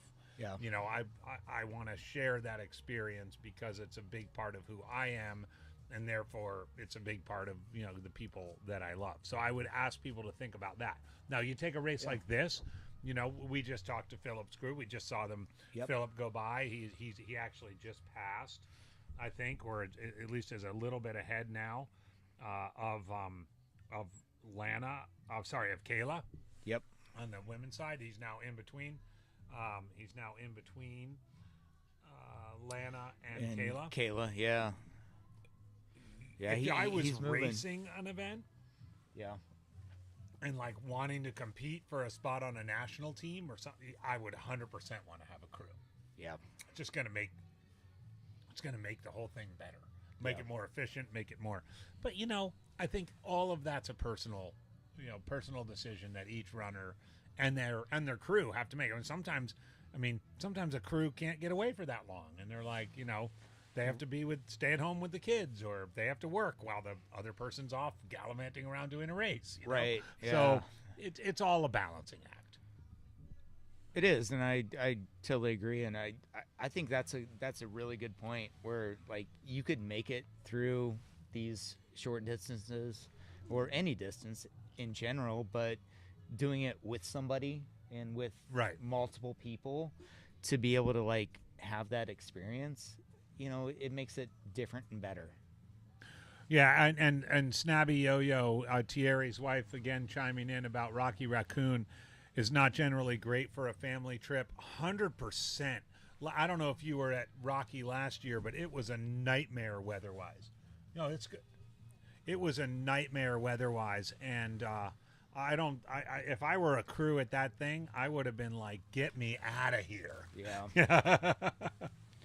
I mean, you know, and that's one of the big things too. Like when you do have a crew, like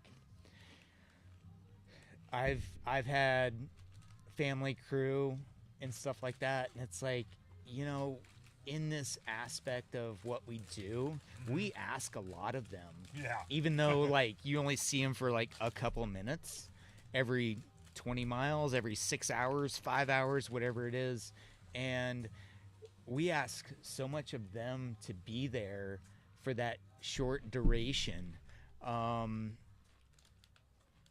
for us to just see them for a couple minutes. Like, you're right, they're weathering the weather, so to speak. And like they have to go through everything in the climates and the changes, and then like be there on point when you come in just for a few minutes. Yeah. Can I give you a quick little story? So years ago, I think it was 2017, I did the Javelina 100K, and it was my first 100K. My dad was in town, came out. He crewed me along with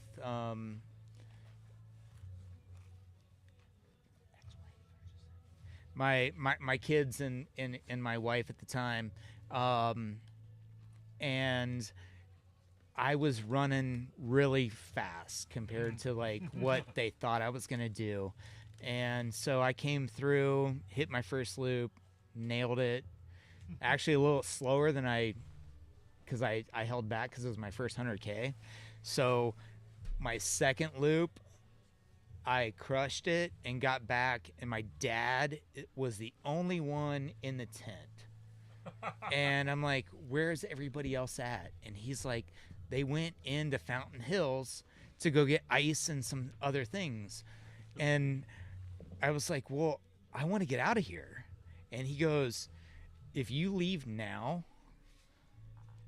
they are going to be upset. There was a few other words said, but they were like, they're going to be upset. So I waited. Wait, you hung out and waited? I waited for 45 minutes. You were running the race. I was running the race. and I waited for 45 minutes For your crew to get back from for Fountain Hills? Yep. Why? Because I knew if I left, they wouldn't see me until like the final loop, and they would be upset that they didn't get to see me because it would have been another like 4 hours. I still finished top 25, Wow. but I had like 50 minutes worth of like downtime. But I'm like, that's the price of having the crew, having the family, having that like interaction. Like it to me, it wasn't worth not. It wasn't doing. worth not doing. Yep. So I stayed and waited and saw them. And if you guys, I mean, most of you guys probably watching at this hour, you know, you got to like walk down that road, and then, you know, you got the barricades and like the whole tent and stuff like that. And like, you can't drive past that. And I stood at the barricades and watched them walk up the road, said hi, and Started running. I turned and ran. And yeah, like, but I mean, that's what it is. Like, Yeah. Yeah. I'm not competing for a national title. I'm not, you know, Mhm. competing for, you know, podium. It's like, just, I had to wait because that was the right thing to do. And, you know, they And were then you there- must have run like hell after that. I did. You're all well rested. I my third lap was my fastest lap. Didn't even like, I think I blew past Jackass Junction out there, Mhm. like so quick, like, yeah. But I mean, that's what it is.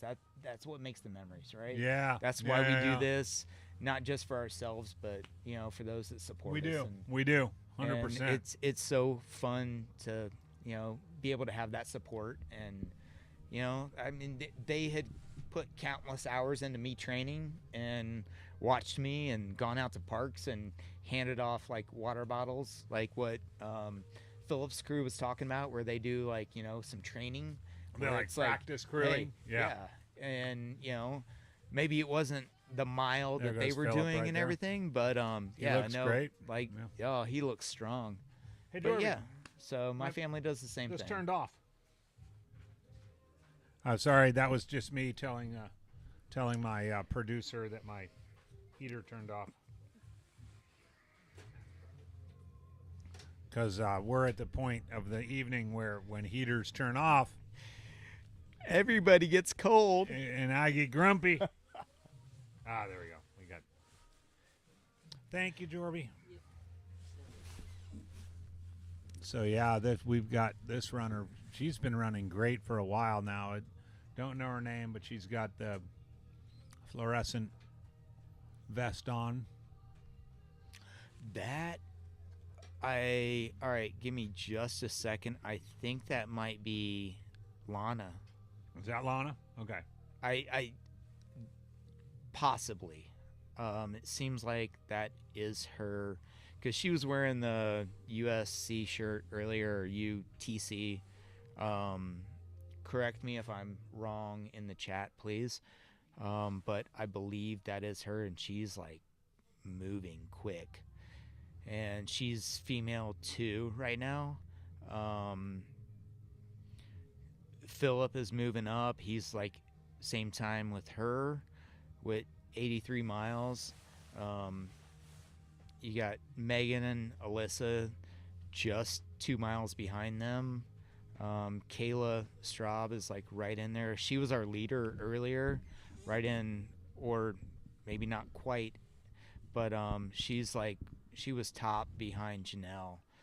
She's definitely dropped back because she's 10 laps behind Janelle, but Janelle's just on another level right she now. is cranking. And like, we'll see how she holds it. Like you and I were talking earlier, like, is she capable of keeping that pace? Yeah, Do you think?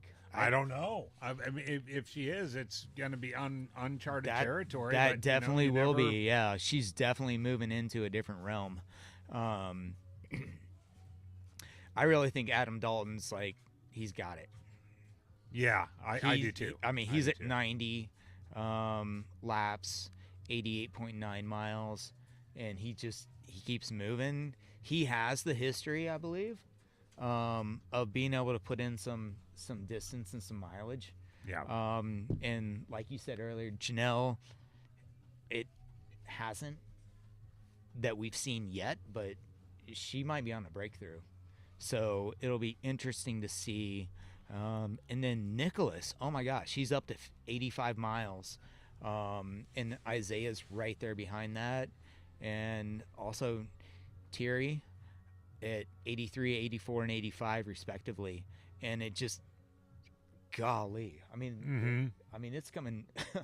I don't want to call it right now because there's still 11 hours to go, but man, it's almost like a sprint finish. Yeah, it feels like to me for a 24-hour race. 24 hour. Like, it's like, oh man, I'm excited to see it. You know, a quick look at Adam Dalton. I mean, he did at a highly competitive Crown King back in March of this year. He finished 5th. You know, and there were 5 guys under 4 hours: Ryan Raff, David Roach, Mackay Clemens, Joey DeFeo, and that him. was a huge You field, know, like competitive field. Absolutely. For and Crown then for King, him to come in 5th, like, yeah, bam. that was a big one. There And were then, records set that year. yeah, and or some this of these, last you know, year, a hot foot hamster over at Nardini, yeah. you know, back in September of 22, he did 82 miles in 12 hours. So, you know, he's done. He's not in. He's put in the distance. In contrast to Janelle, Yeah. he's not really in uncharted territory. No. He knows what it Yep. takes. And But- he's probably paced himself Yeah. to this point because he knows it. And maybe he's ready to let loose and just like bury it. You know, knows the grindstone and just we're gonna push. He's after looking like this. that so far for Yeah. sure. So minus injuries or anything else like that, hopefully he's just gonna like get it done. Janelle, I can't wait to see what mileage she drops. I would love it. Like, I mean, as in how many miles she drops, not drops, but geez. I mean, 91.9 miles right now Right. for A Janelle. quick scan of her. first. A quick And she scan of just- her results. She's done one 100-mile race, and Okay. that was at Cascade Crest back in July of this year, Okay. which she ran in 31 hours and 18 minutes. Aside from that, she does have a 103 miles at the Salt Creek 24-hour in Port Angeles, Washington in 2023. And that's it. You know, those are the 2 times she's gone to 100 miles. And right now, she's run at 93. 92 you know. miles, 93 miles, yeah. And it's not even 10 o'clock. Yeah. So, yes, she's Jeez. in uncharted territory. For her, it may be all part of her master plan. Yeah. And She's if going to put is, it in you know, quick and good for her. Yeah. No, love it. But Love to see it. 90, and I mean, just put it in perspective. I mean, let's just say she runs the next 7 miles in 10-minute pace. Let's just give her 10-minute pace. You know, she's going to be sub 15, right around 15 hours for 100 miles. Oh gosh. With still 9 hours to go. Yeah. That's amazing. Yep. I would agree, and I don't want to go out and try and run a lap with her, that's for sure. Yeah. I will not be pacing Janelle. Not that I wouldn't try to, but like I can't keep up with you right now, Janelle. But yeah, no, you know what? I did keep up with her. I rode the bike. I was able to keep up with her, but yes, my caveat, I did ride a bike. Sorry.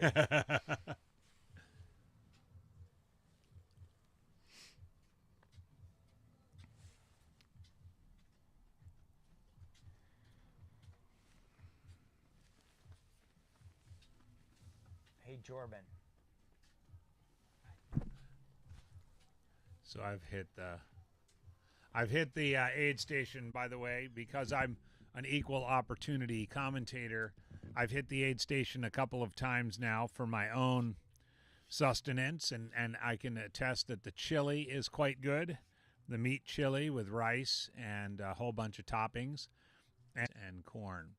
So if you're within the sound of my voice and you're here at the Estrella Mountain Park, head on over to the aid station and grab yourself a little late evening snack. It's good stuff.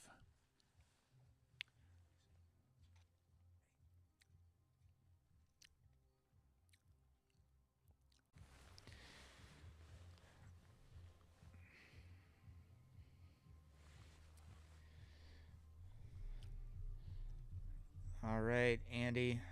I'm All right, gonna Adam, this sign was off good, for man. for a short period, or maybe the rest of the night. I'm not 100% No, sure. no problem. We're thrilled. I got about 2 more hours, a little bit more than 2 hours on. If you want to come back, great. If not, we'll hopefully see you for the 4 a.m. wake up. I will be around. Yeah, Definitely. This is a nail biter, like to walk away from and just like keep monitoring the times and the loops. Absolute It's like, nail biter. yeah. Yes. With Janelle, Janelle at a 10-mile lead, yeah, sure, that's a big lead. But man, these leads can close in no time. Yep, you know how it goes. Yep. Definitely with a know chase for pack, sure. with a chase pack definitely They're developing moving. behind Adam. It could be. This could go down. That 4 a.m. to 8 a.m. slot could be.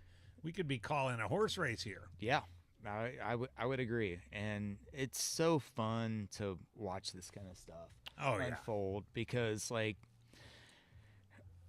it's honestly like unreal this day and age where this happens. Like 10 years ago again. Yep, he's going by and he's moving quick. Yeah, he really is. He's picking people off. He's got his headlamp hitting those like kind of darker spots, and he's just 1 foot, just looks like smooth. Yeah, he just came across the mat that time, right? Consistent. Yeah. Yep. So looking forward to it. So I just want to say thank you guys for everything. I appreciate you letting me sit in here with AJW and like give you my part of the commentary, my first time doing this. So thank you guys so much, and I'm gonna sign off for the time being. All right, Adam, thanks a lot, my man. All right, good stuff. Yep, good stuff. Thanks you, Adam, for first time on the live stream. Certainly will not be the last time. A fantastic live stream debut, and Adam does a ton of stuff here for Aravaipa, so he is not like going to bed or anything. He's going to be going on from one activity to another to sort of keep people afloat. But I also think he's been summoned to do a little magic on an athlete who has signaled for him. Adam is a person who knows how to fix people when they need fixing, and so he's going to do a little fixing. And maybe back. We are on until midnight Arizona time, so until midnight Mountain Standard Time. We are at about 5 of 10, after which time we'll take about a 4-hour break, get a little Jordan and Adam and I will get a little bit of a nap, and then we'll be right back at it at 4 a.m., the 20-hour mark. So from the 16-hour mark to the 20-hour mark, we'll, as we say in the business, we'll go dark, and then we will rise again at 4 and take you through to the finish of the 24-hour USATF National Championship at 8 a.m. Mountain Standard Time.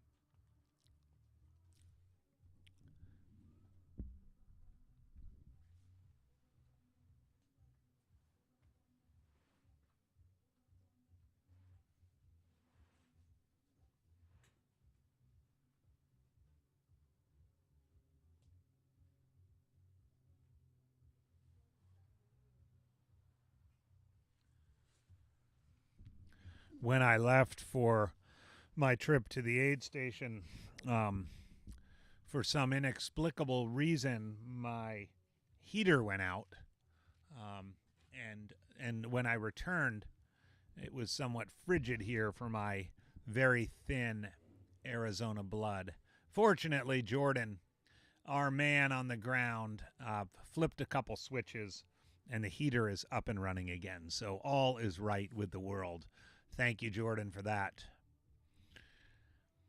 And thank you, everybody, all of you who support Mountain Outpost and Aravaipa Running.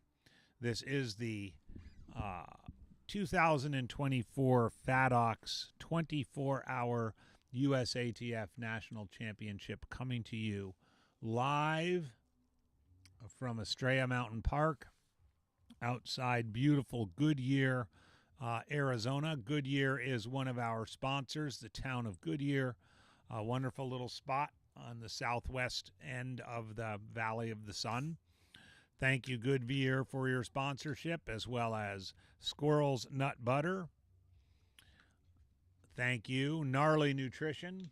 Thank you. We appreciate all the support. These live streams do not come free, and we need equipment, we need staffing, we need bandwidth, and all the other cool stuff that's required to put on an event like this. So thank you all for your support, and thank you for our sponsors. A question in the chat about did Michael DeGeorge stop? Jordan, we think so. We don't have confirmation of that, but he hasn't registered a lap in several hours. So we're thinking he's called it a day. But it could be that he's taking a nap and he'll be back and be out there. So as we like to say, these fixed time races do not have any cutoffs. But for now, it appears as though he's stopped as he's moving his way down through the standings. Adam Dalton currently sits about 4 miles behind race leader Janelle Stark. Adam's now opened up about a 3, almost 4 mile lead on Sage Canaday, and Nicholas Budzin has rolled up into the same time zone as Sage as well. So it looks like within a few moments, Nicholas will assume the third place spot, second place man ahead of Sage Canaday. Adam Dalton and Janelle Starks are our leaders as we just about hit the 14-hour mark. So in a few seconds, we'll have 10 hours to go.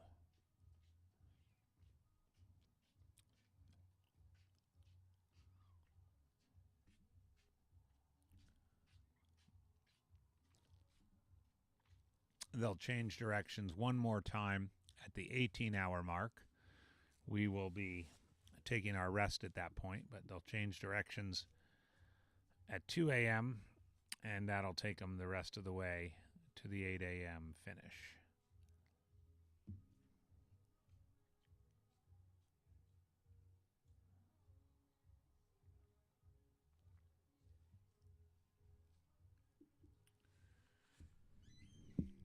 Aravaipa Running has been thrilled to announce in the last couple of days that a fantastic new footwear company, Mount to Coast, which just opened for business in April, will be the sponsor of a new series made up of 4 events, three of which are Aravaipa events. The Mount to Coast Ultra Series, a 100K race series within some of the most popular fixed time events on the Aravaipa calendar. It'll begin this New Year's at Across the Years, this year moving over to the Peoria Sports Complex in Peoria, Arizona. Moving on to the Jackpot Ultra 100K on Valentine's Day in Vegas. Then the Lake Warramug 100K, a classic, an all-time classic race in Connecticut, and wrapping up right here at the FADOX in 2025, the FADOX 100K here in Goodyear in November next year. Huge thank you to our new and exciting friends at Mount to Coast. Fantastic shoes. The first shoe company with which I'm familiar that specializes in shoes for ultra runners. Currently 2025, so keep an eye out for those. But really cool to have a shoe company that is completely transparent in saying they are here for the ultra runners. And in some of the tests of their shoes, they've lasted up to 800 or 900 miles. So stay tuned for more information about that Mount to Coast race series coming to you in 2025.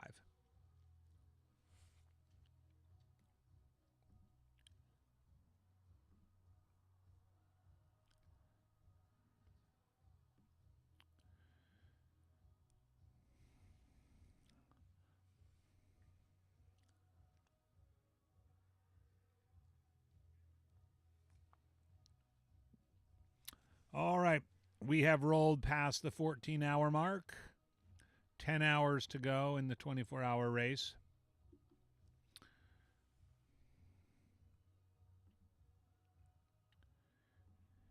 Just amazing to see Janelle Stark continuing to roll, on pace for a sub 15-hour 100-miler. She's got about 6 miles to go. That's Philip Sebastiani, by the way, coming under the finisher's banner, slowly and steadily moving his way up through the field.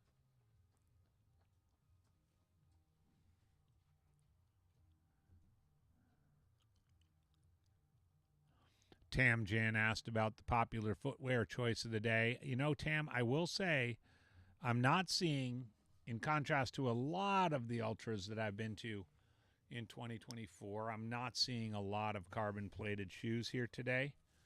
I would venture to guess that Hoka's probably the number one represented brand here. I've seen some Ultras. I've seen some Topos. I've seen some legacy brands like Saucony, Brooks, Asics, New Balance. I have seen a couple of the aforementioned Mount to Coasts out here. They're distinguished in right now their colorway is all just black and white. That's probably it. There was an Ultra just went by. Can't tell at quick glance whether it's the Ultra with the 4mm drop, the new Forward series, or if it's just the classic Zero Drop Ultra. There's just to give you a unscientific study, there's a Hoka that went by, there's an Asics that went by. Nova Blast, it looks like, actually. Good shoe. I think that was a Nova Blast. Ultra that just went by.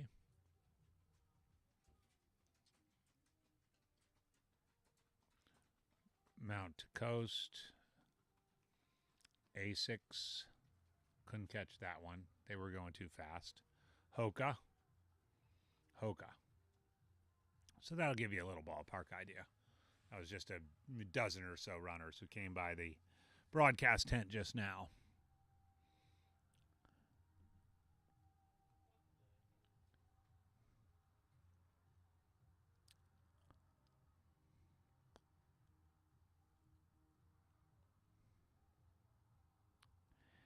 It's a cool night. My Arizona blood would call it cold, but it's it's a cool night. It's not terrible. We've got a lot of long sleeve shirts, some gloves and hats among the runners. Not many pairs of pants.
Adam Dalton looks like he's close to within 3 miles of Janelle Stark. So Adam is slowly gaining ground on Janelle. Nicholas buds in just about 4 miles behind Adam.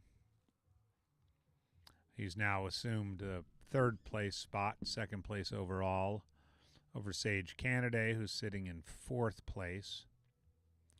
Although it doesn't look like Sage has reported a lap in over 50 minutes. So he might be taking a break. Isaiah Jansen, who we spoke with his crew a little while ago, is now on the same lap as Sage and just a mile behind Nicholas. And Thierry Geoffrain, whose wife we've heard from in the chat, is just about 3 minutes behind Isaiah on the same lap. And I suspect Philip, who's moving really well, will be the next of this front-running group to come by the start-finish banner.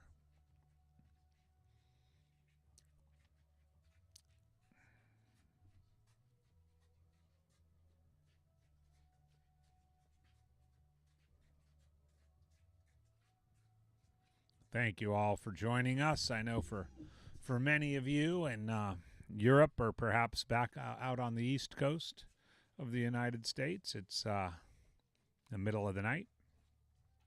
Thank you all for tuning in to Mountain Outposts and Aravaipa Running's coverage of the Fat Ox 24-hour USATF National Championship, the second year that this event has been held here at Estrella Mountain Regional Park on the southwest corner of the Valley of the Sun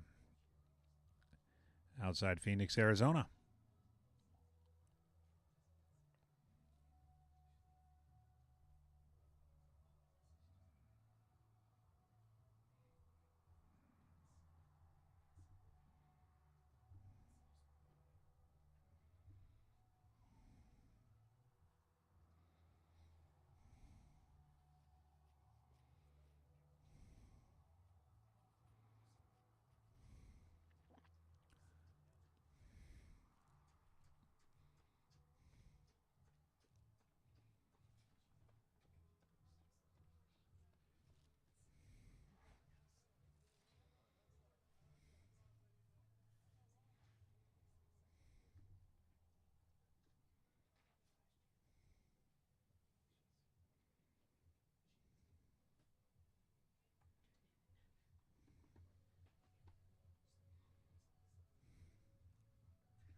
Sorry to report to all of you that you'll have to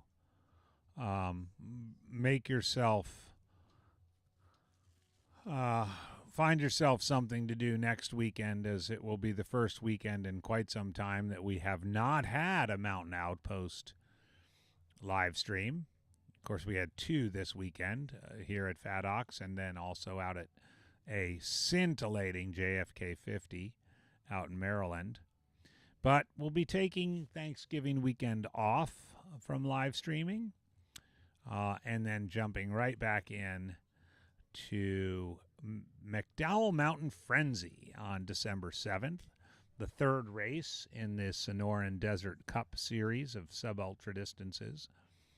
And we're also really excited to see David Roche finish out his 2024 season by coming back to the McDowell Mountain Park and run one more race in his 2024 season. Will that be enough to vault him over Hayden Hawks and Jim Walmsley for Ultra Runner of the Year. We shall see. But certainly this year's Men's Ultra Runner of the Year is about as competitive as it has been, with Hayden Hawks' incredible season, with wins at Black Canyon 100K and CCC, and then second place at Western States. Jim Walmsley's win at Western States and that race at France, I'm forgetting the name. And then Roach's win and course record at Leadville and win at Javelina, as well as a win at the Leadville Silver Rush 50 miler.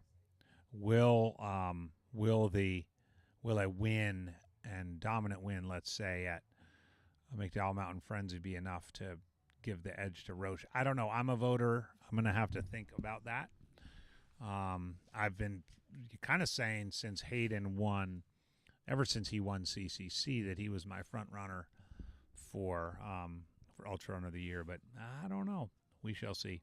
I think on the women's side, it's going to be hard for me to not vote for Katie Scheid, which will be the first time in 4 years that Courtney DeWalter doesn't win Ultra Runner of the Year. But, you know, Katie Scheid's Western States UTMB double is just kind of one of those years. Running with Anchors, thanks for dropping by to say hi. Appreciate you. Let us know, those of you still in the chat. I know we're fading away into the night here, but let us know where you're from. If you're enjoying an evening beverage, what it is. And if you are here particularly to cheer on a particular runner, let us know who you're cheering on, and we'll try to give them a little bit of a shout out when they come by the broadcast tent next time. And pardon me for a moment when I put my second puffy on, because it's second puffy time.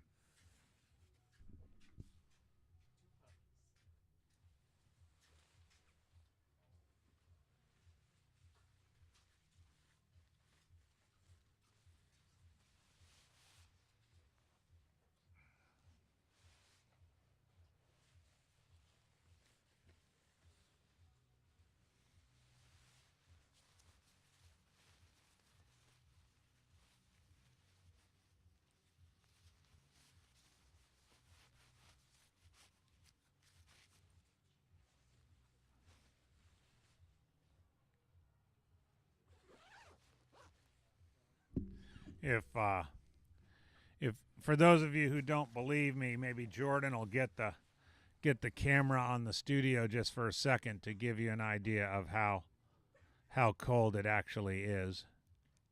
And I have a heater by me, but I also might have broken the camera. Just get a shot of my outfit here. You know, because inquiring minds want to know how cold it is. So there we are, folks. I've got my puffy. I've got my puffy over my puffy. And I've got my hood on. And we're ready for these next hour and 45 minutes. I also have my sleeping bag in the car, so we'll see how that goes.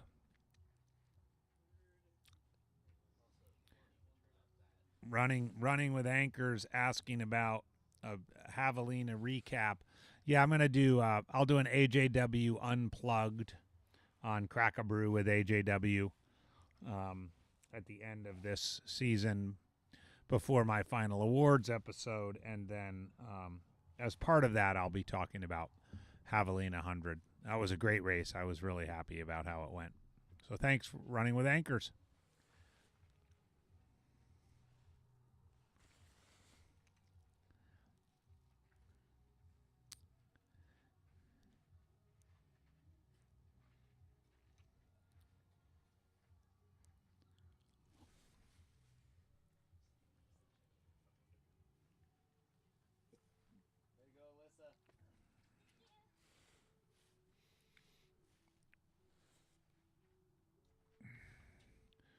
Alyssa's very recognizable gait coming by. Alyssa Jones, Aeroviper Racing Team, currently sitting in 5th place.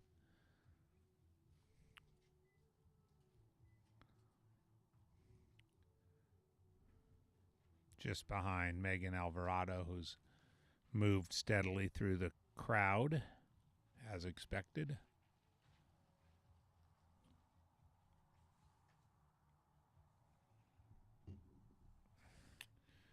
So we now have Nicholas Budzin, Isaiah Jansen, and Thierry Geoffrain have all moved past early race leader Sage Canaday into 3rd, 4th, and 5th place, respectively.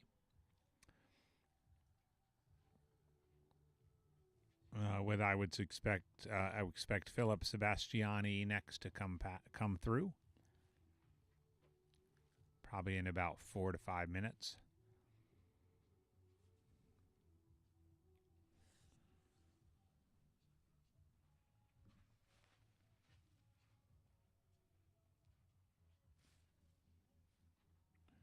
Janelle Stark, too, would likely be coming through in a moment to get past her 95-mile mark.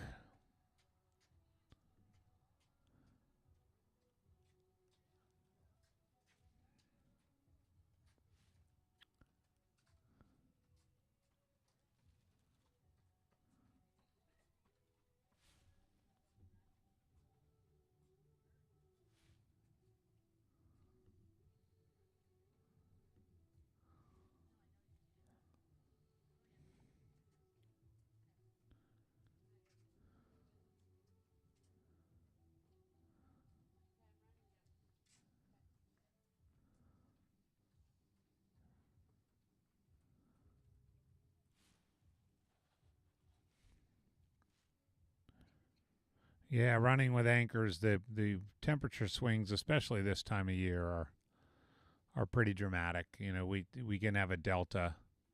You can have a 40-degree delta on a day like today where it's 80. At the heat of the day, it's 80 for a couple hours and easily gets to 40 or even a little below 40. In the evening like it is right now. Janelle still rocking along. Now at just about 96 miles. Looks like she'll be well under 15 hours for 100 miles. Our race leader, Janelle Stark. As Adam and I were talking about, kind of in uncharted territory here with, at least in her ultra sign-up recorded career, having completed the 100-mile distance just twice. Most recently at the Cascade Crest 100 in this past July in 31 hours and 18 minutes, and then back in October of 2023 at the Salt Creek 24-hour run in Port Angeles, Washington, where she covered 103.18 miles for a second-place finish.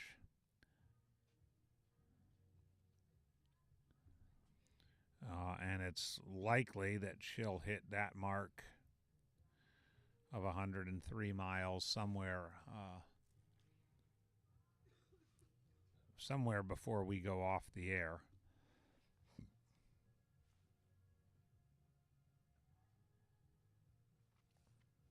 We'll be going off the air at the 16-hour mark and jumping back on at the 20-hour mark.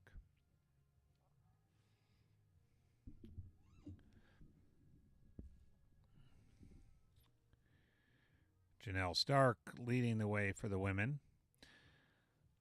Lana Hogberg has moved into second place, jumping over Kayla Straub, who was an early day leader. They're very close together. And Kayla just ahead of Megan Alvarado in fourth place for the women. Janelle's lead over the second place woman continues to be about 10 miles. Adam Dalton, meanwhile, second place man, remains 3 miles behind Janelle and a full 5 miles ahead of Nicholas Budzin, second place man, who is in turn 3 miles ahead of third place Isaiah Jansen, who is in a race, in a pack with Thierry Geoffrain and Philip Sebastiani. All of them, of course, are in hot pursuit of that 140-mile standard, the 24-hour national team standard.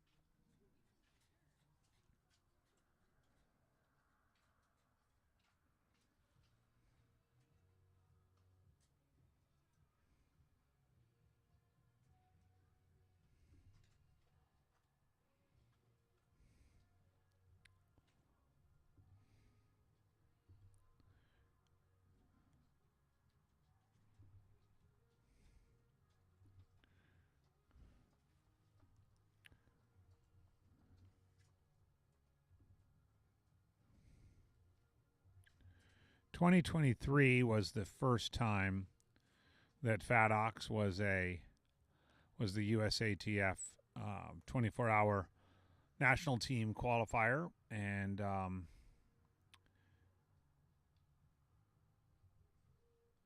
that year we had a men's winner, Don Reichecht of Fairplay, Colorado, with 127 miles. Nick Iben, Issaquah, Washington, in 116 miles. Women's winner, a local favorite, Sierra DeGroff from Las Vegas, with 112.4 miles. Jean Palmier, who's out here again, now racing as a 60-year-old, finished fourth in 105 miles last year. So after a quick scan of this year's runners, so far it's looking like we'll have at least double that number of runners over 100 miles and probably half again that. Janelle Stark is our closest to 100 miles as she sits at just under 96. And then Adam Dalton, Nicholas Budzin, Isaiah Jansen, Tierra Geoffrain, and now Philip Sebastiani, who has jumped past Sage Canaday as well.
We really are at the witching hour at this point, just about 10:30 p.m. local time.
Alyssa coming through again, looking happy.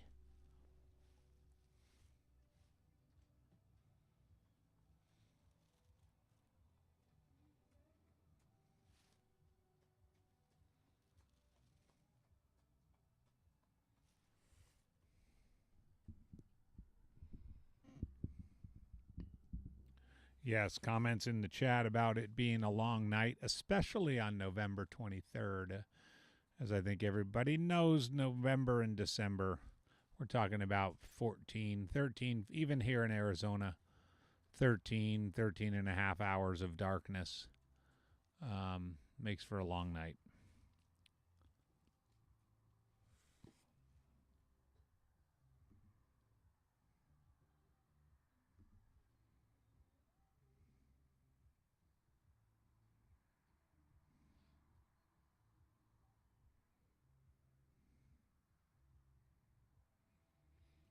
Lana Hallberg continues to run well.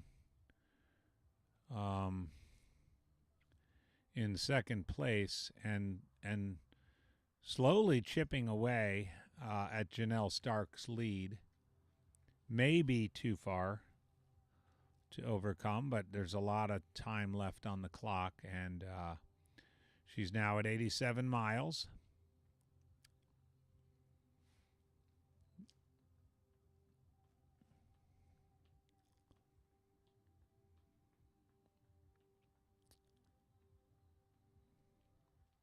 And 7th place overall. We have 3 women in the top 10. However, assuming Sage Canaday continues to drop down in the standings, it would likely be 4 women in the top 10 by the time Sage drops down, as Megan Alvarado is sitting in 11th, and shortly behind her, Alyssa Jones, who's moving really well.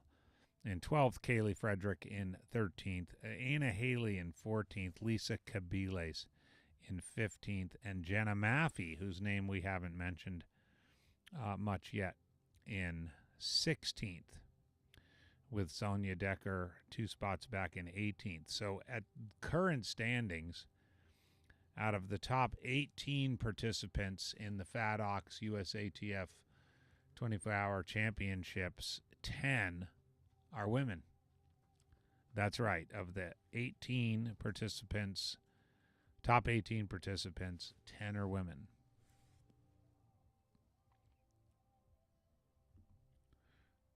Looked like Janelle just went past me. Yes, she did. Janelle Stark has gone beyond 96.8 miles. Has about 3.2 miles to go to hit 100. Looks like it's going to be a bit north of 15 hours. But not by much, 15:04, 15:05, something like that for her 100-mile split. And I suspect Adam Dalton would be about 15:20, 25 as the lead man. Very respectable 100-mile times, I think we would all agree, especially in a 24-hour race. Nicholas Budson, I would suspect will be right more around 16 hours, 16, maybe 16:10, but we'll be off the air by then. I suspect we'll see the first 2 runners hit 100 miles before we sign off for our 4-hour break.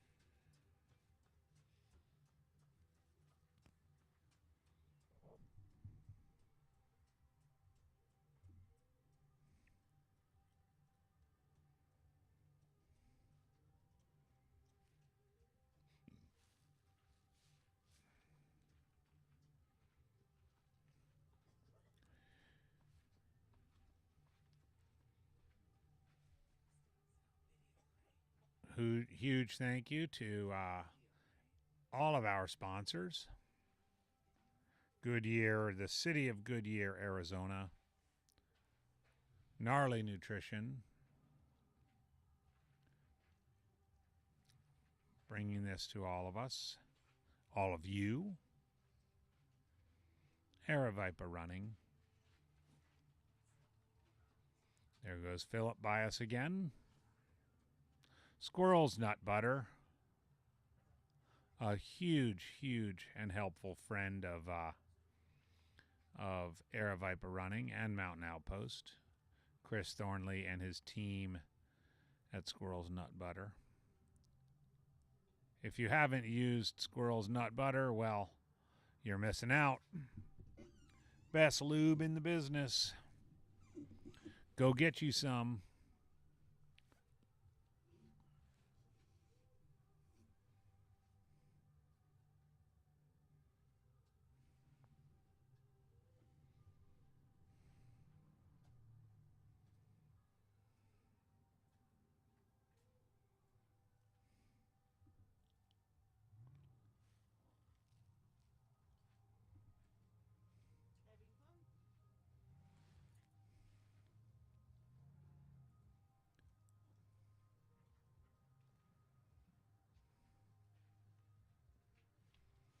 Really impressive race so far from all of our competitors.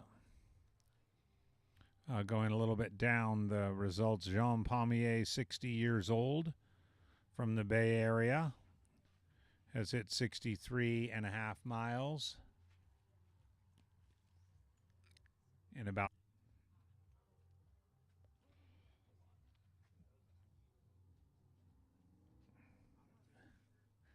And Edward Rousseau, 85 years old, is just about at the 50-mile mark in 14:33.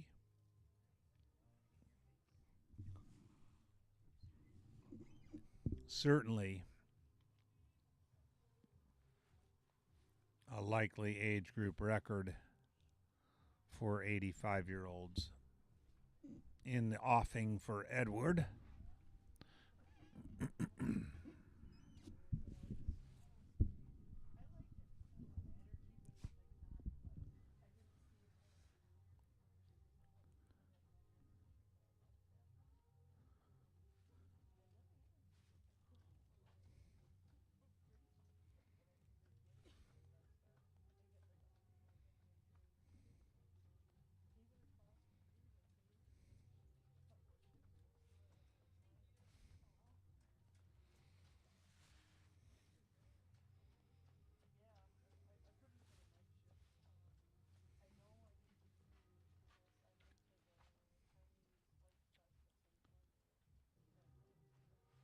This is Derek Blaylock, another one of our octogenarians there with the handheld flashlight coming through the aid station area. Absolute stud, Derek Blaylock.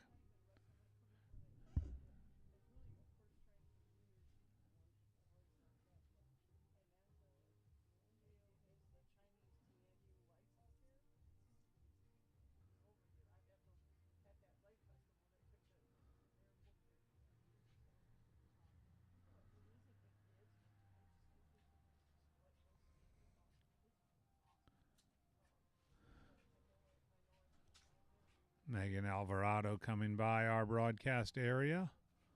Moving well, as I've been saying all night. Not going to fade.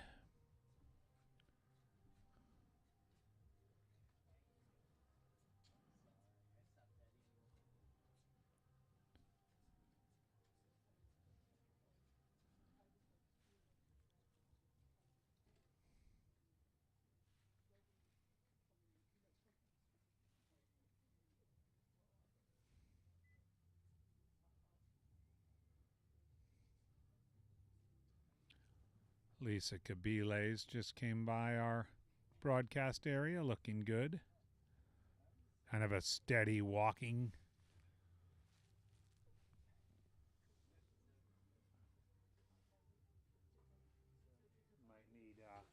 I might need Jordan back to get my heater going again. Oh, he heard me.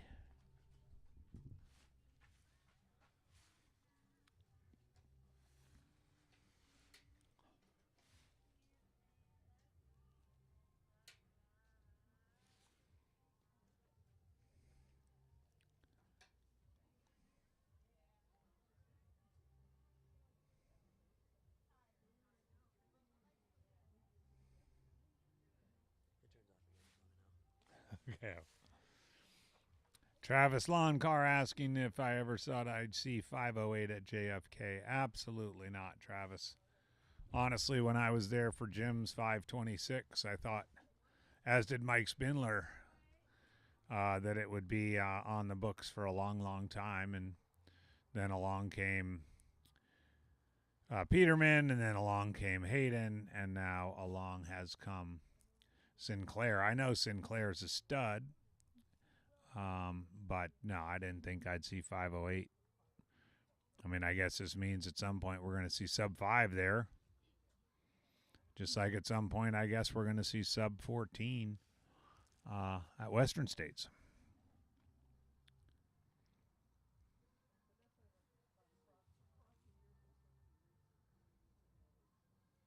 It looks like they had perfect conditions at JFK. Not that conditions are the reason that Sinclair ran so well. And Eli Hemming, by the way, ran extremely well too. So it was a great day for runs at JFK. Rachel Drake, under 6 hours.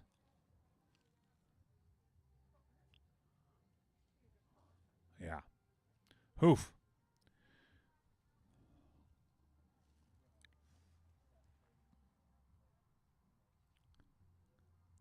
Here comes Alyssa Jones again in that red shirt.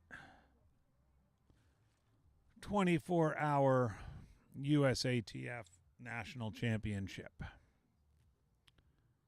I'm Andy Jones-Wilkins. Janelle Stark is currently our leader, having accumulated 96.8 miles. She's probably about to hit. She actually has hit. There she is. She just ran by me.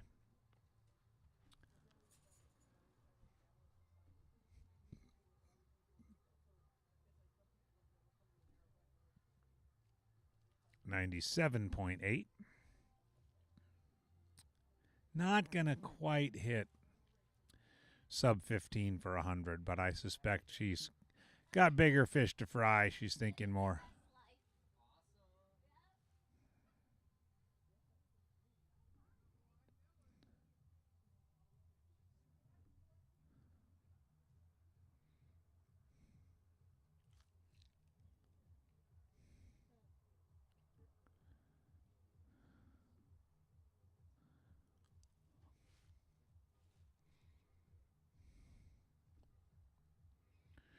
Adam Dalton leads the men's race, sitting about 4 miles behind Janelle Stark, the overall leader.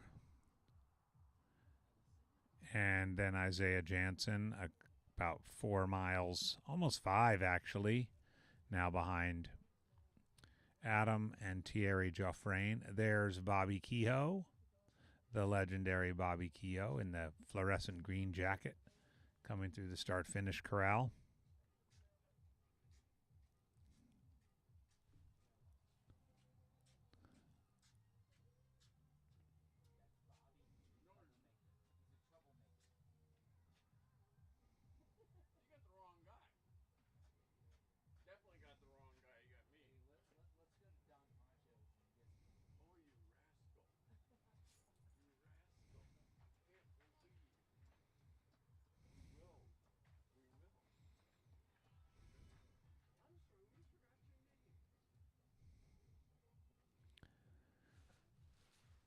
Adam's distracting Bobby now, threatening him with Mexican food or some such thing. But Bobby knows better.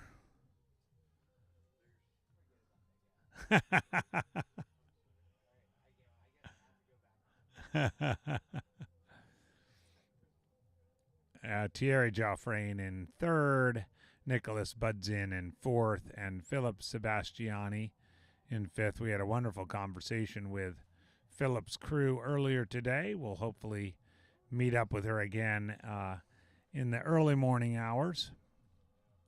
Lana Hagberg hanging on strong in seventh overall and second place woman.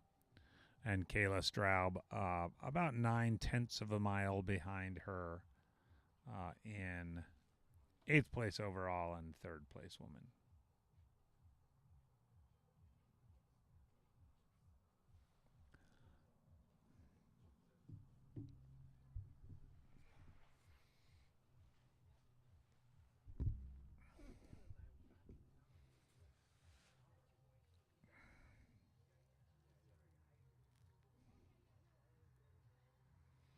Going to have to assume Sage Canaday has called it a day, as he's now an hour and a half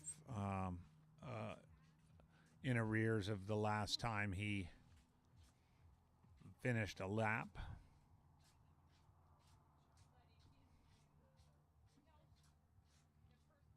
Adam Dalton just came through, and he is moving well and slowly closing again, as I mentioned earlier, closing on Janelle Stark. It's a slow close, but he's now less than 3 miles behind her.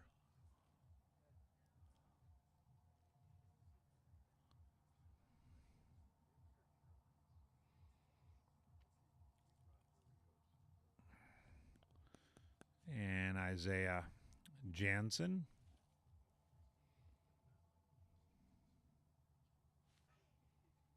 Next through the corral, he's also running well.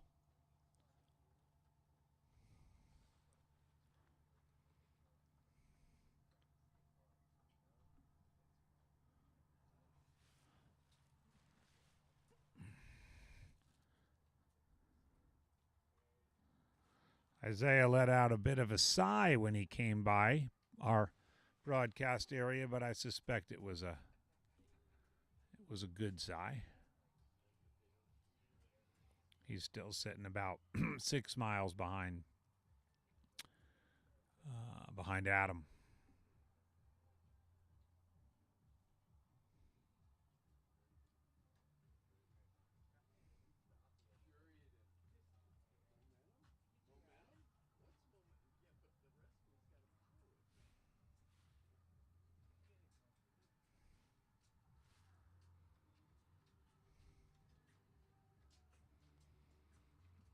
And there is Isaiah. And that was Thierry. Starting to get to know these guys. Thierry is through.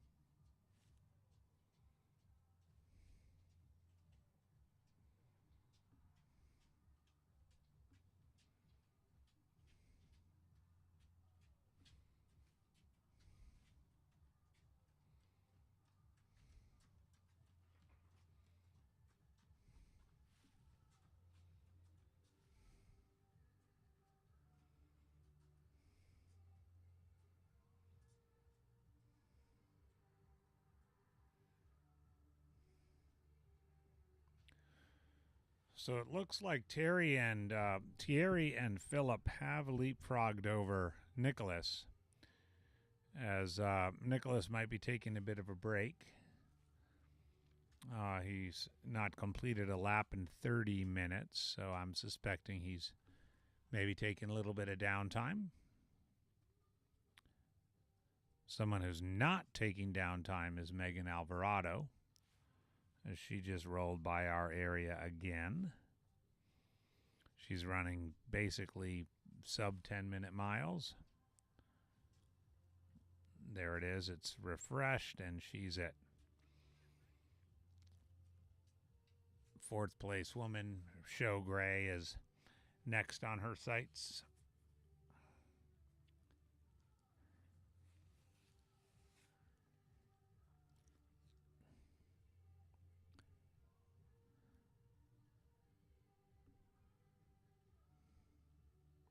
Alyssa Jones and Kaylee Frederick slipping slightly, but there is that pack of women. They're all places 11 through 16 overall. 4th through 9th women: Megan Alvarado, Alyssa Jones, Kaylee Frederick, Anna Haley, and Lisa Cabiles, and Jenna Maffey. The 6 of them are all spread out about 9 miles and are basically in a block.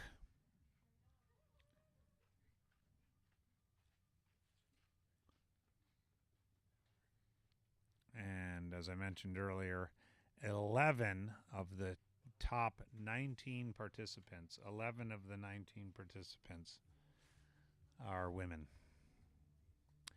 In the Paddocks 24-hour USATF National Championship.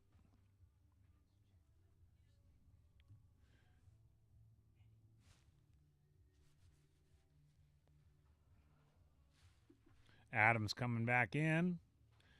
He's done his duty.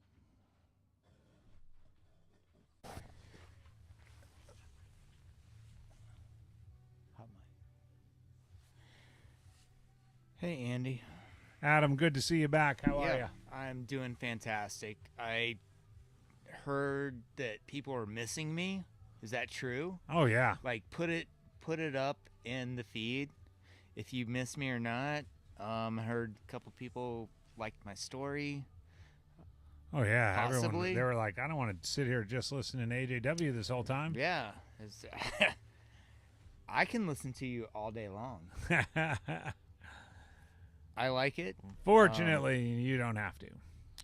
But yeah, right, while you were away, I mean, Janelle Stark is probably not totally quite gonna. pushed. She's probably not gonna quite make my prediction of sub 15 for 100 miles, but she's going to be pretty darn close, probably around 15:05. Gotcha. Yep. And Adam Dalton, I will say, is closing. He's pushing up. Yeah, slowly but surely, and so.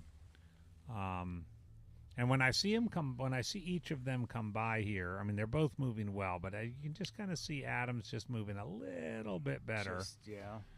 But the story within the story, and I just mentioned this, is that of the top 19 competitors, so there's Janelle, and you get she's got spring in her step, she's moving well. Does. That'll put her fabulous. at 98.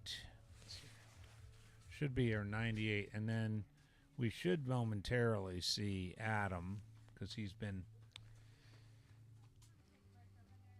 There's Lana. Lana moving well too.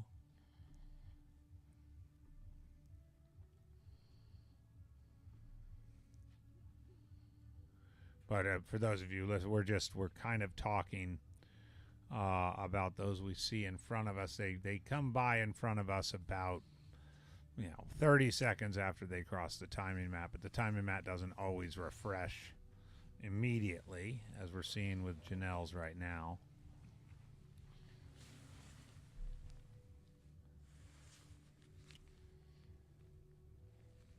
But Lana moving up to 6th overall, as I mentioned while you were away too. Yeah. Nicholas Budzin seems to be taking a bit of a break because he hasn't registered a lap in over half an hour. Here comes Phillip. Still stopping not much, just getting some food but just like moving on. Like, yeah, they amazing. are, and they that crew runner setup is they've got it going on. Yeah. So while we're looking down the results, it looks like Nicholas is taking a break. Sage has not had a lap in about now an hour and 40 minutes. Yep. So we're guessing he's going to continue to slide down the standings. And unfortunately, we were talking about Yanni a little while ago. He's also slid down, and he is done for the day. Yeah.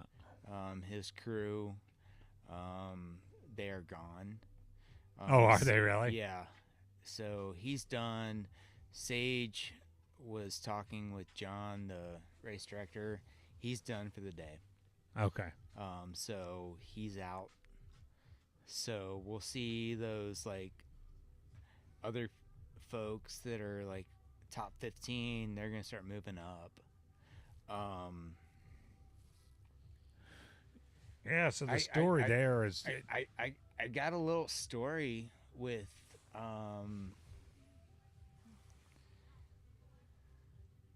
like, I don't know if you guys like stories. Oh, yeah, everybody. Oh, like if you want me to tell the story, all right. On YouTube or you guys watching this live stream.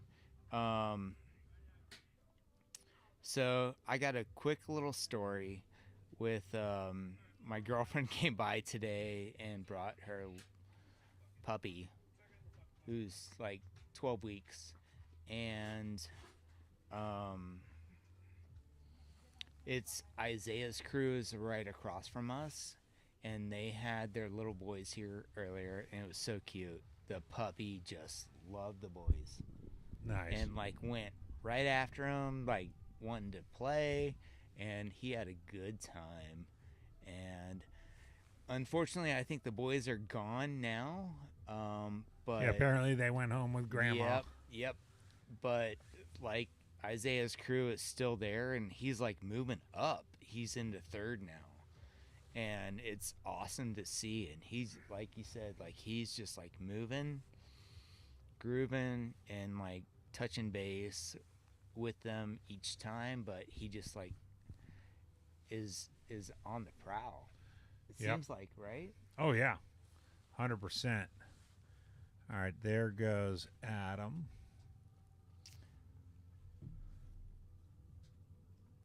So he's now at 90. Does that put him at 97? Not quite. 97 loops? 95. Yeah, 97 loops. Sorry.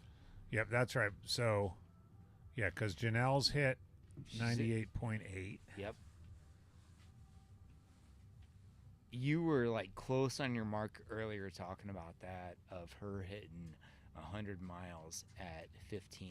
It was close. Hours, and you're right. It's going to be just over that, I think, if she keeps up that pace. Yeah, it should be like 15:05. But that's going to be freaking awesome for her. Yeah.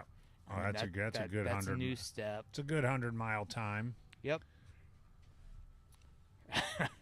I wouldn't complain. Right. I would love to have that myself. Yeah, no, for sure.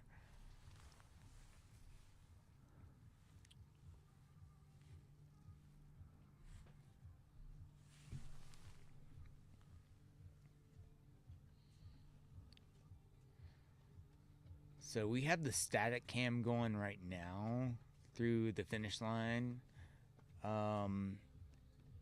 These folks, like, if you've seen them come through, they're just moving. And it's good to see. They're probably freaking cold and they want to move I bet fast. they are. I bet they are. They're like, Have I told you guys it's cold? How do I get faster and go through it? The faster I run, the more it gets done. Yep, there you go. Should we just switch over to a replay of the Javelina live stream and watch a bunch of people pouring ice over themselves? So Jordan, our producer right now, he's like, I can see your guys' breath before it hits the microphone. Yeah. That's how chilly it is out here. That's what the runners are going through right now. They have, like I said before, I think before I signed off, they're bundled up, some of them, and others they're still running like t-shirts. Yeah. Oh, yeah. Those Wisconsin, Midwest, Ohio people, OHIO, they're coming through like mad people. What, E7? 50. Not a chance. Oh, we just heard it's 57 degrees. Is that specific to here? Goodyear, but All right. 57 degrees in Goodyear. But it feel No, I got it to turn it back on again. it's Sorry, a I'm trying to get my little heater going. like they say it's a dry heat. Well, It's a dry cold, too. it's a dry cold. Yep. I would agree with that.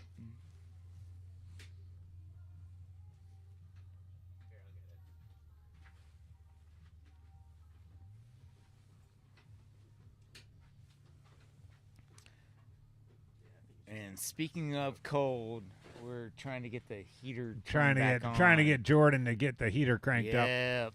We've got these little heaters that are kind of Propane coming in handy. buddy heaters down by the feet.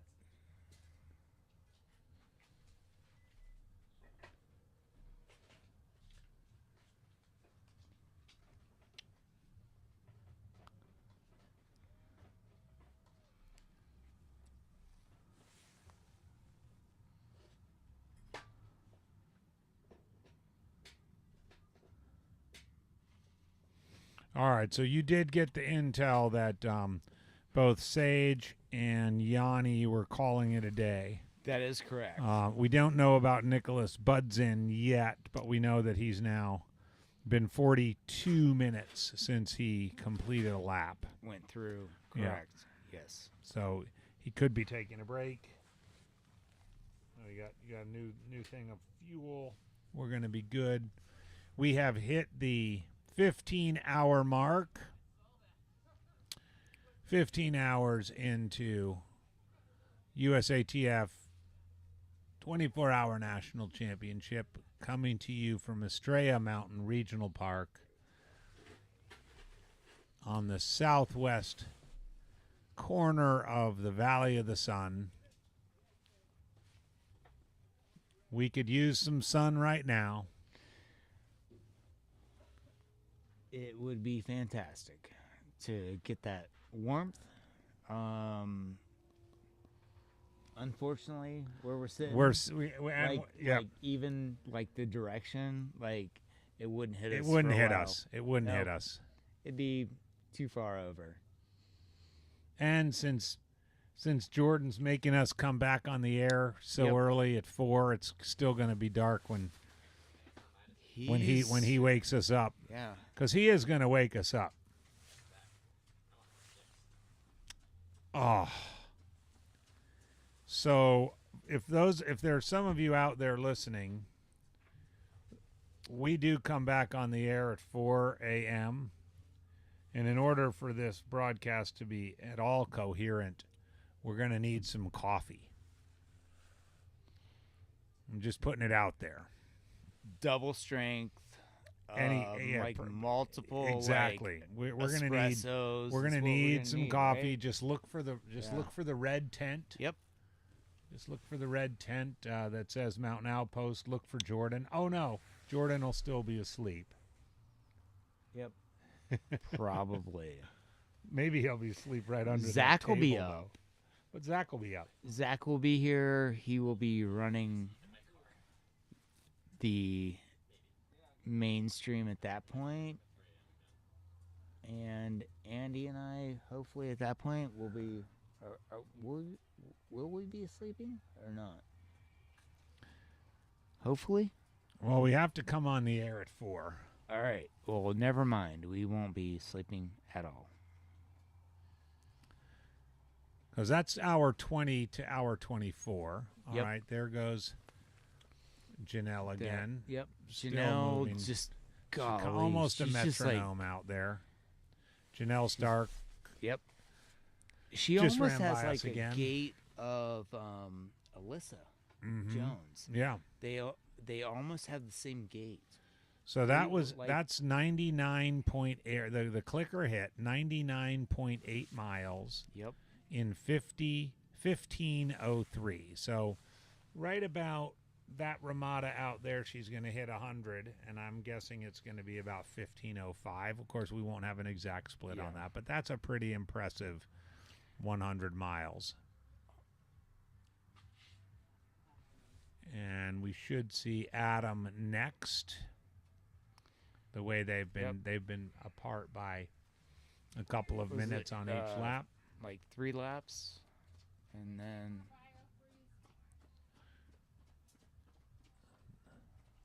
there's Philip rolling by. Yeah, just like cruising. Moving up into Like 4th place male. Yeah. 5th place overall. Pretty much right there, about 6 minutes behind Isaiah. Yep. Who's only a minute behind Thierry.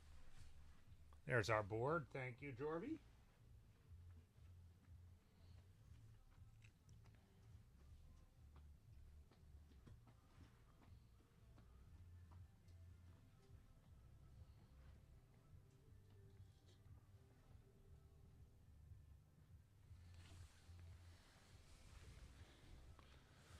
So Adam Dalton in the lead, 96.8 miles, a good 6-mile lead over Thierry Geoffrain, who's in a pack with Isaiah Jansen, Philip Sebastiani.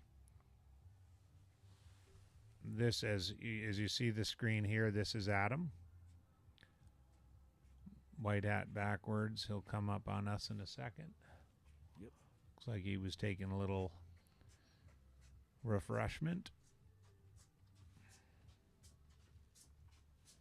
There he is.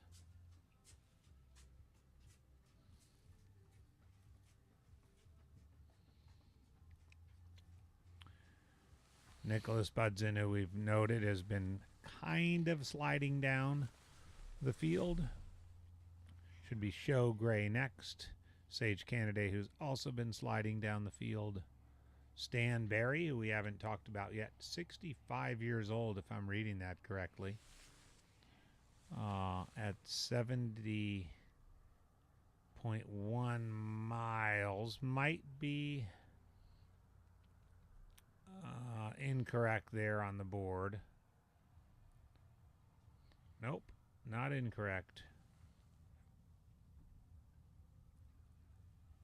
Male, 65-year-old man, Stan Barry. We have not spoken about Stan yet, but he's 8th place. Yanni, who we expect to continue to drop off. Yep. And Jean. Wow, Stan Barry. What a run. What about Show Gray? Yeah. Who's moved up we've hardly into talked the about him at all, but I don't think we have. Yeah. I mean, he's moved up into the 9th place. So he's top 10. Is he it? All right, we do have word to Sage's DNF. I think we got that already. Yeah. Yeah. Okay. But Yep. you have anything about Nicholas Budson? I haven't heard anything with Nicholas, and he just came across at the same time Lana did. So he should be moving. But Sage has pulled out. Already talked to the RD. And Yanni as well. They have both pulled. So we will keep you updated if anything different happens. But at this point, both of those in the top 20 have pulled out. And we'll see where everyone else starts moving up to. Well, a little bit more on Stan Barry, who has kind of snuck up on us in this last hour of our evening broadcast. Just ran Javelina 3 weeks ago, by the way. Finished in 29:36. That's pretty incredible. I can barely That's- walk. I can barely run 5 miles, and I did Javelina 3 weeks ago. But more impressive than that, back in February, ran a 22:39 at Jackpot 100 mile. Wow. And did log 50, just short of 51 miles at the Jackrabbit Jubilee at Nardini Manor back in 2023. So not this year, but it was still a hot year. Have you run that course before? Nardini? Yeah. Yeah, I've run it. I ran both the Jackrabbit and Hotfoot this year as my Javelina build-up. What do you feel about that course? That's super short. Like, Yeah, 500 meters. yeah, we're on a 1 mile circuit right now, essentially. And that's but, that's way less than that. A Yeah. quarter of this. I liked it better at Hotfoot than I did at Jackrabbit because Yeah. at Jackrabbit it was kind of in disrepair. Like they didn't cut the grass and the hedges were long. You just kind of tell that it had been a long summer for the folks out there at Nardini Manor. So Yeah. But yeah, this Stan Barry, he's legit. All right, thank you, Jorby. We got the women's leaderboard up there, and you can see Janelle. While Adam has closed on her a bit, she has continued to extend her lead over Lana. Now it's over right around 10 miles. That's a great moment there. Derek Blaylock and Ed Rousseau, two of the octogenarians in the race, coming across one another. Derek has a flashlight. Ed does not. I don't know if that's a matter of age or IQ or what, but they were commiserating with one another and continuing on down the pathway.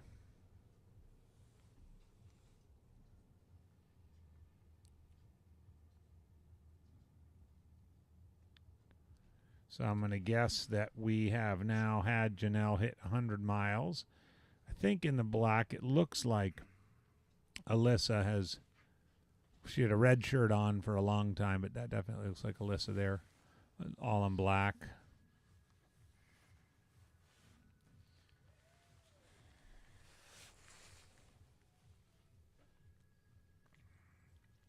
Yeah, so Caleb, Alyssa's crew, he was on earlier today and was talking about Alyssa, and like I said earlier, like she's like one that comes on strong late, and we'll just see what happens with her. She looks strong right now, and you can see her headlamp there. She's like moving. She'll probably pick up the pace and start running. Yep, there she goes, right off the screen. She starts running. She's just went through the timing mat. She's gonna run by us here in a second, and yep, there she is. She is hauling, and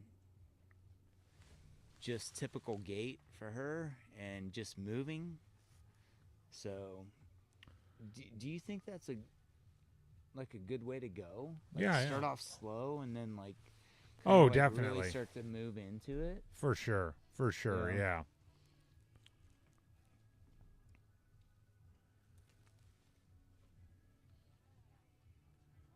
Yeah, and she's kind of in that group. I wonder if Megan's taken a little bit of a timeout. She's now been... Oh, there she is. Just as I was thinking about it. She does tend to take like full-blown walk laps and Yeah. eat and drink a lot.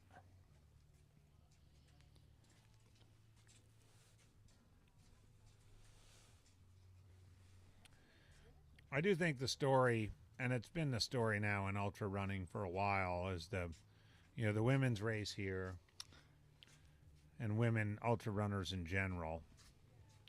As we're likely to see. Yeah, there goes Janelle again. Just came across the screen. Yeah. And she's So she's at getting ready to pass like us here at the studio.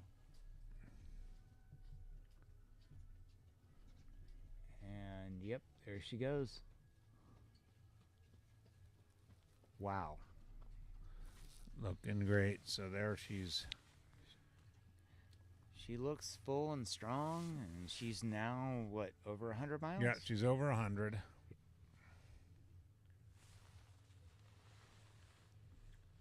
Again, very slowly digging into Janelle's lead, but very slowly. But he's moving well too. He is. He looks good. Holding either little heavy on the feet, it sounds like, compared to where he was at earlier. Yeah. Like he's hitting hard on his feet. So I think he looks a little more tired, but like at this point, everybody's tired. There's right? Philip. Oh my gosh, Philip's just moving. Philip is moving. Went Philip's by like nothing. Philip is on the hunt. He is definitely like on the prowl and pushing it. All right, so officially, and we know that Philip has a great crew. yeah, oh yeah, So they're here to support him. They already know his intentions. So it's, we had his crew on earlier, and Philip's just pushing it. looks like Nicholas has gotten back out there.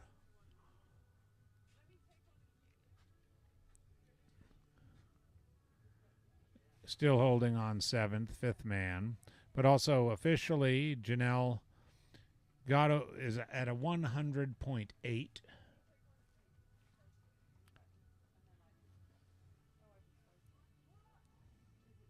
In 15 hours and 13 minutes. Adam 97.8 in 15 hours and 14 minutes. I think that was Thierry who just came by us.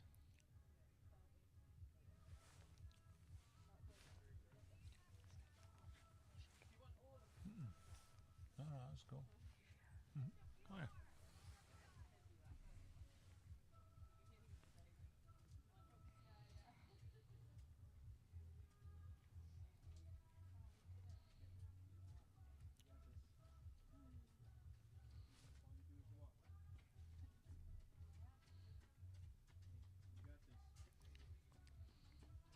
There goes Feggy. John Feggy-Verzi, as I've mentioned a couple times already, likely the only Barkley finisher in the field today. I think that's a safe bet, since there's only 18 of them in the world. A quick scan of the results. Are you one of those? No. Come on. I am not. Come on, Andy. You got to finish that thing. No, I am not. Take it.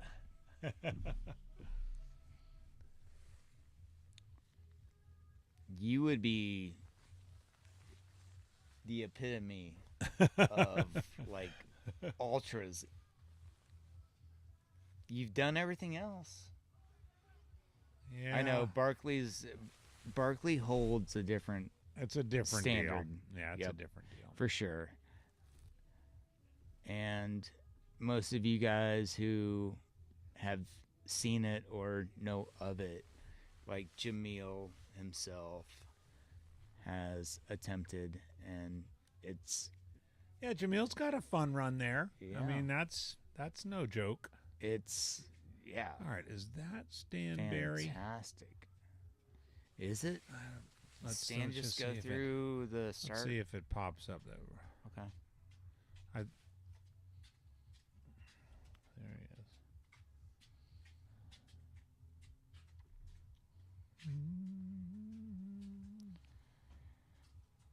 So Philip, Isaiah, and Thierry are all on the same loop. Yeah, look at that. That's just like 91.9 At miles. 15:06, 15:07, and Yep. 15:14.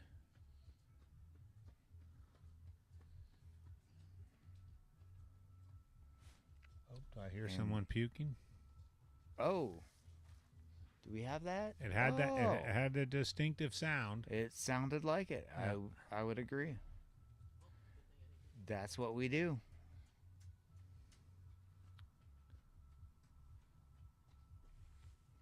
Lana? I think so with the Yes, fluorescent deal. I think Lana's wearing like a bright green vest, lit up. Oh, and that's just the guy went with the. through. He's wearing a buff. That was.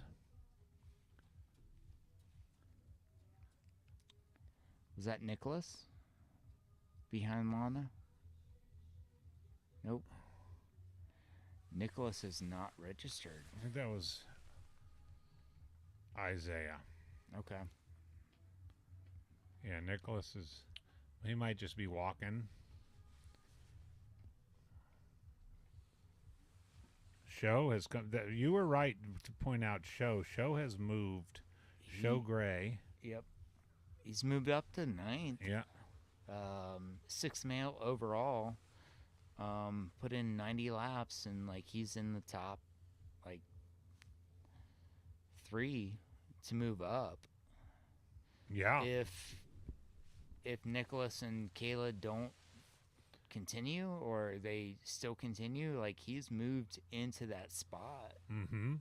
Like he's got a head on his shoulders right now. Yeah, Like, he does. He's moving up. Let me pull up his ultra.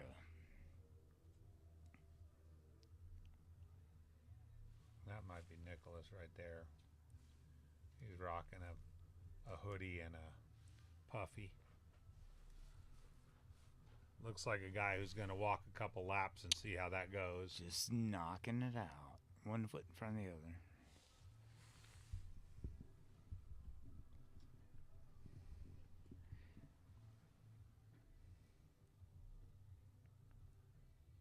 So Show Gray, who's moved up to 9th, went 29th overall at Tahoe. 200. Nice. Fort Frenzy, 6 hour, placed first, went 37 miles. He's got a big background on ultra sign up, so he would be somebody to like reckon with. Well, and he is running like he is someone to reckon with. He is. I would agree. You know, because right now he's probably going to reel in Kayla, who I haven't seen in a while. She's 16 minutes into a lap. And Nicholas, who we haven't seen in a while also. So, yeah, definitely they're going to drop down. Show He's could gonna go easily leapfrog right up there, too. up. 7th overall. I would agree. Yeah. Lots of racing still to go. Brittany asking about how Alyssa is doing. Alyssa's doing great, still smiling. We just saw her. She'd put on a warmer layer, and she's sitting in 6th place woman and 12th place overall. At 87 miles elapsed, came through her last lap about 10 minutes ago.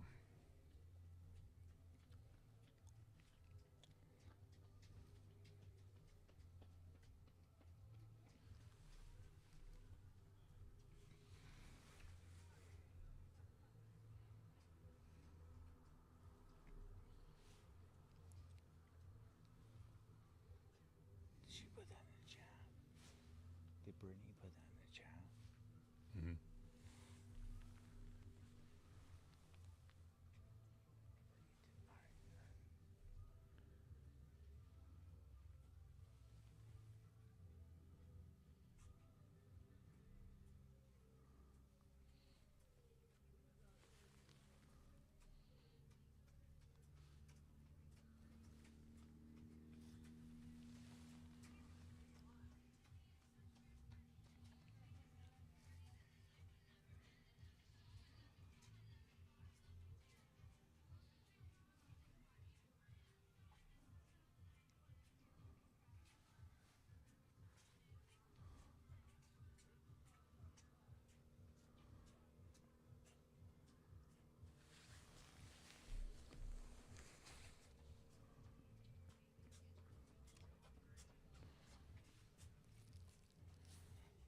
he's listening to the.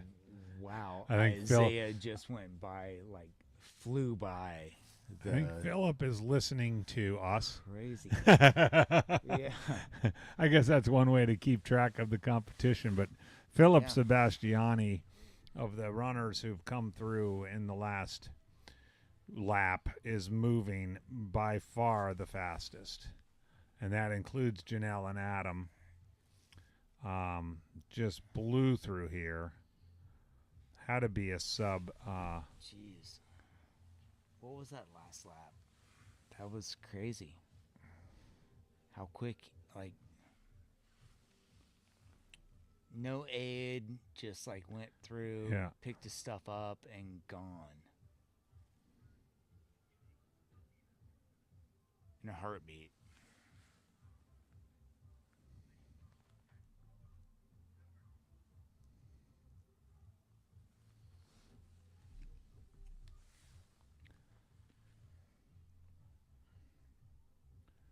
So there's Isaiah.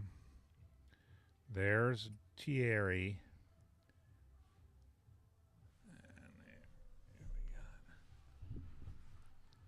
Yeah, they're coming through.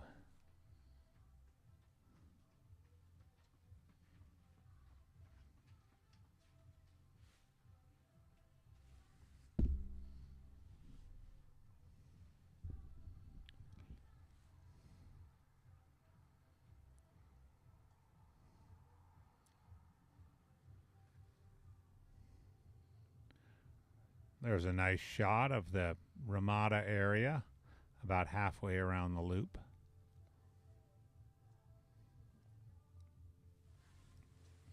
So Isaiah, Thierry, and Philip are all continue to be on the same lap, and they are 6 minutes apart. The gap from Isaiah to Thierry is 1 minute, less than 1 minute, and then the gap from Thierry to Philip is 5 minutes. So there's your race right there for currently second, third, and fourth.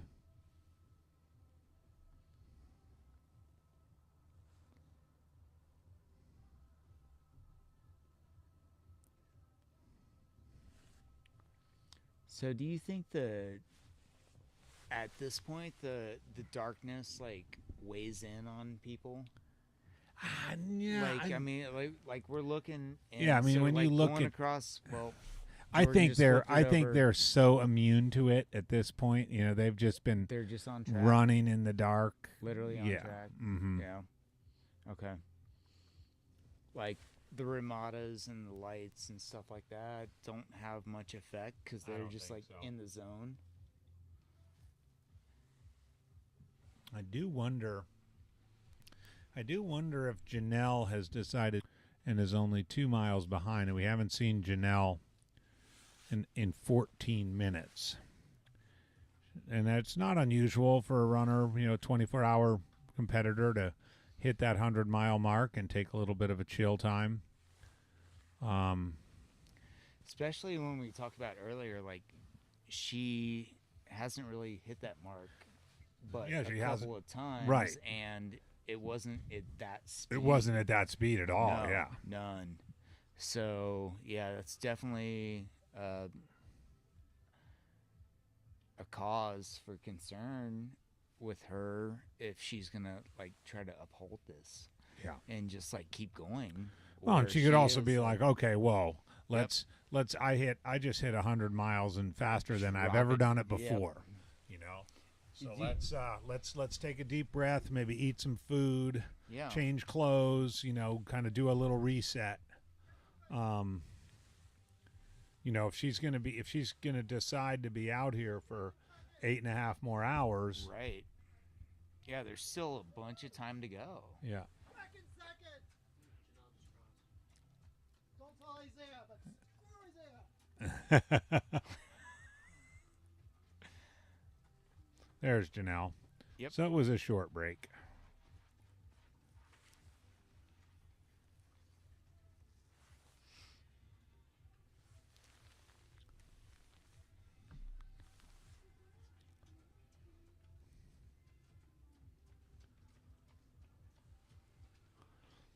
All right, so Janelle's now through. Isaiah's now through.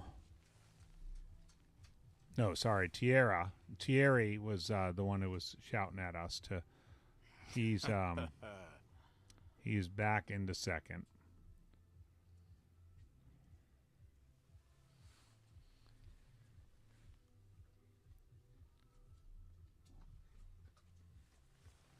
Yeah, so I'm guessing Janelle took a little bit of a chill time after hitting 100 miles, but not so much to get cold or anything like that, just to, Right.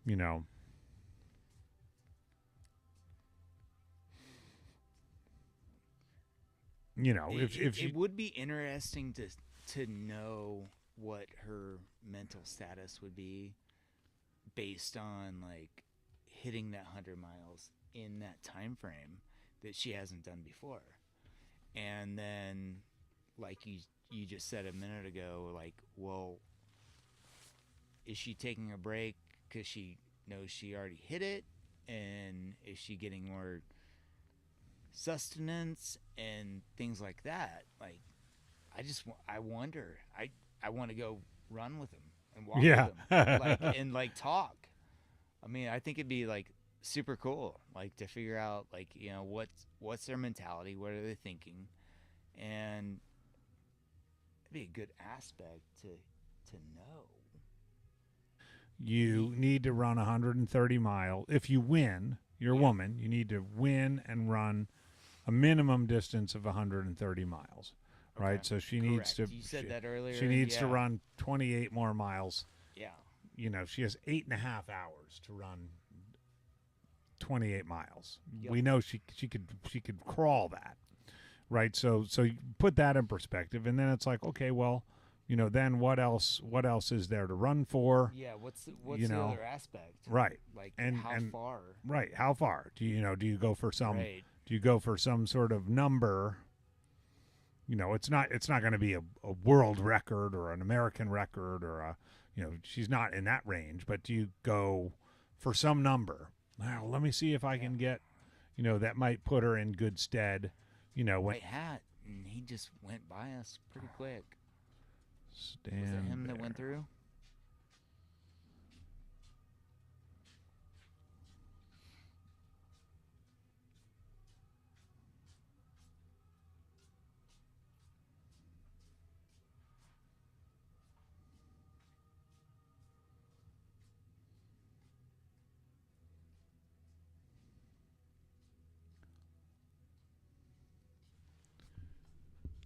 Right, just to give all of you who are still hanging in there with us a quick little heads up. We are going to sign off in about 30 minutes. We're going to go dark, as we say, from about midnight Mountain Standard Time to 4 a.m.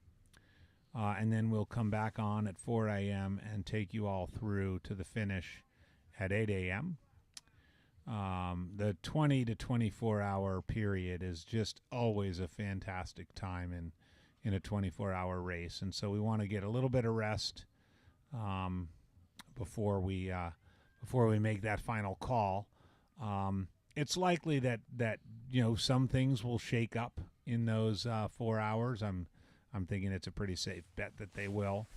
When we look at it right now, in real time, Janelle has a commanding lead in the women's race of about 10 miles over Lana Haugberg, who subsequently has about a 2-mile lead over Kayla Straub, who has a 1-mile lead over Kaylee Frederick and another mile to Megan Alvarado. To pause, here's Phillip again in the green vest.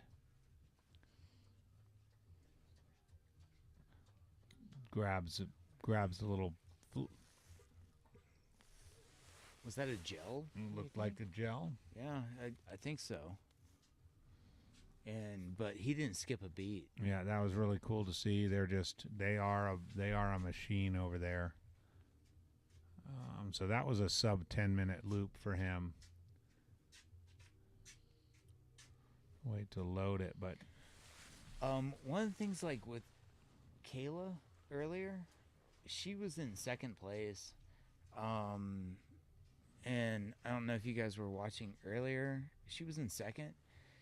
She did not do much like didn't do any like mitigation for heat.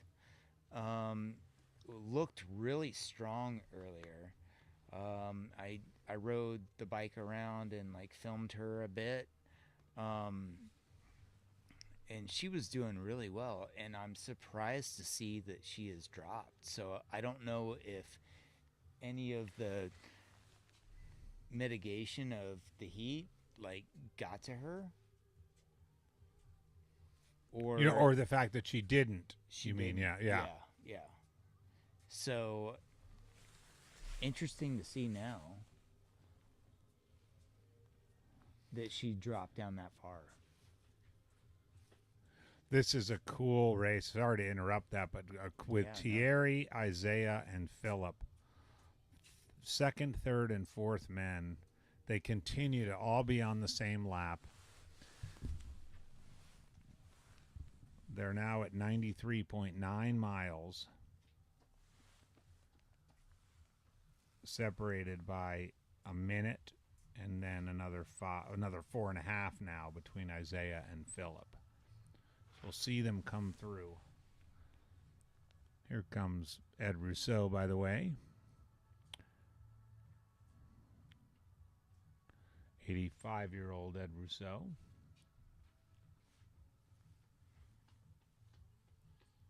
Checking his watch. He's in no hurry. You're an ultra runner and you're 85 years old. You don't need to rush. Take your time.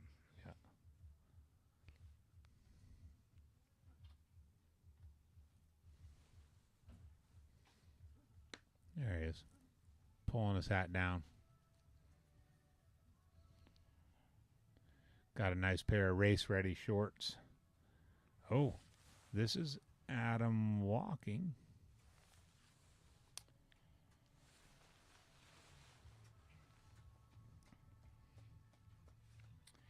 Oh, running again. Backing up, running.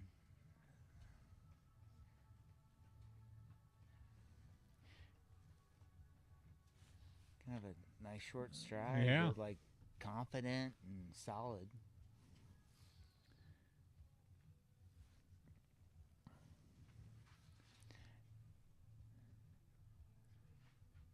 His watch probably That's- beeped 100.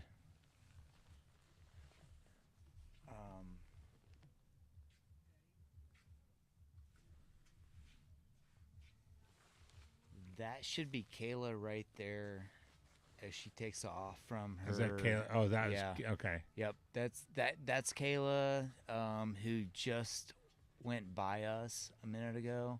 You guys probably saw her on the live stream come through, but she stopped at her aid station, was there a couple minutes, maybe max like 2 minutes, but she stopped there, got some food, looked like she picked up another bottle and took off. So she's still 7th, like still going strong. We'll see where she ends up. Sorry. And then Lana just blew through. Yep, Lana just blew through. Yeah. 2 laps ahead of Kayla now. There's Adam on a 36. So we should see Thierry and Isaiah.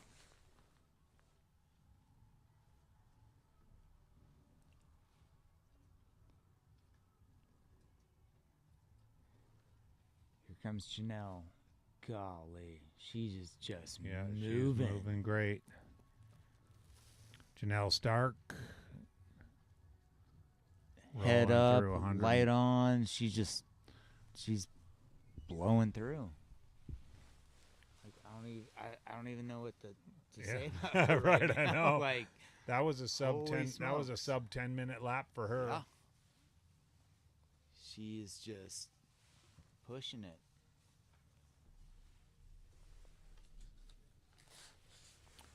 There it is. She's at 102.8 miles in 15:39.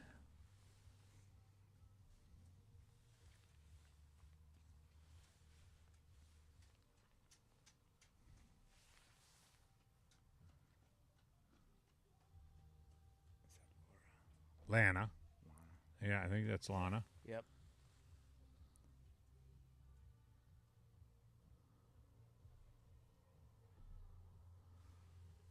They both look strong. Yeah. You know, we haven't seen in a while is Megan. Last lap through was 15:12.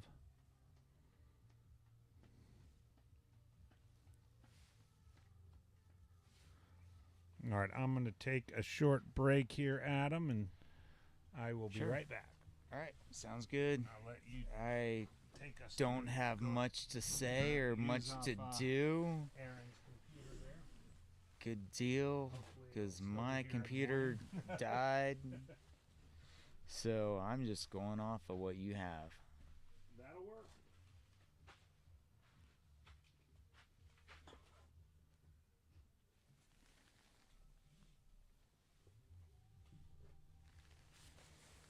Speaking of Adam, Adam Dalton is at 99.8 miles. Still 3 laps behind Janelle. I expect him to come through any minute now to hit lap 102. It's crazy how this is like panning out. And Isaiah and Philip, they're at 95 each. And Lana is the same. She's at 94.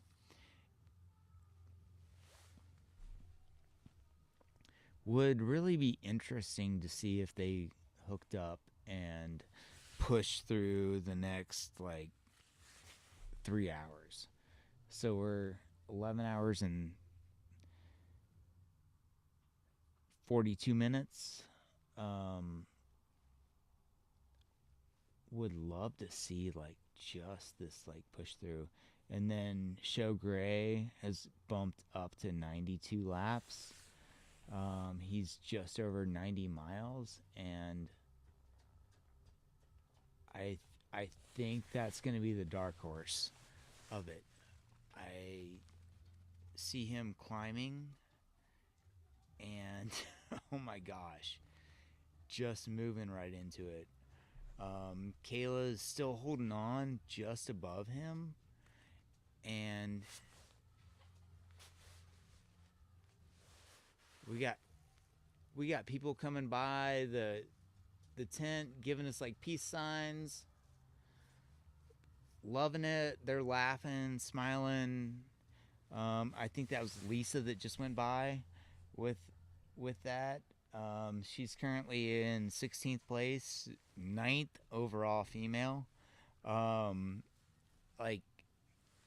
This is crazy. This is so much fun. I know there's not very many people listening right now, but here you go. Looks like Isaiah's coming through right now. Just went past main aid and coming through timing. Yep. And it just registered. So yeah, you guys saw him come through. He is moving. Like Andy just said a bit, he is on the prowl. He's on the hunt. He's just focused. Didn't even stop this time. His crew is right across from where we're producing. He didn't even stop that time. Just went straight through. Didn't grab a gel. Didn't grab water. He just is pushing. Yes, there's still a bunch of time to go. He is now up into 4th place. Him and Philip have been battling all day for that male 3rd and 4th. I think he's gonna just Haven't seen Philip come through yet, but they're just pushing.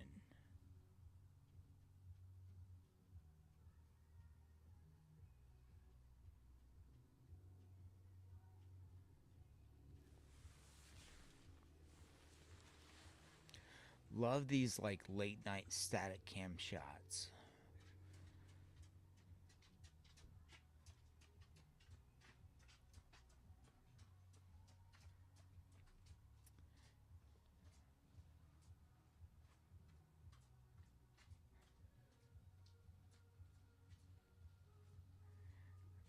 Bundled up, hood on, here he goes.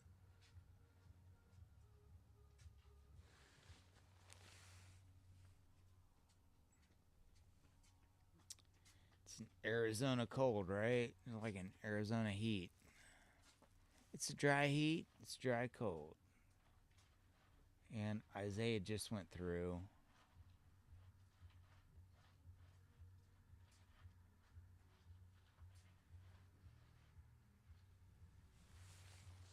$94.9 miles. The that's crazy. The top 3 out of the top 5 are on the same loop, separated by less than 5 minutes. So we're gonna see some changes here shortly with those folks, and oh man, so exciting.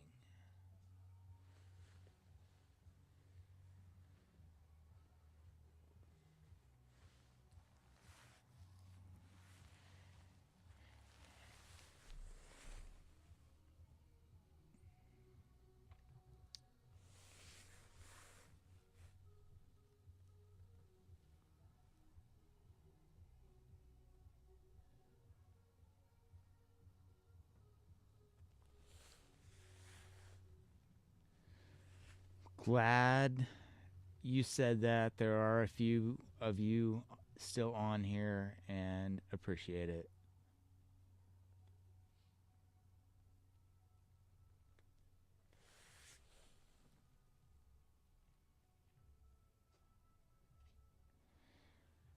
Which other view do you want to switch to?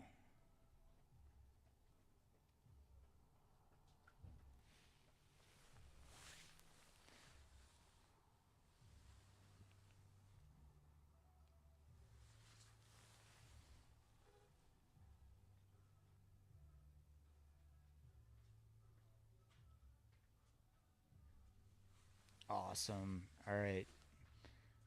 That's a good view. Yep. Appreciate it.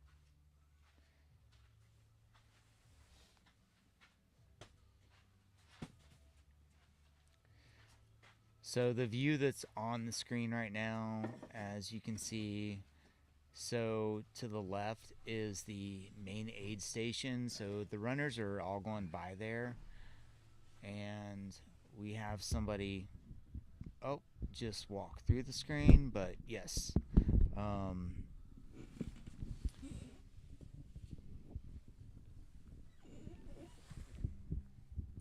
Wait, all right, sorry, just reading it again.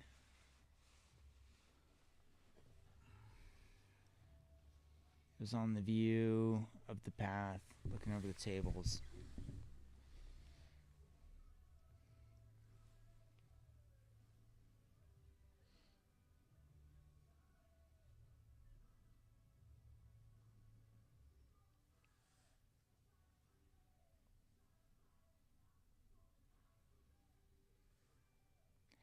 So that looks like Janelle that just stopped right there. I think her crew's in that spot. She's just to the left. You saw her headlamp for a second. Her crew is just past the main aid station. She's taken some soft calories and looks like she's sucking down some water or hydration, and her crew is spot on. She's getting ready to move here in a second. I guarantee she's not going to stay long. She's going to move past that point. There she goes. puts it down, and she's on her way. So we are about 40 to 50 meters past where she was just at, past main aid. And here she goes. She's coming by us now, pep in her step. She's moving, just arms coiled. She's legs are just pounding right now. Looks good, looks solid. You guys saw that was like a quick change for like her moving, and no like small step. She just went. Indeed, and Adam and I are about 10 minutes away.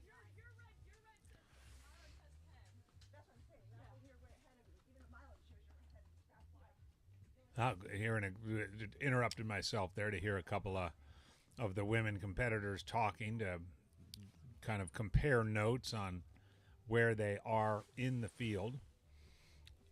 But as I was saying, Adam and Jordan and I are about 10 minutes away from signing off for about 4 hours. I just took a small little break to head back to my car to get my sleeping bag and pad, because I'm going to be falling asleep within minutes of going off the broadcast here, because I want to be fresh as a daisy for all of you come 4 a.m.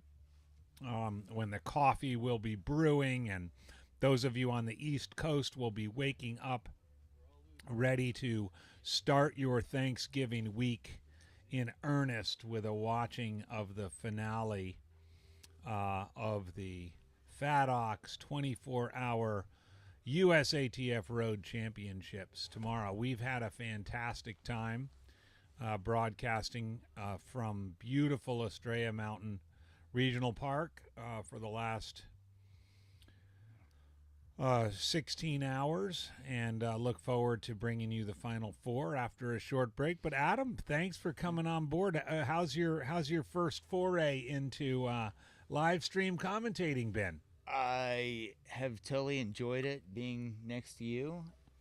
I hope I've been a decent commentator. Oh, you've been fantastic. I have enjoyed. I mean, you're talking with you. You're bringing the chat. The chat is on fire.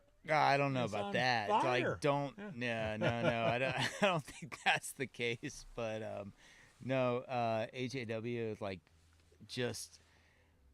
You just said the East Coast, and what I remember listening to you in podcasts years ago, like decades ago, was AJW from, you called it the Beast From Coast. the Beast Coast, yeah. And like that has stuck in my head forever. Now, and when you said East Coast tonight just a minute ago, I was like, wait a second. Now, That's not what it is. I think what I said was, hey, this is Age is a Whizzle coming to you from the Beast Coast. Ew, gosh, that brings back just crazy memories.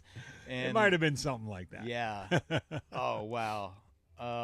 Thank you so much. Well, that was great. That was great. I totally appreciate it. And thanks for jumping on. I would have never in a live stream thought that I would be able to sit here and, I mean, I won't say commentate.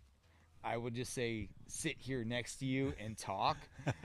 You are the commentator. You have given this sport so much, and I appreciate it. Well, thank you. And I had no idea.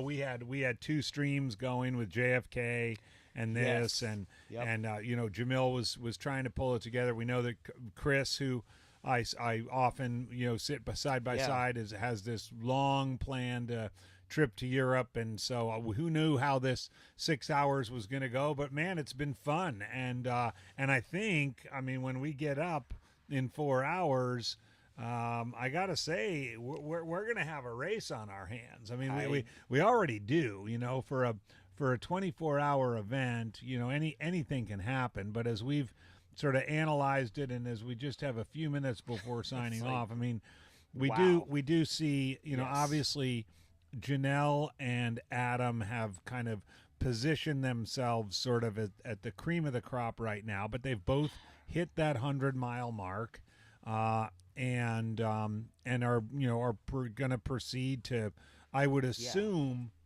Oh, hey, good morning. Patty Curry just came by to say hello. She said good morning. Yep. Patty Curry, Mama Aravipa, as she is sometimes known as, just had his quick ally. Go ahead. Yeah. I just want to say a real quick shout out to Chris Mott. Hey, totally appreciate that you said we did a great job. So I know AJW did a great job, but I think that's more towards me because like he's done it. So I totally appreciate you.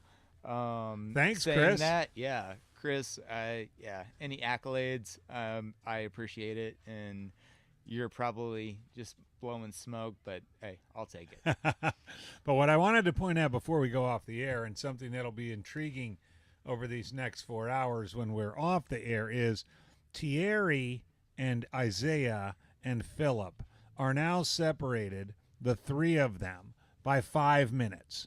So they all came through their 95.9 mile mark Within a 5 minute time 15:48 for Thierry, Yep. 15:51 for Isaiah, and 15:53 for Philip. Now we've seen Philip fly by. His aide is right over there. I mean, that is going to be an interesting race within the race right there as they continue, through the night and into the early morning hours. I would totally agree. I still think that Show Gray just went through in 15:47 and is bumping up. Like he is coming close. He looked strong when he went through us, and that's my dark horse right there. All right, I'm with you on. I'm gonna call it. I'm with you on Show Gray, and then I think the last thing he's gonna move up that I'll leave you with is that we're at this point right now as some of these early front runners are falling through, that we are potentially going to have a top 20 by the time we awake at 4 a.m. that is made up of 12 women. We potentially are going to have a top 20 made up of 12 women that might go as deep as Mandy Miller and Tori Head, people we haven't talked about yet that are still a little ways back in the pack. But man, this is incredible, and some of the names we hope to share with you when we come back on the air. In addition to, Kayla Straub, Kaylee Frederick, Alyssa Jones, Megan Alvarado are people we haven't spoken about yet, but are just running a solid race. Anna Haley, Jenna Maffey, Lisa Cabiles. This is the backside of the top 10. Sonia Decker. They're just running steady. They still have a lot of hours left on the route, and this is going to be fun. Yeah, I just talked to Lisa. I know we're getting ready to get off the air here in a couple minutes. I talked to Lisa earlier. Her goal is 100 miles, so she's at 83, I think, right now. She's got that in the bag. she is pushing for it, and she's like, I want to hit 100. I'm like, you're gonna go way over that if you keep it up. And she's like pushing. So I know, like just what you said, in the top 20, those women are going to be moving up. Like I think before we go off, one of the things I want to say, like fixed time races, they do play with your head a little bit. And so Lisa could be saying, I just want to get to 100. And she might be talking to those that are around her and be like, hey, what are you going to do when you get to 100? What are you going to do when you get to 100? My advice is this: get to 100, stop, sit in a chair, take your shoes off, have something warm to eat, hang out for a little while, but then look at the clock, and the clock says 20 hours. Right. And it's like, you know what? I think I'm gonna put these shoes back on. Yep. I'm gonna walk a lap. Yep. I'm gonna jog this straightaway and walk this turn and jog this straight. And next thing you know, you're running every lap, and you're 100 miles in 20 hours. becomes 114 miles in 24 hours. Right. And then I mean, what else are you going to do? Go home? Yeah. You know, well, the other thing on that caveat is the sun comes up. yeah. So then you get that reburst of energy. You get the And you get go, the rebirth like, of the sunrise and then your pace picks up and you knock it out. And I've seen Alyssa do that before, and she just will go. Like that sun hits and she's like it's like the Energizer Bunny kind of thing. Yeah, so It's for all like for her- all her of you batteries like get charged when for the all sun of you and who are she's planning gone. to quit at 100 miles, we're going to come find you. We're We going to will hunt you get you. down. We will get you. And get your shoes back on Yep. and get you back out on the course. But until then, Yes. Adam and I are going to take a little break. We're going to set up our sleeping bags. Thank you guys so in the much. truck right Appreciate behind us here. Oh, Rachel Phillips, happy birthday. It is her birthday starting right now. It is 12:01. Happy birthday, Rachel. Way and to go, until Rachel. 4 a.m., everybody, thanks a lot for following along. I'm Andy Jones-Wilkins. This is Adam, and we will see you guys in a few hours.